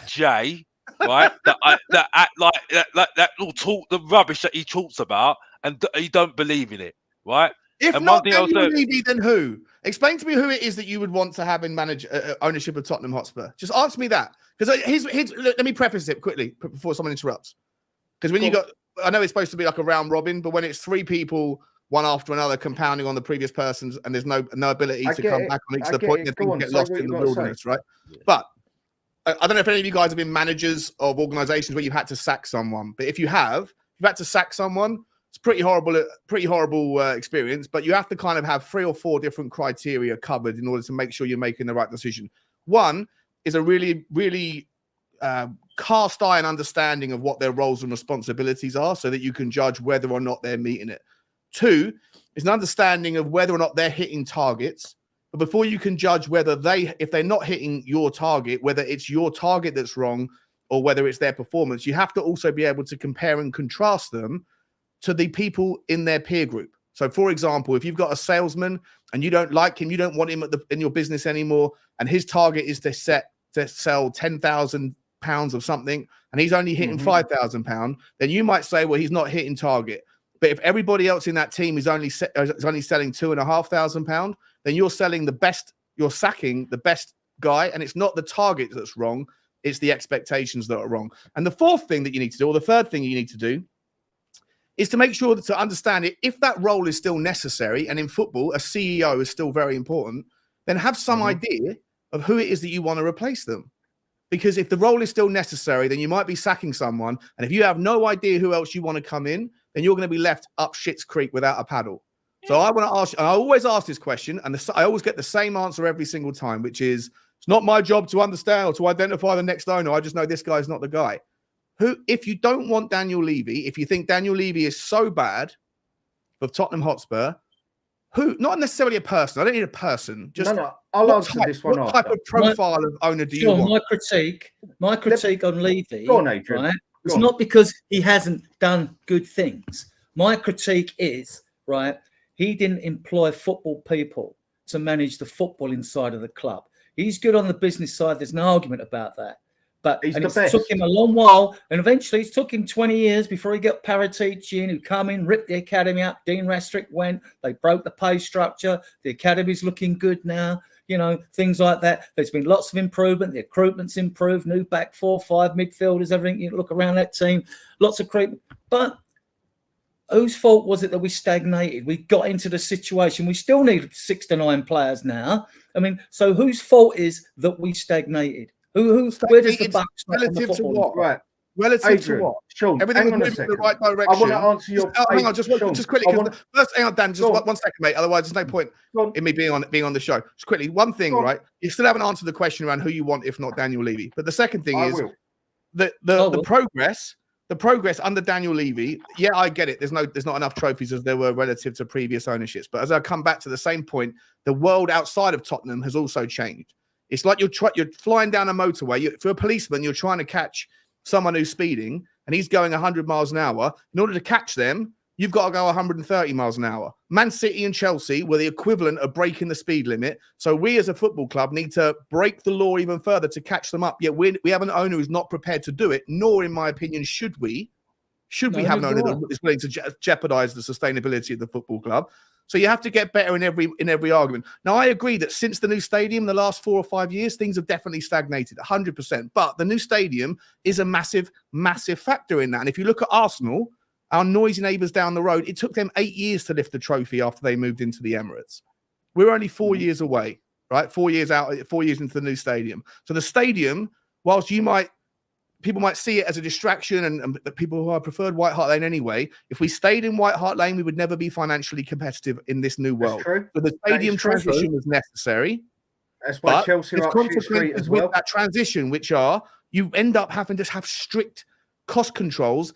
And it just so happened that the very minute we moved into a new stadium was the very minute that we needed that money, because we accelerated well above our expectations. Last thing I'll say is that Champions League final is beyond reasonable and beyond excellent outcomes under a Daniel Levy ownership. No one gives him credit for it, yet you hold him accountable for all that's at fault because the buck stops at the top. The second thing I'll say is under Daniel Levy, we finished our highest league position twice since 1961.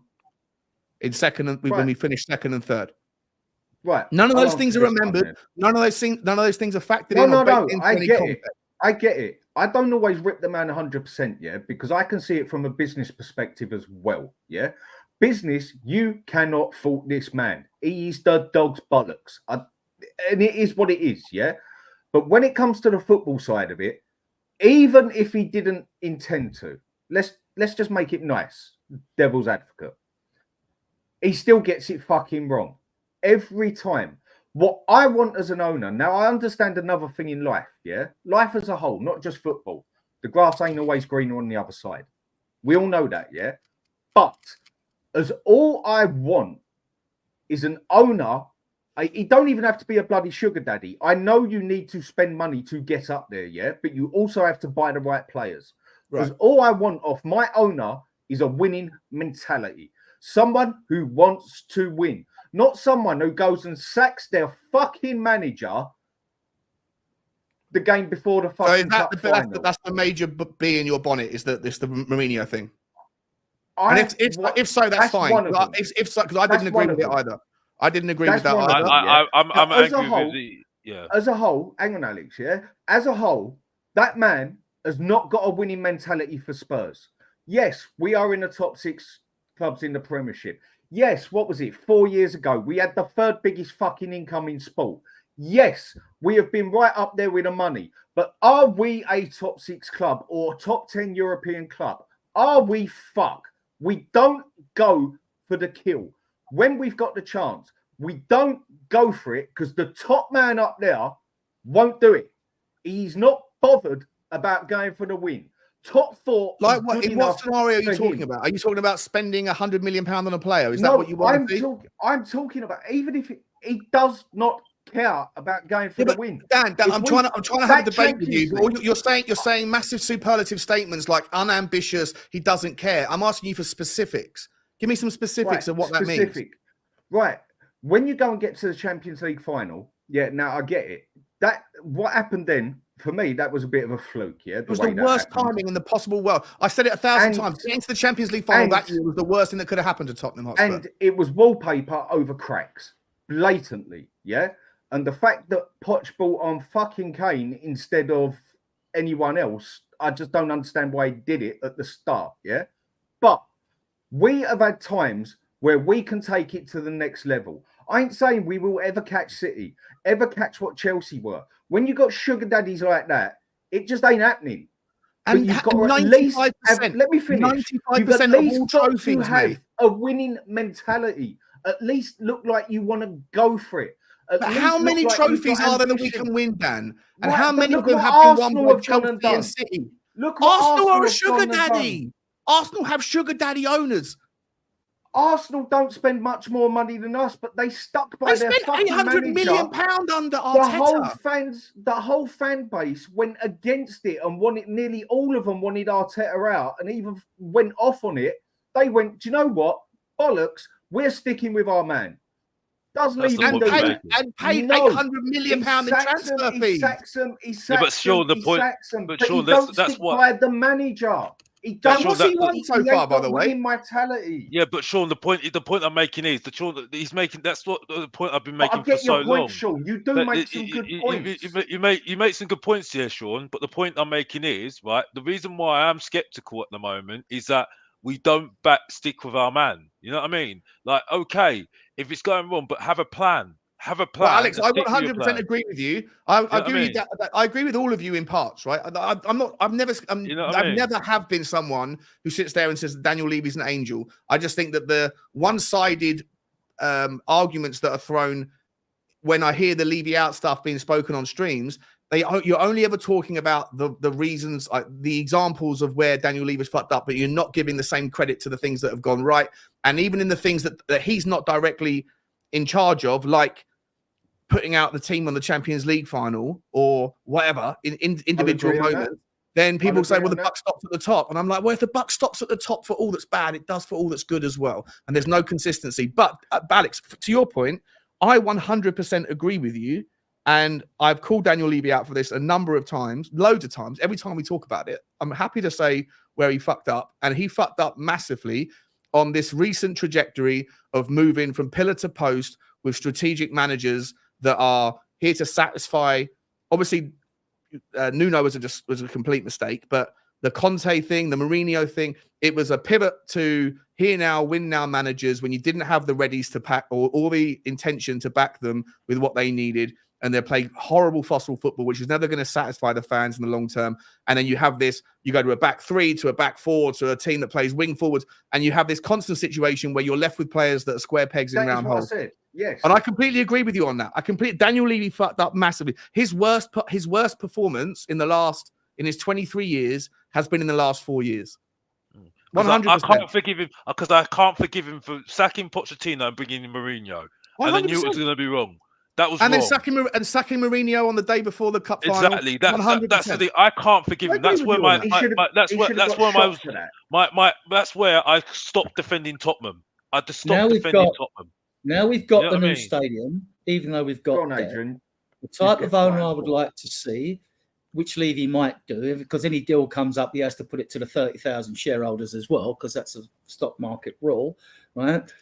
I would like to see either a massive investor come in and clear the debt, or new owners come in and buy them out. Or we know that like Levy and Sugar are still going to hold on a percentage of their shares because they know there's money in that club anyway, right? To do that.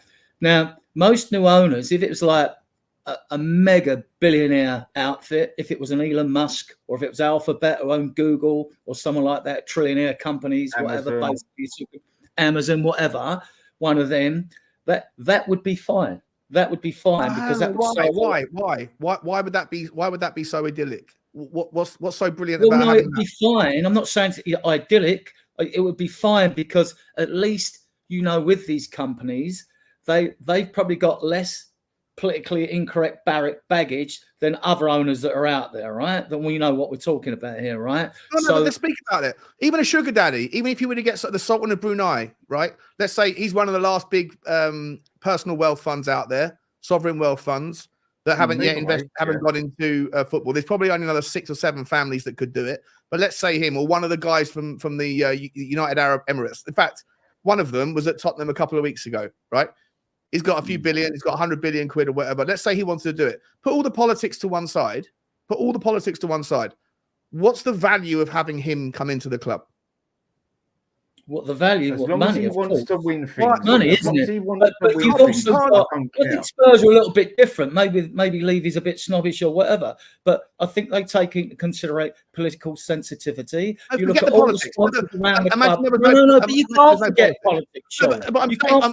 I'm in your favour, right? I'm not for it necessarily because of the politics. But even if there was no political issue, what is it that you think that could change with the spending habits at Tottenham Hotspur, with the Sultan of Brunei or an Abu Dhabi type relationship, or Elon Musk or anybody else? What is it that you think could change at Tottenham Hotspur? Because I'll point you in the direction right now of Newcastle United, that have the wealthiest family in the world, that have more money under their ground yet to be sucked out of the earth than has ever existed in the history of mankind. And yet Newcastle United can't spend a penny of it because their club doesn't generate enough money in and of itself. Now, Newcastle United can go and rebuild. If their owners want to come in and tear down St. James's Park and build a 100,000-seater stadium, then in 5 years' time, they might be generating £1 billion a year, whatever, in revenue. But until then, Newcastle United are going to have to sell Alexander Isak or one of their best players in the summer because they can't get round FFP. And that's the wealthiest family in the world in the history of mankind. They can't go charging ticket prices, like I said earlier, because they're in North. Huh? And they can't charge. Hang on a sec, Adrian. They can't go. I've said this before you came on, Sean. Up north, apart from Liverpool and Man U, they can't charge the fans the money that we can, because up north is poorer than London. Right. Just a quick thing here. Matt Coppin, thanks much. It's appreciated. Selling Dembele in January was criminal. I totally agree with you. He had to. But He one wanted thing to I go. will He say went to about China. Dembele, he did want to go out, He and wanted to plus go. he was starting to We go got on his 12 way out with million the quid for him. injuries. We got 12 million He quid for him with he 6 was months left on injured. his contract, and he wanted to go. One of the best midfielders we've ever had. But for me, maybe we could have kept him to the end, yes, but he become very injury prone. Can I answer Sean's question about, because I actually think. No, wait, hang on, Thanks a lot, Matt. Alex, just please. I'm sorry, I'm not trying to take over the stream, but I just want to get Adrian, because Adrian said he wants a sugar daddy or someone like that, a billionaire, like a trillionaire. My idea. Look. When it comes to these trillionaire companies or funds or whatever, right? These people that buy top football clubs, right? They don't come in and buy these football clubs because they're going to make money or see a return on their funds, see a return on their money in their lifetime, probably, because they're going to spend 3, 4, 5, 6 billion on Spurs, whatever it is. You're not going to see it back in your lifetime. So then you have to ask, why are they buying the club? Well, now we've got a stadium which is a shining jewel. They can use a club like Tottenham Hotspur in the stadium now, right, to promote their global brand, all their other companies, blah, blah, blah, etc., etc.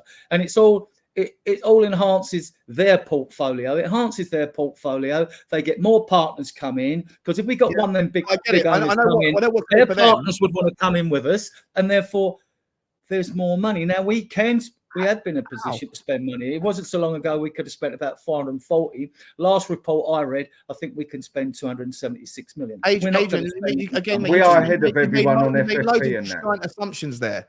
Right, like first of all, a company like Google or anyone else, if they are listed on the stock exchange, they are beholden to shareholders. They have to provide profits. So this idea that profitability suddenly goes away with Daniel Levy's disappearance is completely unfounded. It's dead on arrival. And even if you were to go and get a person in who doesn't care about the money in the short term, like a Saudi group or whatever, one of these like the Chelsea owner, someone like him, even in that scenario.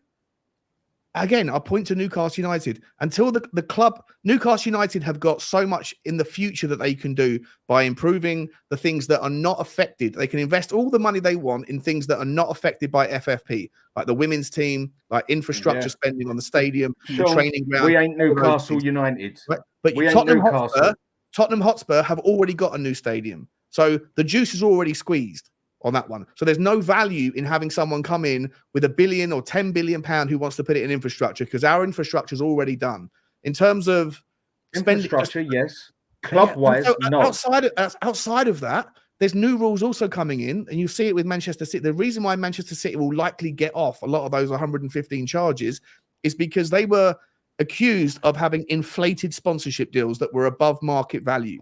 That these clubs, like the Etihad Stadium, the Etihad brand, but also all these people, these companies that had no discernible product or service with a PO box in some office in London somewhere, sponsoring Manchester City for £5 million. And no one knows what that company does or did or how they could benefit from it. It's all completely illegitimate, but they will get away with it because the rule was not in place to stop it. Now the rule is being put in place. So any sponsorship that would come in, Google, Amazon, anybody else, they can't sponsor the football club for anything more than market value dictates. And so the only value that Tottenham Hotspur Stadium, the only thing that a new owner would do that Daniel Levy is yet to do is to do a sponsorship deal for the stadium naming rights. And you know what? That's about £25 million a year, which doesn't buy you the right boot of Brennan Bloody Johnson. So I just don't think that there's this wonderful world where a new owner comes in and they might have all this ambition that you guys think that our current ownership doesn't have. They could be the most ambitious people in the world, but the rules will prevent them from being able to accelerate and inflate the opportunity to go after it. So I don't think it's as easy or as simple or necessary as you think. Right. I haven't heard an answer that. Right. Yeah. I get your point here, yeah. But we are now in a place probably better than any club in Europe where we can legally spend the money. Yeah. Now, it's not all about spending the money. I fucking get it. Yeah. It's about getting the right players, getting the right manager, everything else. This club could be a ticking time bomb in the aspect of, on that side, we've got it all. Everything. Just as good as anybody else out there, if not better. On that side, apart from fans being accepting anyway, we're a million miles behind. And we could catch up quite easily in the next 2 years. But has Levy got the mentality for that? I don't think so. The one point I will make with you, Sean, yeah, me and you had this debate before, yeah. I understand. I just want to divert it a little bit here because I'd like to hear your opinion. I understand how insurance rates work and everything and that. I've done shit with it as well. And I get the way he done it was dirty, but inflation, prices go up in everything. My mobile phone just went up from 50 quid to bloody 55 quid. It don't seem a lot, that fibre, but it adds up, yeah? Right. What that fucking mug has just gone and done to the OAP is absolutely despicable, disgusting. He did not need to do that. We are more than a big enough club for the money sitting there, and yet he goes and screws the old age pensioners. Why the fuck did that prick have to go and do that? All right, so there's lots of... I'm going to play devil's advocate on this because on this particular case, when it comes to season ticket price, when it comes to the season ticket price rises in general, I think it's more than reasonable. When it comes to the OAP stuff, I think it's a lot more nuanced. But if you want to hear an argument that I don't necessarily subscribe or I'm not necessarily on this wavelength with him, but here is the argument that could justify it. Okay. First and foremost, believe it or not, baby boomers, which are the over 65 generation, are the wealthiest generation on net in that's alive today. Far more wealthy. There's far more wealth in the over 65s than there is in any other generation, right? So this idea that you're screwing over people that can't afford it isn't necessarily true. I'd also extend that same argument to this notion. Sorry? I said that's already been done with the ticket prices before. No one who's just got an average income can afford it, but we're on the OAP bit. I get your point. I get what you're saying. So the first part is that this idea that OAPs can't afford it. Well, if you take the average population of the UK, the average person, I know there's going to be people that can't and can and all that stuff, but just all we can go on is average numbers. Then if any one particular generation can afford a price hike more than another, it would be, according to the data, would be the OAPs, right? Second thing I would say is that the baby boomers are a generation that now in the wider population is currently at about 55% of the population is over 65. And over the next 5 years, it's going to be 66%, right? So 1/3 of the population, i.e. Dan, me, and Alex, are going to be supporting in the wider population 2/3 of the population. Adrian, I'm not sure how old you are, but I'll say you're closer to that age without making assumptions than the rest of us, right? So 1/3 has to pay for 2/3 because, and that's the way it is, right? It is what it is, right? There's a reason why everybody gets pissed off. You want the NHS to be funded so everyone can get a doctor's appointment, but you also want a tax break, or that's what the kind of narrative. You don't want to pay a tax hike in your income tax, but you do want the NHS to be funded. So unfortunately, it's a very delicate balancing act. 2/3 of the population are out of work. 1/3 of the population is working. That particular 2/3 of the population also happens to be the wealthiest. Now, a lot of their wealth is caught up in assets like houses, but put that to one side. If you were to take that demographic shift over the next 5 years, then unfortunately, 66% of the stadium season ticket holders will be looking for a 50% discount in the next 5 years if we were to extend that. Now, Tottenham we have I think it's 8 blocks that have concession stands, but the argument then would be, well, we have to expand the concession blocks, right? Because there's more and more people that have got season ticket holders that are 63, 64, 62 years old that are currently paying adult prices dotted in the east, west, and north stand that want to move into the concession block. So you have to expand the concession blocks. You have to then write down that money to 50%. That money is going to get that reduction in revenue is going to get handed over somewhere, and it's going to go to people like me and people like you, Dan, and other season ticket holders. I'm not sure if you're a season ticket holder, but season ticket holders are going to pay the difference. Now, I don't personally want to have to pay £4,000 for a season ticket so that Adrian can get one at half price. I don't know Adrian's situation financially, but why should I have to carry the can for someone else just because he's getting older, especially if he's got more wealth locked up in his assets and his bank account than I have naturally? Doesn't seem fair. And I think that the doesn't seem fair thing is my notion on here. If you're trying to make the argument as to why people that have season tickets, regardless of their age, should have them artificially suppressed below market rates when there's 100,000 people waiting in line for a season ticket that are just as big a fan. 90,000, yeah. 90,000 people. Plus, you have the same problem with one Hotspur members, right? There was 7,500 tickets for the Arsenal game. There's 150,000 people that were trying to get hold of them. Twitter was alive that day saying, what's the point of being a one Hotspur member? I can't get a ticket.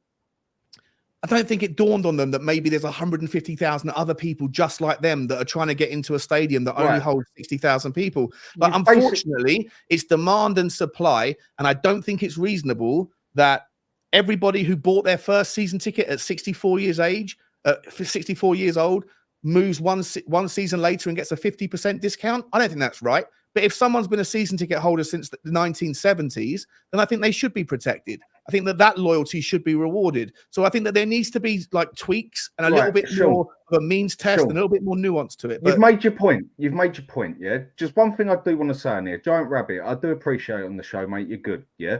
But as far as I'm concerned in life, anyone is allowed their opinion and anyone is allowed to stick up for their opinion. Do I agree with what he's saying? 80% no. 20% I totally get his point and I can agree with it, yeah? But anybody is allowed their opinion, whether it's right to you or wrong to you. Well, at the end of the day, it's an opinion. But the facts are the facts on the other things, I couldn't give a shit about idiots like him. Like, he's just close-minded. No, he's fine. He's all right, yeah? But the point I'm making is, as far as I'm concerned, anybody can come on my show and make their opinion. You asked me on that. If you don't want it, I know. I'm not grilling you. Exactly. I wanted your opinion. That is why. You are allowed your opinion. That's why I was going to say something. I was going to say something as well, because I was watching it as well. A lot of this, to me, comes down to the principle of the matter. Now, I know you can't always go for principle when it comes to money, when you go to politics, when it comes to that shit, yeah?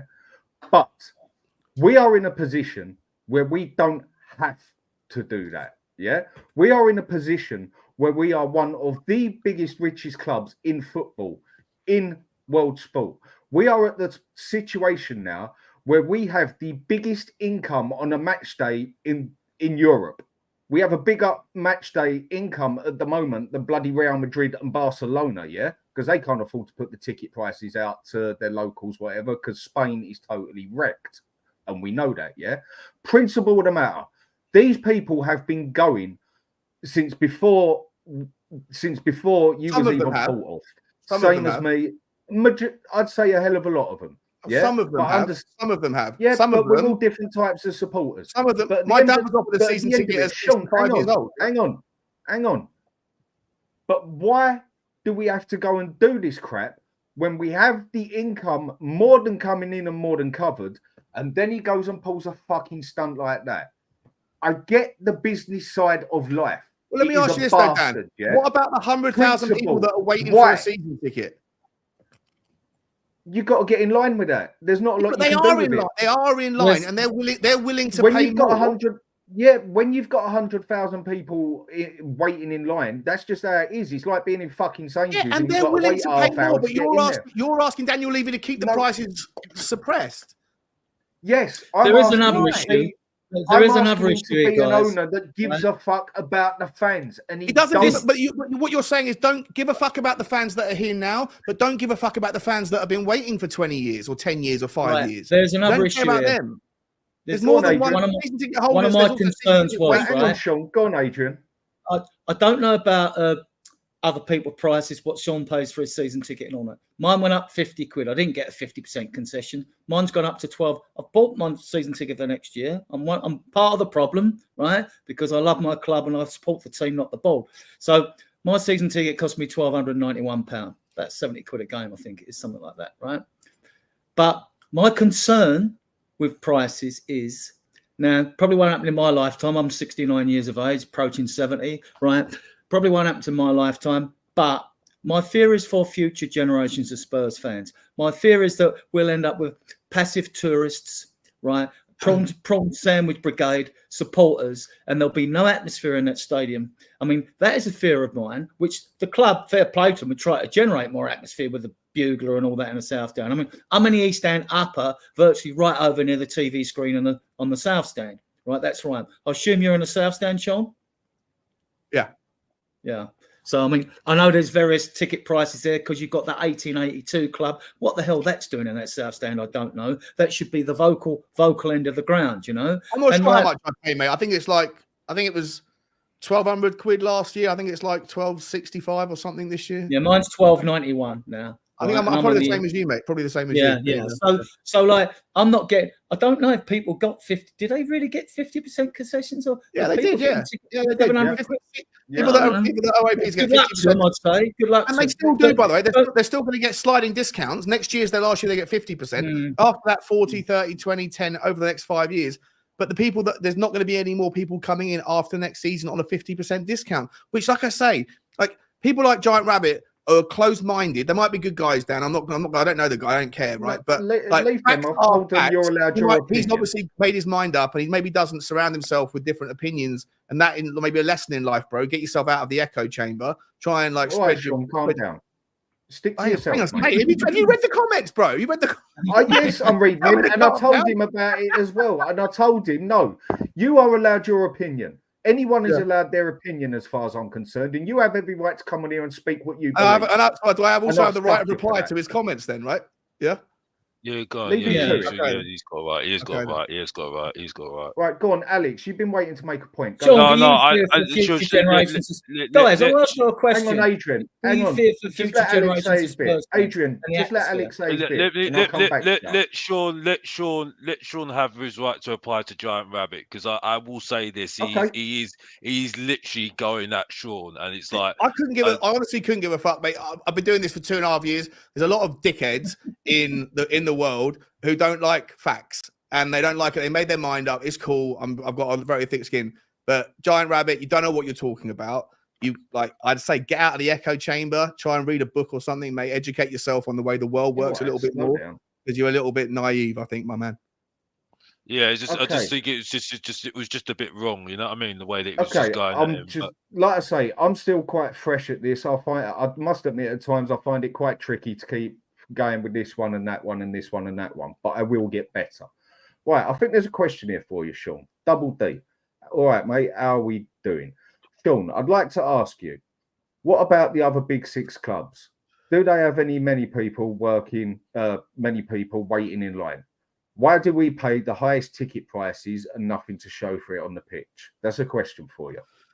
I don't know the waiting list, Double D, of I think Arsenal have got a waiting list. I'm not sure about the other top six. I'd imagine there's a waiting list for a lot of clubs. I'm sure Newcastle have got one as well.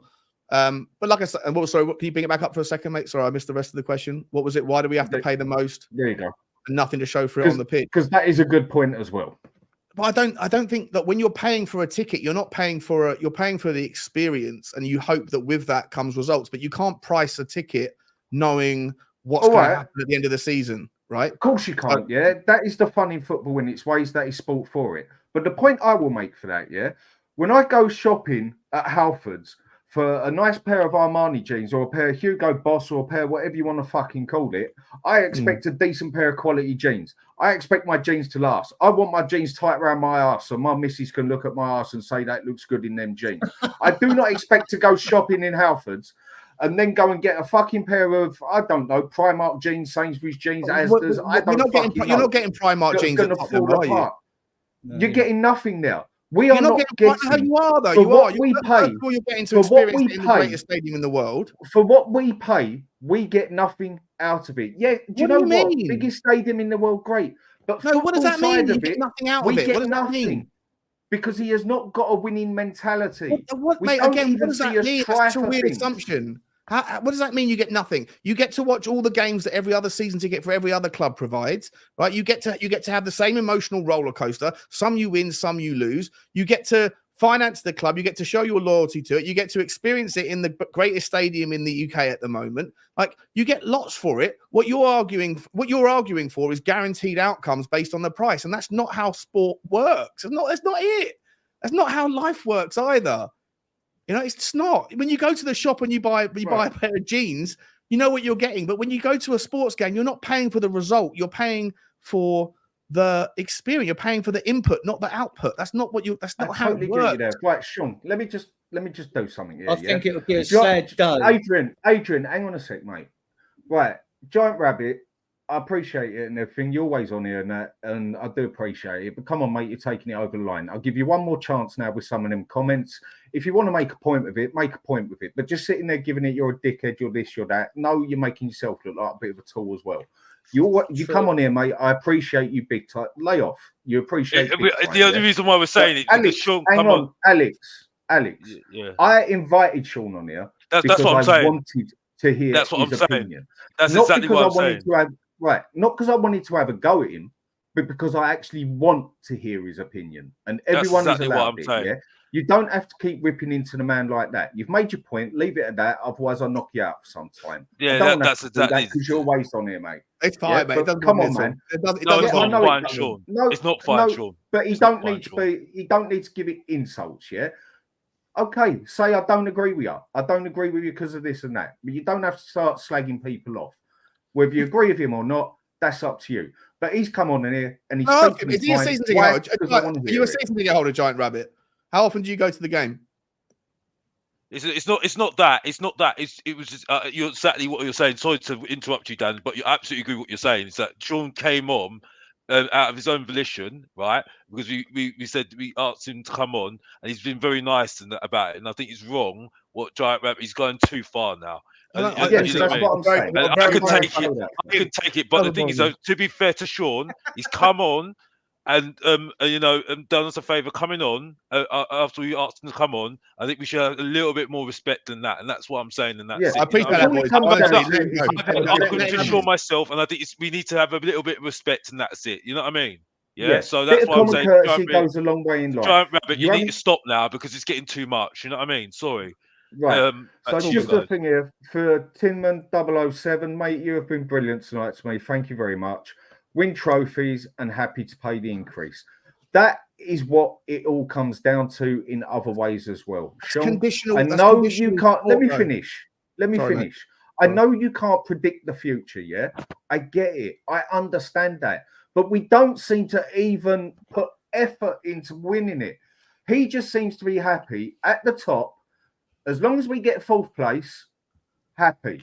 Income, business. I get it. It's a fucking business. But at least put some of that income into a club to try and fucking win something. And we don't do it. He seems to always go for the cheap option. Sometimes he gets it right. And I get, as a businessman, you cannot fault this man in any way, except maybe he's a bit of a sociopath in some of his opinions, but in the way he does it. But this club, you cannot tell me this club has got a winning mentality, and that stuff starts from the top. When Abramovich come into Chelsea, hang on. When Abramovich come into Chelsea, we all know that was a sugar daddy, but for him, it was a hobby. And what did he want his club to do? Win things. So yeah, when did he sack managers? When they didn't win something. Next one, win something. Next season, didn't win nothing, you're gone. He wanted to win things. Daniel Levy don't give a fuck about winning things. He just gives a fuck about fourth place and fucking income. The rules were different with Abramovich, though, mate. Like, he spent £1 billion of his own money when there was no rules protecting any other club from that happening. And they won more trophies in the last 15 years than any other team, all because of that overspend. It comes down to, you think it comes down to ambition from the owner? I'm telling you this again. I'll say it again for the second. I don't know if I feel like it's going in one area out the other. You can't just have ambition to spend money anymore. Those rules, those days are gone. Those days are gone. But the club does not seem to have any ambition. He's always just seemed to sit there and be happy for the money. I understand the business side of it. I'm not a businessman, but I mess about with a few things. I know how a couple of things work. I understand. But you're comparing us to Abramovich, Dan. No, I'm just making the point that Abramovich wanted to win things. And he spent all the money to do it because he was allowed to. If Abramovich came in and took over Tottenham tomorrow, he couldn't do what he did at Chelsea, is my point. Right, then why the fuck did he go out and buy Richarlison? Because that was, he signed the ticket for it at the end of the day. Are you telling me he was that thick? Well, if you talk about, I hate Rashad. Like, not hate Rashad. I like Rashad as a person, but I'm not a fan of him as a player. No, you don't have to hate him as a person, but as a player, he's absolute I'm not a fan crap. of a lot of Tottenham signings over the last 5 years. And like I said at the start of it, or a little while ago, if you're going to judge Daniel Levy on any particular 5-year segment over his reign, then the most recent 5 years has been his poorest. But that doesn't change the fact that where we are, and the fact that if you're holding him to account for lack of ambition and you want him to be more ambitious, again, I'm asking you how he can demonstrate that, other than making better decisions with the transfers, which is different to ambition. It's around if you're talking about spending money. 1 second. Rabbit, mate, I'm sorry, fella. You come on here a lot, but you just leave him. Don't block him. Don't block him. It's fine. No, I don't I'm care. not blocking him. Just time out. I don't care, mate. It's fine. It's not a problem. Yeah, but Sean, the reason why we're doing it is because you take your time out to come. It's the principle. You've come on because we asked you. You are allowed your opinion, and I think it gets to a point where it's just disrespectful now. You know what I mean? And it's like, you know what I mean? I find it's like fuel to my fire because I don't care. Bro, you're talking to Mr. Box Office, bro. I know. I love it myself. I take it all the time, but out of respect, bro, you come on. Right, well, whatever. You got this. Your channel, guys. Do what you got to do. We know that. He knows that. Sean, carry on with what you were saying. No, I was just saying. Again, I don't know how many times now, but like it's the rules have got to a certain place. I asked you guys a question half an hour ago. Adrian gave me his answer. He would like a multinational company to come in.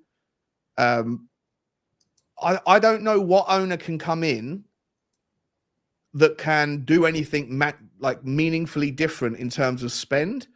And so what it really comes down to is whether or not going forward, like the past is the past, but going forward, whether or not he's going to have the right people in place to identify the right talent, right? And pay the right money to get the right players in when the opportunities present themselves. Now, whether Paratici's that guy or Langer's that guy or whatever else, maybe time will tell. And I think that over the last 12 months, if I'm honest, I don't know if you guys agree or disagree, but I think he's got more right than wrong in terms of the procurement of talent recently. However, in terms of a new owner, if you want a new owner to come in with massive ambitions, they're still going to be limited by the amount of money you can and can't spend because the rules are very strict now and very in line with net revenue of percentage of spend relative to revenue. So having an Elon Musk who wanted to come in and spend 10 billion, well, he can't. Having a Sultan of Mars who wants to come in and spend 10 billion, well, guess what? He can't. So the game has changed, and the days of Abramovich having ambition that also is subsidized by, bad money, dirty money from wherever he found it, those days are gone. Look at Newcastle. Newcastle United have got the wealthiest family in the world, and they can't spend a penny. It's crazy. Yes, mate. I agree with a lot of what you say, but we are in a good position now, if the funds are there, to spend 250 million without breaking FSP financial fair play, which isn't going to damage the club on the income. So if right, this live draft is going to be cut away. That money's going to be cut away with us next season if we don't spend it now or whatever, because the rules are going to change, or whether that money will still be hanging over there. We can still spend it if we don't spend it in this window. We should strike in this summer's transfer window. Adrian, we can't spend. Where did you get £250 million from? I read an article about a month or so ago that said that. Do you remember when there was an article said that Spurs are in position 400 million. It's 400 odd million, right? Since then, we brought players in. We brought players in, right? But that's not transfer spend. That's not transfer spend that thing references. No. That's total spend on wages, agents' fees, and player fees. And when you think about there wasn't 60 million, it's 120 million. Could spend 400 million. Now, infrastructure, Women's Super League, all that, training ground, none of that comes into FSP, does it? Or FFP. It doesn't. Yeah. You can invest in your club, all aspects of the club. Where the FFP comes in, it's transfer fees, players' wages. That's the main two ingredients there on what you can and what you can't spend. Now, Spurs can spend money. Now, if somehow this is going to be stopped by new rules, and I'm all for sustainable rules. I don't want to see clubs like Bury go skin and things like that. You know what I mean? So, or with dodgy owners that hold their fan bases to ransom, or you're at the mercy of them. I don't want dodgy owners, right? But I also think that we can invest in this squad, and we need to show some ambition now with this manager. We need to show some ambition. But once again, like I think that I don't know. I feel like I'm going to need to do a stream or something that goes into the depths of Tottenham's accounts and figures out exactly how much money we've got. You know what? You go and do that, yeah? I think a few people will be interested. It's a massive misnomer around how much we can spend, where it comes from, what we already owe on previous transfers, and what we can pay in the future. I think that the people just pluck numbers out of thin air and think, oh, we should be able because we've made this much revenue, we should be able to spend blah blah blah. But if we you're can going to only be go by what we read and what the company says, innit? We can only go by that, same as you, unless you've got a link up with Daniel. My understanding, Sean, you can correct me. Right. I don't think most people understand what they're reading. Right. The rules. Right. I've read all the finance reports. Adrian, hang on a sec, mate. Phil's been waiting for ages to ask this question. He's asked me to go back and ask it. Yeah, like I said, I'm still getting the hang of this stuff. Right. Question, Sean. Where are the marquee signings to put us on the position for the challenge for major honours? The money has been spent, but on what? On Vicario, on Van der Ven, on Pedro Porro, on Udogie, on Sarr, on Bissouma. I mean, we've basically transformed 75% of our squad in the last 2.5 years. So there's been a lot of money spent, and it's been spent on Maddison as well. Don't forget. Look, some players in there I don't like the look of. Some players I'm not that keen on. Some players I'm not sure how they're going to figure out. I've never been a fan of Richarlison, Brennan Johnson. I'm going to wait and see. I think we need a lot more. I've been saying it very quickly, not to get off topic, but I think Tottenham need to spend. Daniel, what's his name? Ange said we're never going to spend £100 million on a player. I'd rather spend 2 on 50 million, whatever. I think that Tottenham need to spend less on versatile players that can do everything, and more on 2 specific areas. Need to be specific monsters. I think you need a 6. On Saturday, it was clear. I agree. I agree. Saturday, the lack of. I've been saying it since last summer. The fact that we don't have a Callum McGregor specific player that can be a cruncher and enforcer and can spray passes. McGinn, Paulina, Maddison coming deep and doing nonsense when he comes deep, and it ruins the play. So I don't think that the past 2 or 3 windows when you've got so much work to do, so much transition and turnover of staff, I don't think it's possible for Tottenham to have gone and spent like 75% of the budget on one player here and there, because then you'd have been left with loads of shitty players that don't allow him to fly. But now that you've got the nucleus of a really strong squad, but you just need maybe 2 or 3 starter 11 players and then 2 or 3 players like a goalkeeper and a left back on the bench, I think that this window is the window where you should expect to see a marquee name coming in. And I wouldn't be surprised to see Tottenham break the trade. I don't think we'll spend 100 million, but I wouldn't be surprised to see us go after a club record signing this summer. I think Neto or whoever it is we go for, whatever. But one thing, I hope it's not Neto. But one thing I definitely agree on that. Yeah, one thing I can totally agree with you on, Sean, is this summer was good. No 2 ways about it. Yeah, we had our luck as well. Vicario was not our first choice. Raya was. We wouldn't pay the money for him. But I didn't want Raya in anyway, and I knew Vicario was better. Yeah. How he has actually come out, I didn't know he was that bloody good. Right. I'd say we're set at the back. But obviously, we need another player in there who can cover sides, whatever, and that. Yeah. But I don't think that's the bit we quite need to build on just yet. The way we're going to play football, like it or lump it, you could have that best defense in the fucking universe up there, yeah? And they're going to concede goals. And the minute we lose Van der Ven, boy, does it show how much cleaning up he does. If we was to actually sit back deeper, whatever, and that defense, I think, would be one of the best out there. But it is the way we play. We've got a spine line now. We've got a fucking good goalkeeper. We've got 2 good centre-backs. A very, very, very good left back. Good right wing back. Still don't think he's going to be any good as a defender, but wing back, fine by me. We've got a good midfield. No, over the past couple of months, it's been pretty shit. Needs to be better. Yeah, but we have got a good midfield. Up front, yeah, it's terrible. They can't. Like I've said before, they can't arrange a piss up in a brewery. And the only one out of them that is any good is Son. They're capable in moments, but not over 90 minutes. Yeah, it's just they might have a good game in 5. So I totally agree with what you said. Yeah, like this summer now, we have actually gone out and bought the right players, and I think too many people want how shall I put it? An 80 million player just because he's 80 million, because he's 80 million, yeah? But Spurs have been known for going for 50 million players, 60 million players, and every time we fucking done it, it has gone tits up, to say the least. You know what, Dan, you look at that list, mate. You look at that list of Premier League players. What I'm saying is, Premier League transfers of all time. Let me finish on the last bit, Sean. Let me finish on my last bit, yeah? Then you can have your go. Yeah, that's right. We've got a spine line now. We have got a good spine line, but we need to build around that with better than what we've got. Not competition, not backup, like Alex says. We need to now build on that for players who are literally going to take over from what we've got up there, and not just make this into a spine line, but make this into a fucking forceful 11, and then also build on what we've got behind who can challenge what is up the front. But I will make you right on your point that we have made some good transfers, but because Maddison only cost 30 million, and I do say only, people don't look at it as good because he didn't cost 80 million.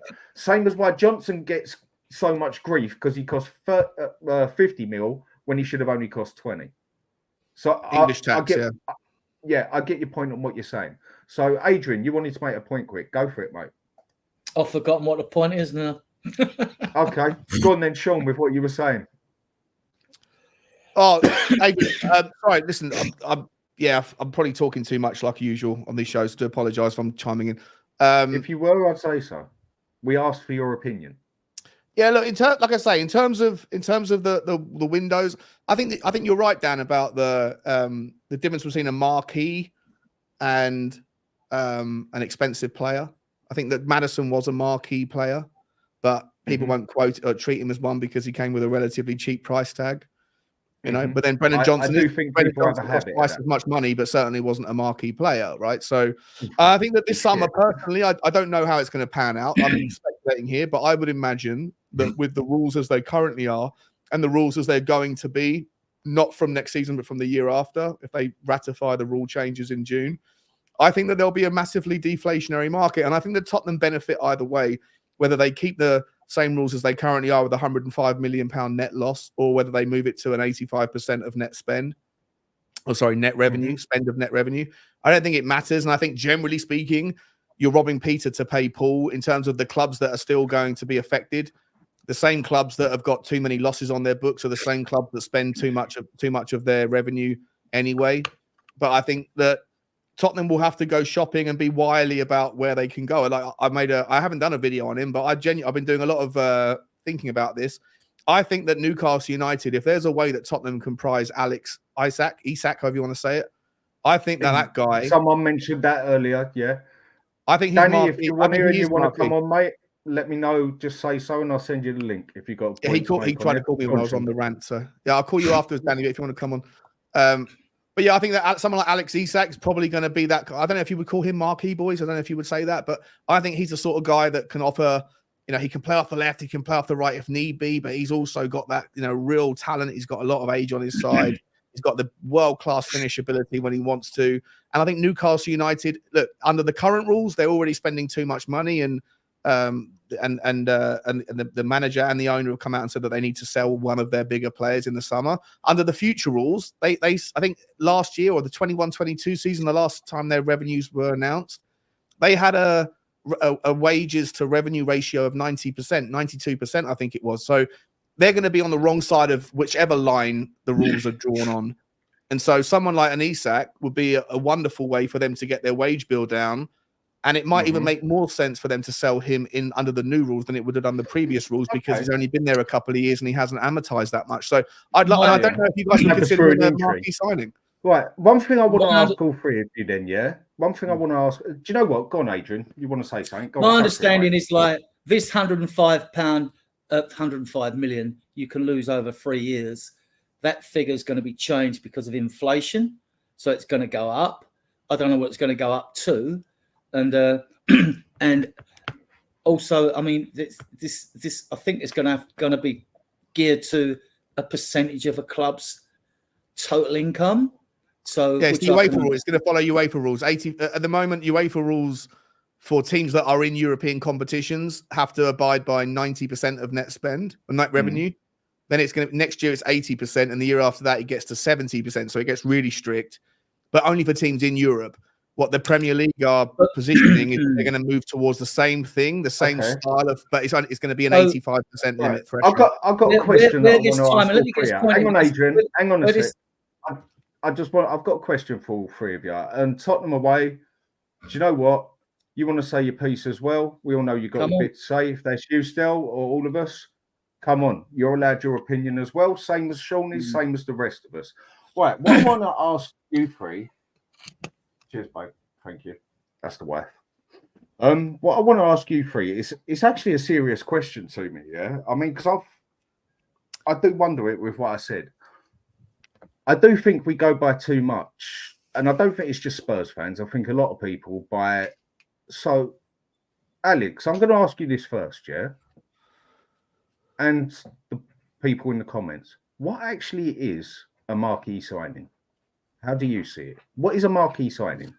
Please explain to me, because I hear it so many different ways. I've got my own opinion on that. What actually is a marquee signing?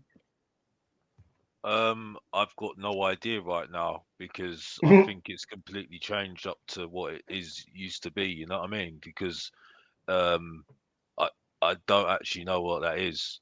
I honestly don't know what it is anymore, to be honest with you. Because I think a marquee signing can only be determined by the way that that player plays the next couple of seasons after we signed him, and that's it for me. You know, I think I do agree with the fact that, you know, a signing doesn't have to be an £80 million player to be a top signing. You know what I mean? It could be a £30 million, it could be a £40 million as well. You know, I think it's now being prudent on what you're trying to get in as well for me. So, if to answer the question, I don't know what a marquee signing is, because I think a lot of players are overhyped now.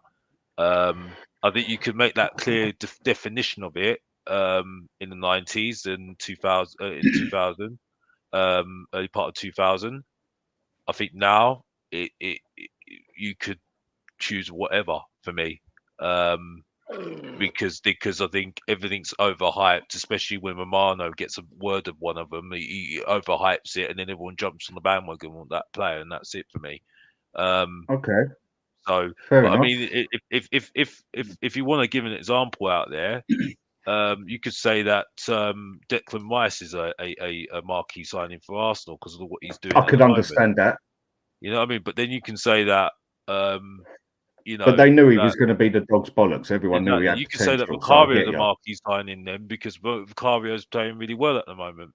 But then it's same only as Van der Ven. Exactly, Van der Ven. But then this is his first season. You know what I mean?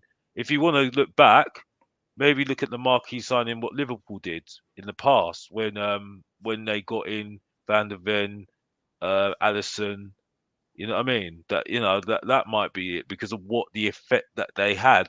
You know what I mean? So I think what I'm really saying is, I don't know what a marquee signing is, but if you really want to put a definition on it, that marquee signing can only be determined by how successful the player is the next couple of years. Isn't a marquee signing like when everyone sits up and goes, I'll come to you after Adrian. Yeah. I'll come to you after Adrian. I think you're spot on. Yeah, spot on. Yeah. To me, a marquee sign is still. Hang on, I've put the link on here, mate. Come on here, please do. You always let me come on your show. Please come on now. I gotta go to anyway, guys. So if Still wants to come on, he's more than welcome. But it's got to be up early tomorrow for work. So okay, go on, Adrian. What do you call? What is to me, a marquee sign is a proven international quality player that's played to a higher standard, you know, and consistent level of performance over a few seasons. You know what you're getting. They're like who's played at Real Madrid, Bayern Munich. I mean, like you're talking like Kimmich would be.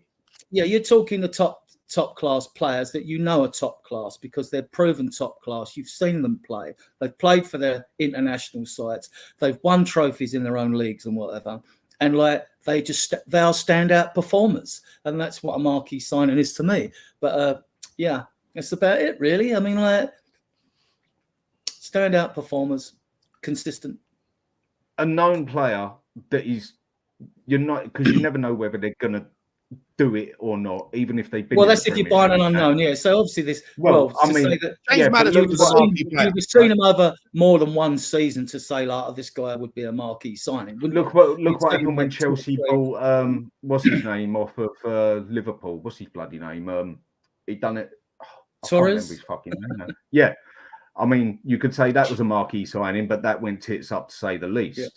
So you've never got you just don't ever know for a fact how a player is going to play. So go on, Sean, tell me, how do you see what is a marquee signing? I just think to me, it's easy, mate. A marquee signing is someone that makes the fans sit up and go, wow. Van der Vaart was a marquee signing. Yeah. I think James Maddison was a marquee signing. David Ginola was a marquee signing. Yeah. Jurgen Klinsmann was a marquee signing. Jurgen Klinsmann, I was about to say. Right. Yeah. But see that you're talking about the past, Sean. You've seen the past. Let him say his bit. You've all said your bit on it. I actually want to hear what he's saying. James Maddison was a marquee signing because everyone was like, bang, that's the player we need. That's what we wanted. I was screaming that's for him. Sort of guy on. But he only cost 30 million quid, so it doesn't come with the fanfare. Doesn't come with the kind of roll out, the kind of like the Real Madrid do when they bring out the kind of open up the stadium for the welcome committee. With none of that Galacticos because they only cost 30 million quid. But if Tottenham were to go and sign, I would say, look, if Tottenham were to go and sign as just a striker option, right? Haaland. Dusan Vlahovic is more of a marquee signing because he comes with pedigree, he comes from Juventus, the big name. Arsenal were after him, £80 million valuation, whatever. Even though I don't necessarily think he's the perfect fit for our club, I think he might do well, but a lot of question marks. But I think he is more of a marquee signing in the transfer market right now than a Santiago Jimenez because doesn't come from the same breed, doesn't come from the same league, that comes with the same pedigree, the heritage, all that stuff. But I think Vlahovic would be someone that people would go, Tottenham mean business and marquee, we got a new Harry Kane. Whether or not it works out, a marquee signing shouldn't be correlated with the price tag. It shouldn't necessarily be correlated with the club he comes from. But you kind of like, it's just human emotion, isn't it? You sign a player from Juve that was a big money transfer, that's a big player. You know, it's gonna like Harry Kane to Bayern Munich was a marquee signing, right? But maybe a few other players. I mean, that's what you call old Real Madrid Galacticos. A marquee is something where the media go, "Oh, hang about, Tottenham mean business," and the fans get excited about it. Roll out the red blanket for them, sort of thing. Yeah, we haven't had enough of them in the years gone past. I think you're spot on with the thing with Van der Vaart, the Van der Vaart thing. But you say this. I'm sorry I'm timing in, but because I think you just hit the nail on the head, Sean. When you're making things, saying players like Van der Vaart, Ginola, Harry Kane, recent times, those are marquee signings because you saw them do it before. You know what I mean? You can easily pinpoint. You can easily pinpoint those sort of players in the past because they were more on show. You could see it. You wouldn't need stats to tell it to you, and that's it for me. I think at the moment, I find it difficult to say marquee signing at the moment because it's more stats. It's not what you see, and I think that for me is why people say wow. You know what I mean? Because you see what you see. I absolutely agree with Sean. I thought Van der Vaart was our marquee signing because of what he did in the past, you know what I mean? And because he was already known as already known, and that's it. You know what I mean? But not like Van der Ven, who has just turned into a bloody epic for us and that, but he was known as a good upcoming young player who was captain of the Dutch under-21s, if I remember right. And he was known as a good upcoming player, but not a sort of marquee player. What you mean is a marquee player, like when someone goes and signs Zidane or whatever, like Bayern Munich always did with the Galacticos, yeah? Yeah, exactly. It's just wow. And I think it's that at the moment, unfortunately, I just don't have that feeling anymore with any of our players, any player now. You know what I mean? Because I just think it's just so overhyped now to a point where, you don't see them. He would have been a marquee signing. Tapsoba would have been a marquee signing, right? But Haaland with marquee signing. But Sarr at Liverpool, I mean, he was relatively unknown when he came from. Where did he come from? He didn't come from South. Roma. But I didn't know. I don't know Tapsoba. Who's Salah? Did you say? Did you say Salah? No Salah. Oh right. Yeah, I don't know. I don't know Tetsoba though. I've got to be honest. I don't know Tetsoba. I'm only going on the hype of what I've heard. You know what I mean? If I know about players, I would know about players, and that's what I would have known But I just think before. Tottenham, with their current transfer policy aimed around youth, with youth comes lack of marquee ability, right? Most players that are like most marquee players are 27 or older. Have been around the block, and Tottenham. Polina, I don't know. Maybe let me ask. Is established? I think that's the best word I've heard. Yeah, go on, Sean. Established, yeah. Is Polina a marquee? If Tottenham were to sign Polina in the summer from Fulham, I think he's one of the perfect players. I'm not sure he's quite perfect for what we need, but he's close enough. And if we were to get him, funny, Sean, he would be a good fit. But Polina, because of his position, it's not sexy, is it? So you're reluctant to say marquee because it's not. You sexy. Don't get Kimmich from Bayern Munich. That's marquee. Yeah. That's marquee. Would you say Jorginho is a marquee signing for Arsenal no. from last season? No. But look at the things he's doing at the moment for Arsenal, though. Right. That's the thing. I want to ask one more question because I was only going to do a 90-minute bloody show. And I'm shattered 5 hours, mate. If you go to 5 hours and 15 minutes, you've beaten my record. All right, I'll try and stretch it on a bit longer. Sean was doing a solo that day. But that's where a good beer helps with it as well, mate. Right. So what I'll do is, Adrian, because I know you will give me a solid opinion here, yeah? It's like the same as the rest you had. And Kate for coming on earlier, brilliant. I think she speaks her mind. And as all I want on here is people who are willing to speak their mind. And as far as I'm concerned, as all I ever want of people, you haven't necessarily got to understand my point. You ain't got to agree with it, and I don't expect it. But as all I want is someone to do is listen and get my point. Do you get what I mean? Sometimes all you got to do is get the point, not understand it, but you're willing to get someone's point. Yeah. So, Sean, say for instance, we keep Ange for 3 years and we back him up to the extent that how far would Spurs go to back him up? But we back him up fairly, let's say, and we give him his chance. Where do you think we can go in 3 years? Where do you think we actually will go in 3 years? Look, Adrian. Yeah, hang on, Adrian. I've asked Adrian. Sorry, if he said me. Sorry. No, it's all right. I'll go around. Adrian. If things go, I'm optimistic. I'll get accused of being delusional. The reason I'm optimistic is because by the time that 3 years are up, I think Lucas Bovar would have established himself in the team. I'd like to think that Divine would have. You know, we might have the 3 centre backs in Phillips, Dorrington, and Vuskovic in by then. That's after the end of 3 windows. But coming up towards closer to home near next season, I think we'll get 4 players in the transfer window. If it comes down to players only with a year just you left mean this transfer window coming up, yeah? The summer one? Yes, yeah. Or do you mean over summer and January? No, in summer.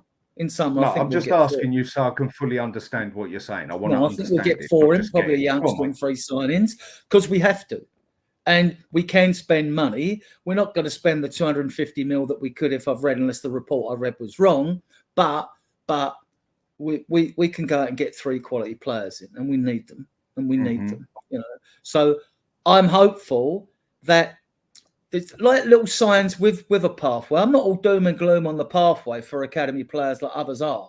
You know, I looked at the fact that we got Brandon Austin and Whiteman as goalkeepers because they're homegrown, and yet we send Josh Keeley out on loan to Barnet, right? We've got Gunter as well, looks a good goalkeeper as well. There's Keeley, and yet we give Forster a year's contract.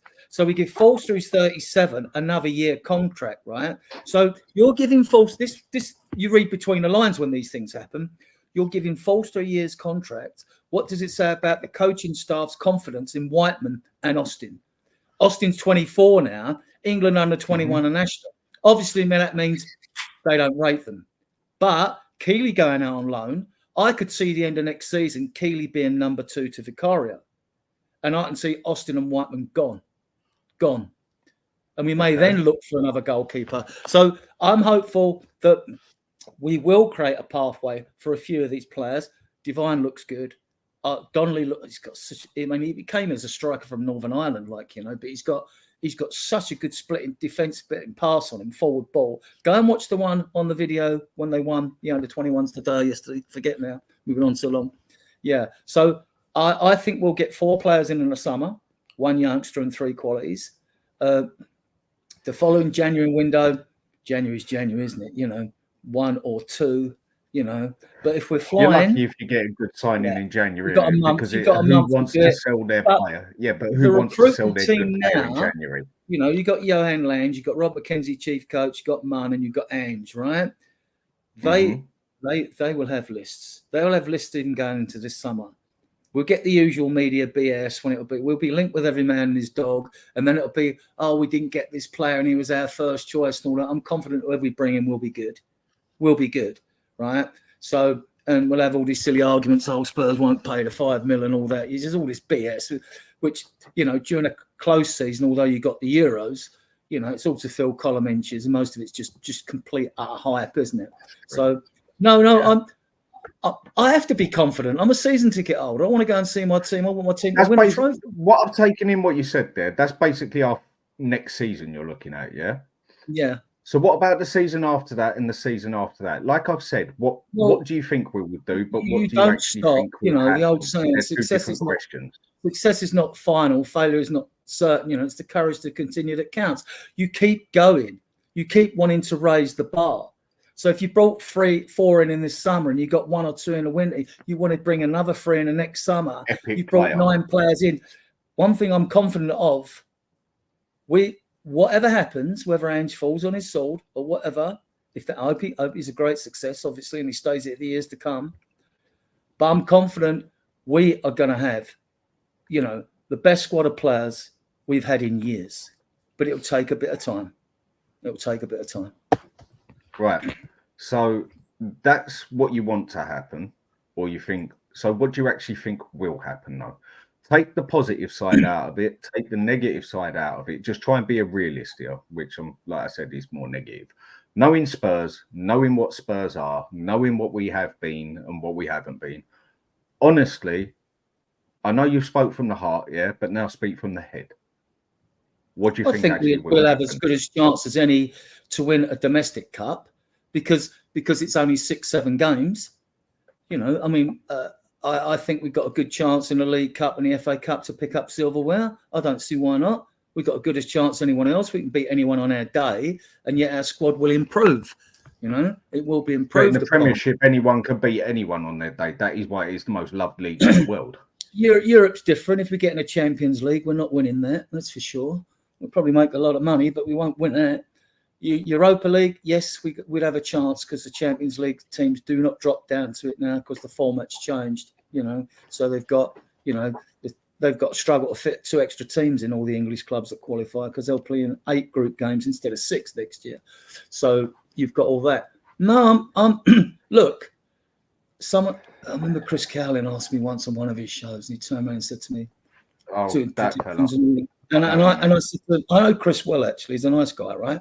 So I said to him, Chris, I wouldn't leave my house in the morning to go to that stadium, which is 1.5 miles away from me. I can walk it in 40 minutes, right? I wouldn't leave my house in the morning. At your age as well. That's bloody good. If I thought we were going to lose a game, right? That has always been my attitude. I don't go to football expecting or thinking we'll lose. I might be nervous about a result, right, and excited. But that's part of the jeopardy in football, isn't it? It gets you going, gets your juices going, But no, I'm never glass half empty. I'm always half full and filling, So, yeah, that's me. Okay, fair enough. I get where you're coming from, and I think you've made some solid points there. Right, Alex, please give me good describing. Say first from the heart, second from the head. What do you think Spurs are going to achieve? How do you think we should do in the next 3 years? And then how do you think we will actually do? I'm just going to give you the same answer I've said for the last how many Go for it, months. mate. I've asked you the question. Go for it. I can't base on what the culture we've had for how many years that I can't base it on to say that this is going to be successful at the moment. All I will say is this, and and I've said this about Ange, and even though I don't like him because of the fan base, the Tottenham fan base that have made me hate him because of a certain stupid person that Sean knows called me a scum, and you know who I'm talking about, Sean. That's disgusting. Nice. Is that Sorry, you know who I'm talking about, Sean? You know who I'm talking about. You know who I'm talking about. You know who I'm talking about. It's not you. Well, But you know sorry, I wasn't paying attention. Someone called you scum, and I know who this person is. Yeah, you know, because he was on Jacob's channel. You remember who I'm talking about. The point I'm making is, and that's not a dig at you, Sean. You know who I'm talking about, though, don't you? But you know, like I said before, it's like for me at the moment, I am nervous. I'm not nervous about the transfer window. I'm just nervous about what we're gonna do, because I know next season is going to be a difficult season for Tottenham, because I think these players need to be better, right? I don't think they realise that at the moment. I don't think they realise that. You know, I still hear the future is going to be good, and unfortunately, I don't think they actually get it at the moment, and that's where the flippant side of me is that, and that's it. Well, one thing I will say, I was trying to finish the point I was trying to make. No, keep going, mate. I want to hear your whole opinion on it. For me, at the moment, what I know what I'm going to get with Ange is he's going to stick with what his process. He will stick with what his philosophy is, right? I gave him credit for that, right? Everything he said in June, he stuck with it. And we need to stick with what he says. You know what I mean? Because if you didn't want that sort of football, you should never employed him in the first place, which is It's what we he all said. wanted, wasn't it? It's what we all It's said what we he wanted. said. So, you know, there's none of this getting away from it or anything like that. Now, the only thing I am positive on at the moment, and I have to give it true from what Stelios said, because he's met Simon Davis, the youth director, is that there's a relationship between Postecoglou and Simon Davis, right? It's giving me vibes of Pochettino and McDermott. That's the only thing at the moment that I can hold our hand up and say, okay, if we are sticking with the process, we can see this going through, right? I think the youngsters that we're buying in are going to be more our first team than the youngsters in our academy. I think they're going to go, right? I think they're going to be sold, and those are players that are going to be used to get in the good players that are going to be the future of West Football Club, and that's it for me. What we're going to do in the next couple of years, hopefully we're going to get some trophies. He's going to have to do things next season, because regardless whether it's a build or not, you're only as good as your season before, right? All I need to say is Newcastle United. Eddie Howe is now looked as a manager. He's on thin ice. He is. When really he did really well last season. It's unfair because the team has so football. many injuries, but that's life. You're right. You see what Brighton are doing at the moment. People are doubting De Zerbi. That's football at the moment. You see what I'm saying? And because of the twists and turns, and again, I am not saying Daniel Levy's it's fault with what's on the pitch. No, but the culture at this football club, until he proves what, and I know people have got their issue with Arsenal, until he proves that he's going to stick with a man through good or bad times, I can't change my thoughts on this, and I will stop saying this now because it's getting so boring now. Yeah, I need to do what Sean does on his Spurs walks, yeah, and start doing videos which are less reactive now, because that's more exciting than doing the reactive stuff. It's boring now. You know what I mean? I just can't do it anymore, and that's it. And so that's what I think will happen. And what I think is going to, in reality, may happen, and that's it. Because nothing's changed my mind. I'm sorry. Back to you, Dan. I'm done. Hopefully, I've answered your question. Yeah, mate, it's all about opinion, this one. Nothing more, nothing less. If we go by history and facts that have happened, I totally get you. I mean, I'll come to myself last. All right, Sean, what do you think should happen? You know, what can we expect? What should we expect? What should happen for the place that Spurs are in now? For excess money we do have to spend compared to others, what should happen, but on your from your heart, but from your head, whatever way you want to do it, what do you honestly think will happen? Look, I think I would expect this summer there to be some opportunities. We'll figure out what happens with the teams that are, the whole June 30th deadline thing to submit your accounts is going to create some opportunities to negotiate. We'll see whether Daniel Levy does well in that regard or not. I think there's a lot of, it's going to be really interesting. I think it's going to be one of the most fascinating summer windows, but I think the added value, the added element of the Euros, it adds another spicy littleness to the conversation. So I expect it to be busy, but I expect us to be going after, be linked with all in sundry throughout literally from the moment the window is closed until the Euros open. There'll be a whole segment of that, because after the Euros, then you've got June 30th coming closely. Teams like Chelsea that need to get the right side of a line early. Then there's other teams that want to get the right side of a future line and need to do the stuff second half of the summer. So teams like Tottenham are going to be busy. Doesn't mean we're going to get everyone, but I think there'll be a lot of negotiations. I expect Paratici to be spinning a load of plates. In terms of what Tottenham do, look, I think that Tottenham have got a good chance of doing better next season than this season. However, I'll be honest, I'm very much zooming out and kind of keeping one eye on the bigger picture with Ange and thinking I'm patient. I'm waiting to see how it goes. And I love the football when it's played. I loved last week against Villa. The second half was the best football I've seen for Tottenham this season. I thought it was fantastic. But I went to the game yesterday and it was the worst 90 minutes of football. It was awful, absolutely awful. And I think that, you have to be able to ask questions around what's the difference, what changed between last Saturday or last Sunday and what happened yesterday. And you complacency for me. Complacency. That's what I see. You can't just. I get it. I think there's lots of question marks. Purely opinion.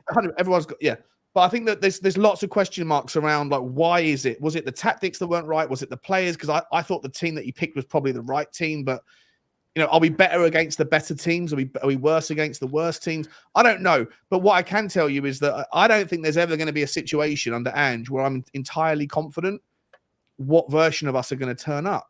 At the moment, I don't know whether against Luton in 2 weeks' time, we're going to see the Villa version of us or we're going to see the Fulham version of us. And that's a concern. And so in terms of how Tottenham are going to do under Ange, I think we might get ourselves to a cup final. I think we might get ourselves in a title race. But whether we win it depends on which version of Tottenham turn up on the day. And right now, I have absolutely nothing that I've seen this season to have any confidence to know whether the best version of us turns up or the worst version, because I've seen every version of it in the last 2 weeks. And so, no consistency sort of thing. The only consistency is inconsistency, Dan. And that to me is a concern. Yeah. But I'm happy to let it play out and see what happens. But I do think we'll get to positions of strength. I do think we'll get ourselves into a cup final, maybe two. I do think we'll do well in the league. But on whether we're there in those clutch moments, whether we can actually get over the line, depends on something that I don't fully understand right now, is which version of us is going to turn up. I totally get what you're saying, because the inconsistency of this team is, I'm not very good at long words, but diabolical, I think, is the word you want to say. Because the one thing I've definitely noticed, it's not just the way we've played this year, it's the way we've played for the past 5 years. Even under Poch at times, towards the end. It's never there with Spurs. Never. Hardly ever. It's always that way or that way. We either play proper good or we just play shit. We never seem to play all right. We never seem to have all right game as such, it's always more one way or more the other. Whereas you notice with a lot of other teams, City, perfect example, Arsenal, Liverpool, and pretty much any other team in the Premiership to an extent, where they can actually have an all right game and get something out of it. But we'll either have a shit game and get smashed, or a shit game and get something out of it, or we'll have an excellent game and still get beaten, or an excellent game and win it. This is my problem with Spurs. There's also another. What I'm really interested to see what happened, right? Adrian, just quickly before you land, mate. It's 11 o'clock. I got to jump. It's my 40th birthday tomorrow. I've got a big day of things I've got to do. So, right. Sean, really enjoyed coming on, show, mate. It's appreciated, and I'd love to have a chat with you again, mate. And I do appreciate some of the points you've made. No matter what people say, you've made some serious points. I can't say I agree with all of it, not at all, but I get it. I understand some of it. It's opinion.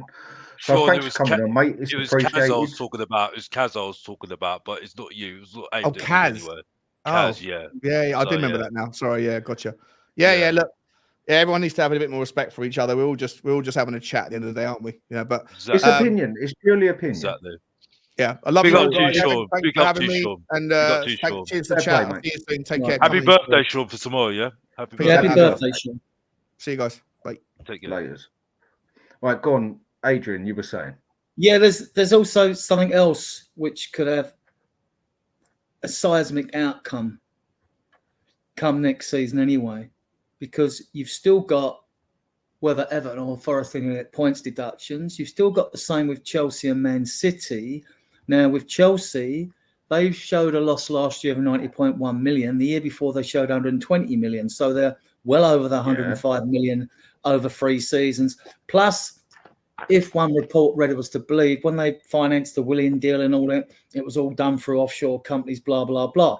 Now, Chelsea are going to obviously would do better next season with the squad they've got than they have done this season. I'd be surprised if they didn't. And they've creeped up a little bit up the table. So they would be a threat to us if they're not hammered next year. And if Man City are not hammered next year, then you could find, hang about, we are in a title race, because Man City might have been relegated.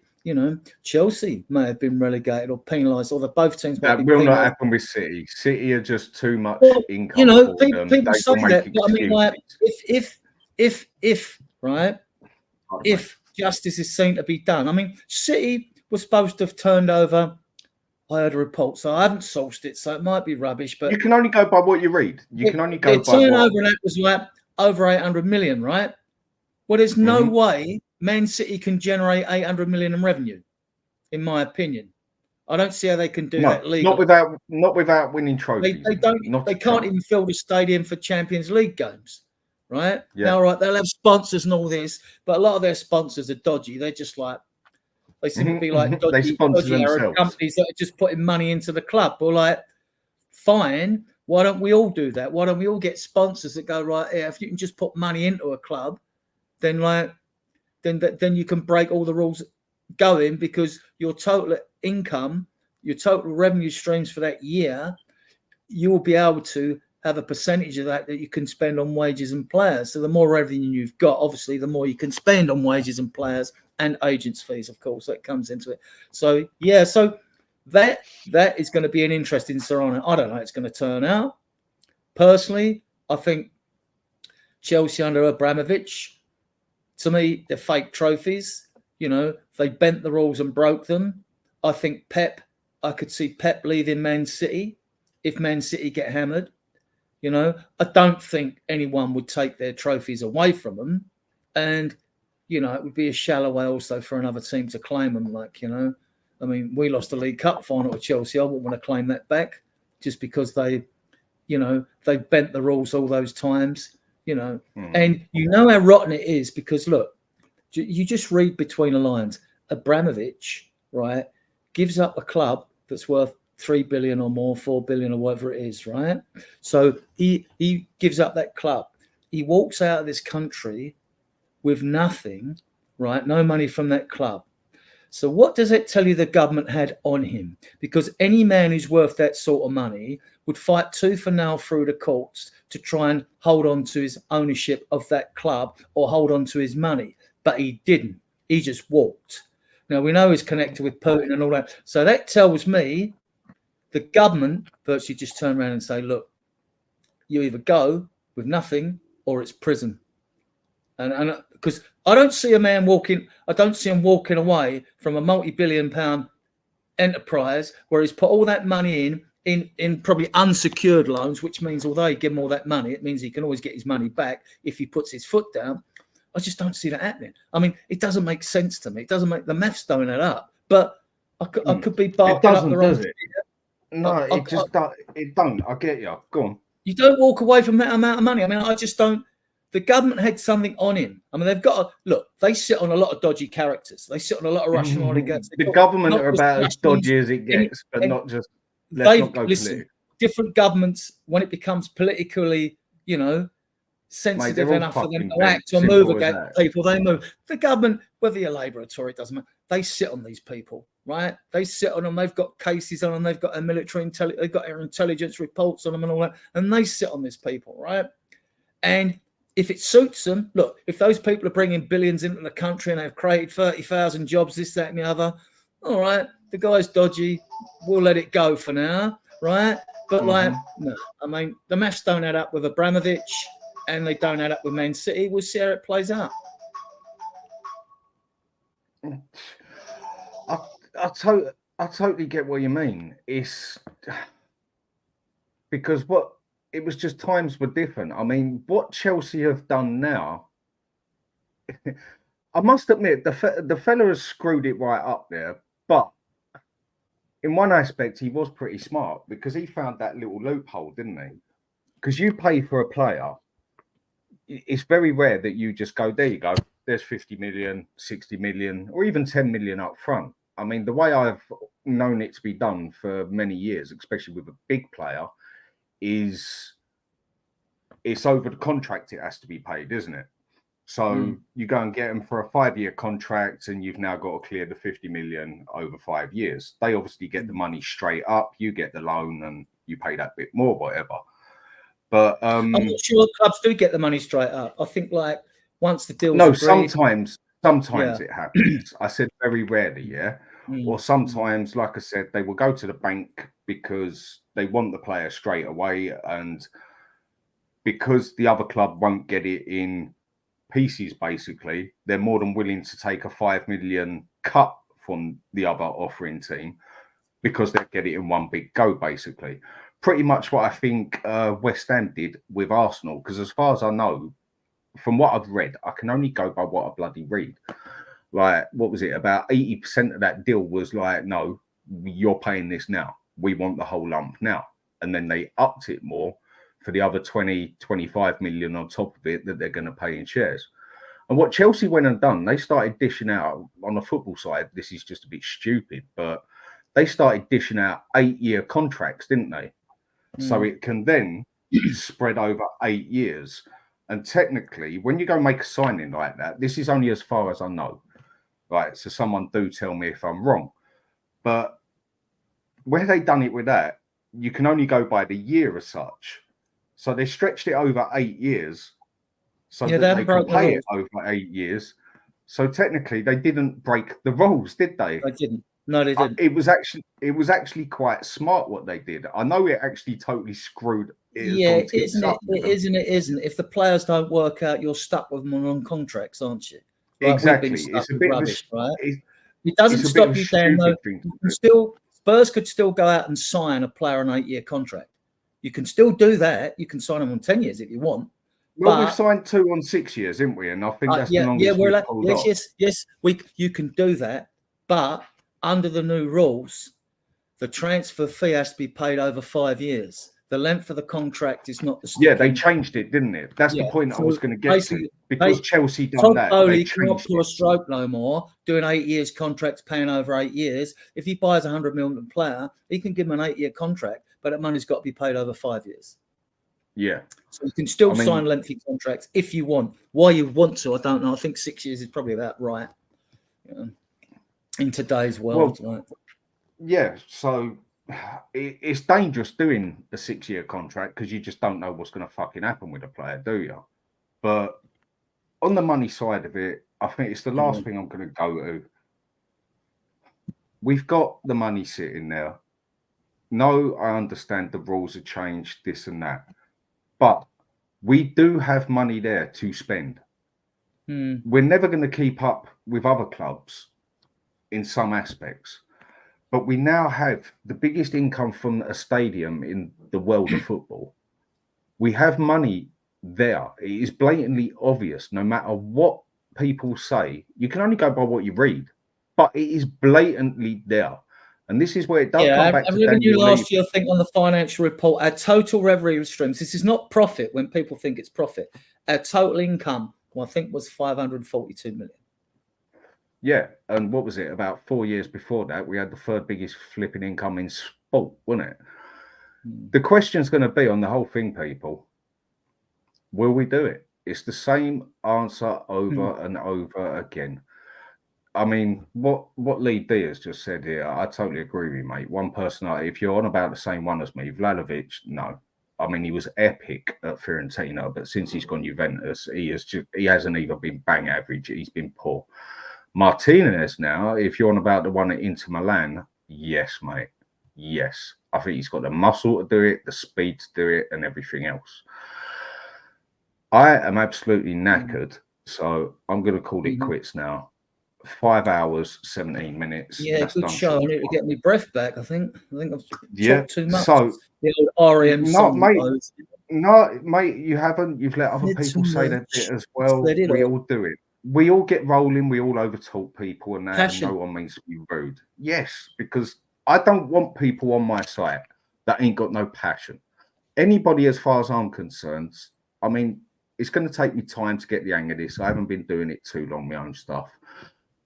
But I just want people to come on and have an honest opinion. Sean, no, I do not agree with a lot of what he said. But I do get it. But I do get stuff he said. And I believe that anybody, even if you disagree with them 100%, is allowed their own opinion to life, to football, because this is what it is about. And you're never going to get people agree with everyone on football, because that was part of the fun of it. That's where VAR's half killed it. And then there's still the disputes on it. So anybody is welcome on my show that I do, who's got their own opinion and is willing to stand there and back it up, but also willing to listen to the other people and put their hands up and admit when they got it wrong. So, Alex, anything last to say, mate, before we call it quits? I absolutely agree with you. I think the reason why this stream went on very long is that it's just a frustration, I think, at the end of the day. You know what I mean? It's isn't it? It is a frustrating thing with Spurs. It's just frustrating at the end of the day. It's never boring being a Tottenham fan. It's not always quiet being at Tottenham. You know what I mean? It never is and never will be. You know, and that's it for me. So, you know, and like I said before, I'm not here to sell it to people what I feel. You know, change your opinion or anything like that. It's not my job to do that. You know, I'm not here to be your best friend. I'm just here to tell you what I feel, and that's it. You know what I mean? And you're gonna like it or lump it, and that's it. I don't really care because I ain't changing my opinion for anything because I know what I feel about my team now. You know, I need next season now to happen. Now I'm done with this Champions League. I don't care. I don't do days out in Champions League anymore. And you know, like I say, I'm trying to do less reactive content now because I know what I feel. I felt like this last year, but it was even worse. You know what I mean? Because it was just there was no hope. You know, and yeah, I actually feel like I said, I feel sorry for Ange. You know what I mean? I actually feel sorry for Ange because if we had a better culture at our club, I maybe have more belief. You know what I mean? So I blame the owner for that because you know you did that and taking that little boy that was defending Tottenham and now he's gonna be what he's been. The beast was born, Mr. Box Office, the main event, the Professor of Truth and Entertainment, the ratings killer, you know, the people's champion, and everyone's guilty pleasure, and that's it, you know. And that's all I need to say, and that's it, you know. Simple. Okay. Right, I'll come to you in a second, Adrian. One thing I do want to say about you, Alex, yeah? First ever show I'd done with Sarr. I mean, that was because I went on there because I disagreed big time that Aston Villa are bigger than Spurs. They are not. They might have a more complete team. They might have gone places like in their transfers and that, whatever else, but they are not bigger than us. But you came on that show, yeah? And I did wonder at first, like, who the fuck is this? What are you talking about here? But the more and more I've listened to you know what, mate? I'll be totally honest with you. And I ain't gonna big nobody up that I don't think so. I just speak my mind. You literally you might as well be in The Simpsons. And I say why, because how many things have they predicted? If people watch Simpsons and know what I mean, they predicted stuff 10 years ago that fucking happened. Pretty much everything that you said, I'll go 75%, is happened. And literally everybody grilled you for it. And people still do. Mate, as far as I'm concerned, you're welcome on my show whenever. Yeah, you get heated just like the rest of us. Why? Because it's passion. You love Spurs. You hate them because you hate to love them. Same as the rest of us. But, mate, you do hit the nail on the head so many times. And I don't feel you get the credit you do. I know it don't bother you and you don't need me to stick up for you and that. But I'm giving you my honest opinion. Adrian, any last... I'm too ugly in the tooth to do this. I've done this for so long now that, you know, I've learned, and that's it. You know what I mean? One thing I will say, Mr. Box Office TV is still going and still going strong, and that's it. Nearly to 1,000 subscribers. And look out, keep your eyes peeled for another video on Conor Gallagher. You know what I mean? It's a little bit too late, but then you'll find out why it's a little bit too late, because Mr. Box Office has been a fresh reset, restart. You know what I mean? You'll find out where the location was as well. Like you saw me a location in my last video. You know what I mean? Yeah, we're buttling people that said that we need to backhand and everything else and all that malarkey, and that's it. You know what I mean? So keep it locked in on Mr. Box Office TV, you know, because you know you like him, and you still you hate him, but you still want to watch him, and that's it. If you don't know, get to know. Back to you, Dan. I'm done. Right. So where do we find you then? Shows you're going to be doing in the future? Yeah, well, I'll do some lives as well. Yes, I'm going to get that prepared as well. So, because this is the best time for Mr. Box Office to be creative. But like I say, keep locked in for that video for Conor Gallagher. Yeah, and there's some other things as well. Because like I say, I big up Spurs Kings TV. You might see something on that as well from that rival show. Please subscribe to that show as well for the boys as well. That is one thing I want to do for the future. I want to get some other supporters on here. Yeah, Dan E, big up to him as well. Please subscribe to his channel as well, because he's doing well as well. The Hotspur Hood. Please do that as well, and please take a look at Adrian's Facebook page as well, and that's it. You know what I mean? But like I said before, you know, I'm going to be doing less reactive content. You know what I mean? Because like I'm all about being creative, and that's it for me, and being organic, and that's it. So keep your eyes peeled on that in the next 2 weeks, because just because there's no football, it don't mean there's no content going and no creative time. And that's it. Back to you, Dan. I'm done. Right. And last bit, Adrian, any last thing you want to say, and where do we find you? And one thing I'd like you to do, just quickly, I'm sure you can find me on WhatsApp. I'm on a few pages on there. Do contact me, because I do like doing work with you. I do like. Okay, I'm on WhatsApp as well, so you'll find me on there. Well, either way, mate. Are you on Twitter as well? You on X Twitter? No, my wife's going to be doing Dave's going to be doing the Twitter side for me, my co-host, and my wife's going to work on the Instagram stuff and that, because some of that just pisses me right off. So, anything last thing to say, and where do we find me at Adrian_Stroker on X Twitter, or my Facebook group is Spurs Diehards TTID. So go and check it out. It's always content every day. Okay. So last thing I will say on here, Tinman 007, thank you, mate. It's much appreciated. I'm at the start of things. I know I'm not always going to get things right, but that's half the fun of it. Marmite, like it or lump it, as far as I'm concerned. And Matt, thank you. Rest of the comments, rest of the crowd, we've had a really, really good one tonight. And I was only going to do 90 minutes, but it was only because I had some very good people on my show. Kate, big up to you for coming on. And Ellie, Queen Ellie.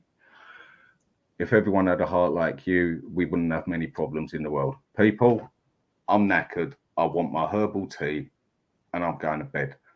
Thank you, everyone. Great show. Good night, people. And one thing I will not do is beg for likes. It's not me. But I will say at the end, please give me a like and subscribe. It will just help me get things rolling better. People, good night.